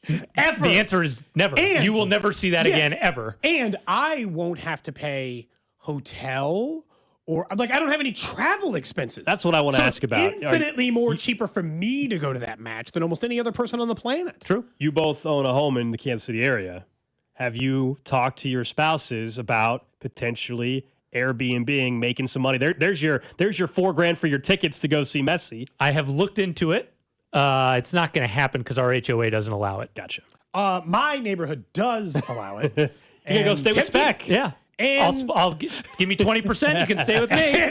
Look, I'm not gonna lie, it is tempting. And I told him the first week of the World Cup in Kansas City is when my daughter's dance competition is this year. So I'll actually be out of town anyway. There you go. I don't even have to. Well, if you're not there, then what are you? I don't even Why have to wouldn't you? play. I don't even have anywhere. I have to stay in my own house. I'll just be gone for a week anyway. You've got 2 kids. You entertain my small kids. You just give me 20% of the buy, and you're welcome to come stay with me. Honestly, you don't really have to uproot your life. We're both in the Northland. Yeah, 20%, similar drive time, distance. Yeah, not way further to get them to school. And actually, it's summer. They wouldn't even have to have regular school anyway, so it's even easier. Deals on the table. Offers on the table, I should say. Look, to be clear, I am interested. I think my wife will need some convincing. But my house is it's not a huge house, but it's a couple thousand square feet, and it's got 3 bedrooms. Someone will want it. I mean, that's if you are coming in from Germany or whoever's going to end up living here for 5 weeks, that's enough space. How many, I always wonder with this, if you put sleeps blank, what would my answer to my house be? It's hard to say. It's a lot. I don't know. There's a lot of decks, so you got to factor that in. If someone brought a someone tent, sleep on the screen porch? Yeah, if someone brought a tent. Technically, it's June. They could sleep on a screen porch. Oh god, that would be the worst sleep There's ever. a basement. Can you imagine sleeping outside in Kansas City in a screened-in porch in June? The humidity. That'd be so bad. Oh god, it'd be so awful. Ooh, it'd be hot. It'd be hot. No, I mean, thank better you. than sleeping not in the screen part of the porch. Fair enough. Yeah. You know. What do you make of of the bugs? What do you make of just how the city currently looks like they're planning for this Spec this summer? We saw. The base camp sites, Rock Chalk Park out in Lawrence is going to host one country. We know the Currents facility and then Sporting with the Compass Mineral. Do you think there's an early favorite? We've all speculated, like a Germany or somebody like that. But yeah, I mean, I think Germany makes a lot of sense because of the Chiefs relationship, right? Obviously. Rob told me this at some point. The president of Brazil's soccer federation went to KU. So maybe that makes some sense. All right. But I think a lot of teams are going to look at Kansas City and be like, we're in the middle of the country. It's easier flight times than going from the East Coast to the West Coast to Houston, wherever. So I think Kansas City makes a lot of sense for 1 or 2. I don't think they're going to end up getting 3 teams. Okay. Maybe a smaller third country. I mean, that's entirely possible. Expanded fields. So. Yeah, but I'm really excited. I mean, I hope the city's ready for it because they said in the broadcast in the first brutal 90 minutes, this is 108 Super Bowls combined, which is you guys have been to a lot of Super Bowls last couple years. You years. cannot drive to the games. Yeah, this is going to be crazy. So I just hope we're ready for it. They announced the transportation plan. It certainly seems like, at least on paper, that they're going to have constant every 15-minute buses from downtown to the airport, from Lenexa City Center to the stadium, from Independence Center to the stadium, and all.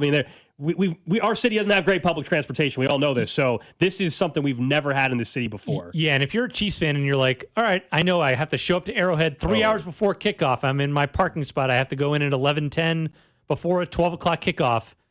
That's not how this is about to work. This is not Arrowhead Stadium. This is a FIFA soccer stadium from June until July. For me, if I would drive to Lenexa City Center and I would be hopping on a bus that takes me to Arrowhead. Or an Uber maybe. Yeah, I mean, if they allow it, might be the best path. I know normally in this city, not everybody. But in this case, they're going to have them ready to roll. Yeah. We do, by the way, we can do the math on it. Todd Palmer put this out, which is good. These are the possible matchups we will get depending on the date, because we know some of the dates these teams are going to play. So on June 16th, the first match in Kansas City, we will get Argentina versus Algeria or Austria versus Jordan. Obviously, we're going to get Austria. We're going to get Austria versus on June Jordan. 20th, we'll get either Germany versus the Ivory Coast or Ecuador versus Curacao. Ecuador is very good. Obviously, Germany's very good as well. You're getting one good team regardless. June 25th, you're getting Tunisia versus the Netherlands or Japan versus the UEFA B playoff winner. So we would list off those countries, most likely Turkey at this point, but it could depend. And then on June 27th, we'll get either Jordan versus Argentina or Austria versus Algeria. There are good teams coming here. Now, whether or not we get Argentina and Germany, that obviously remains to be seen. But there are good soccer teams coming to Kansas City. You will see at least one good team on the field. Yeah, you'll see either Argentina, Germany, Ecuador. I mean, you're going to get at least Austria one is a good team too. A lot of these European countries have very good players who are playing at high level. Who all play in Champions clubs. League, and you just don't even realize exactly. it. Yeah, you're going to see a good soccer product at Kansas City Stadium in June. We have to at least give a score prediction here on the show for the Chiefs game. I know we've gotten bogged down with soccer here for a portion of the show. This is a record, by the way. I can now officially say a record on this. A Cody Gold record of amount of soccer talk in one It is show. an official record here. To be fair, it's a big day, though. Yeah. Today's a big day. When Kansas City got announced as a World Cup, you guys did it for like 4 straight hours. Right? I don't know if it was 4 straight. All right, fine. Game predictions brought to you by Bet365. The gateway to big wins is now in Missouri with Bet365. I'm not kidding. Gold and I were sitting outside, and we both had, before the show, to give for social media our score predictions. We had the identical score predictions, so I switched mine because I didn't feel like we should have the same. You guys have been working together too long. So I'll let him give his score it. prediction in just a minute. Okay. I decided I'll just make it even uglier than what my actual score prediction was, and it'll just be field goals, and no one will ever get in the end zone, and this game will finish 9-6 Chiefs. We'll all be miserable watching it, and no one will enjoy their Sunday night, and it'll end 9-6 on a Harrison Butker 54-yard field goal. Did the Royals and Astros combine for more runs at any point during a game against each other this year than 9-6? Probably. That would be really awful. Yeah, I mean, I went 21-20. That was the answer that I gave. Right on the number. Yeah, look, I think, as I've said all week, on an individual game basis, like I get why the Chiefs are favorites. I get why they'll be a favorite against the Chargers in a week as well, on an individual basis. The issue and why I've said they're not going to make the playoffs is I don't think they string 5 of them together.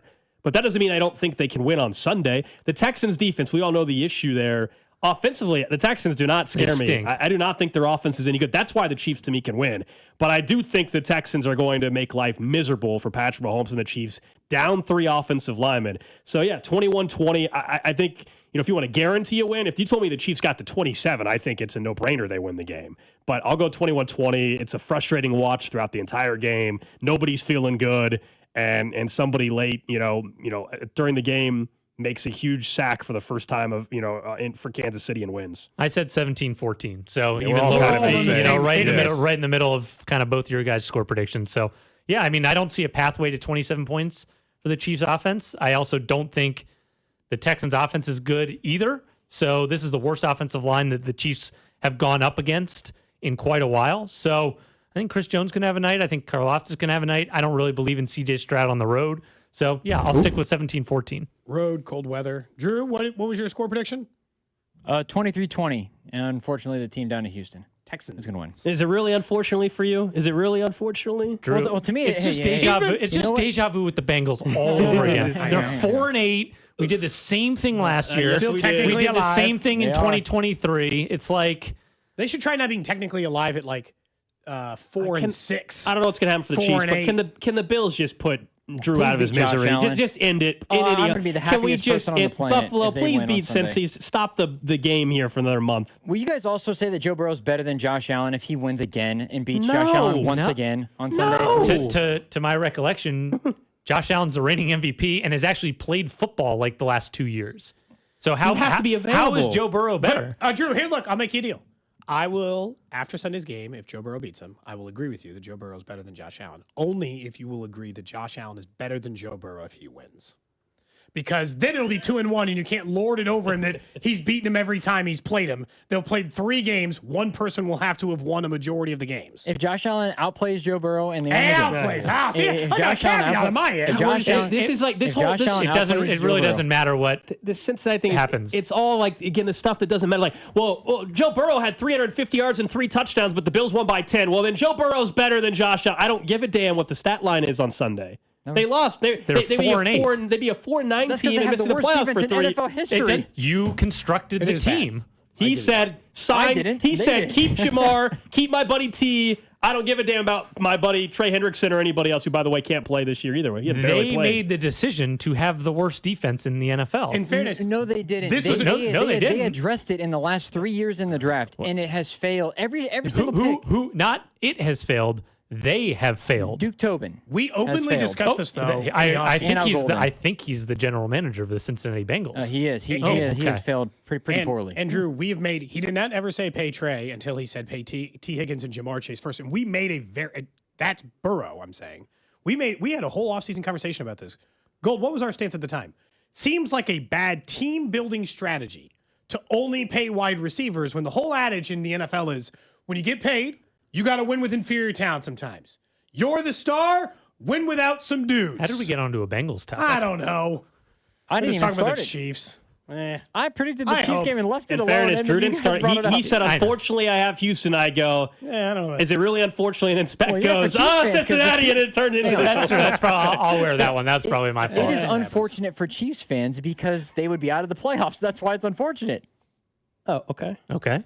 That's why I said unfortunately. The I team will say- I'm trying to appease the people in the place that I work in. This season will go down as a very frustrating one if the Chiefs end up missing the playoffs. Obviously. Even if they end up losing the playoffs Sure. early. I'll tell you right now, I'll sleep fine knowing that the previous 7 years they went to 5 Super Bowls, won 3 I'll of do them. you one better. I'll sleep better knowing that I'm not a Bengals fan. I'll sleep fine. What argument is there to be happy about being a Bengals fan? Just like it's tough Charlie existence. Brown with the football. You're about to get it, and then everybody gets hurt, and your roster construction stinks. In all the majors, what are the worst teams to be a fan of in all the major sports? It's absolutely the New York Jets. So for football, for the NFL, No, it's the Jets. Sports. Okay. It is the Jets. Because who's the worst team to be a fan of for the Major League Baseball? It's not the Marlins. They occasionally accidentally win World I actually Series. think it's the Pirates. Because they end up drafting good players, and then they just have to give them all away. Pirates is a pretty good answer. It's them or the Rockies, and I think the Pirates get the edge there. I think weirdly enough, in college sports, you can make a pretty strong argument for Missouri. Because it's not just to be bad; it's to be like close to being good occasionally, and then also fail. And losing in heartbreaking fashion. They don't just like lose a game; they lose in heartbreaking fashion, and have no like titles for like. It's my Washington Wizards in the NBA. Oh gosh, I can't even imagine caring about being a Washington Wizards fan. It's very Are hard. there people? Do people care about? I don't even really consider myself one Are of they them. part of the contraction teams too? They should be. They absolutely should be. They should would want your absolutely own- contract the your Washington own Wizards. team. Yes, I would. They are that bad. Useless franchise. Useless Hey, franchise. in fairness, Spec, Keyshawn George was part of that parlay that got me Did you hear 12 about? hundo. Yeah. Spec. He hits this part. We find out just by happenstance live on the air. Oh, by the way, guys, I won $1,200 I told on a Spec, parlay. week or two You ago. want to know when he told me? When? Right after the car accident. True. Oh, you guys were driving around? Spec. Yeah. He didn't say two He said- words to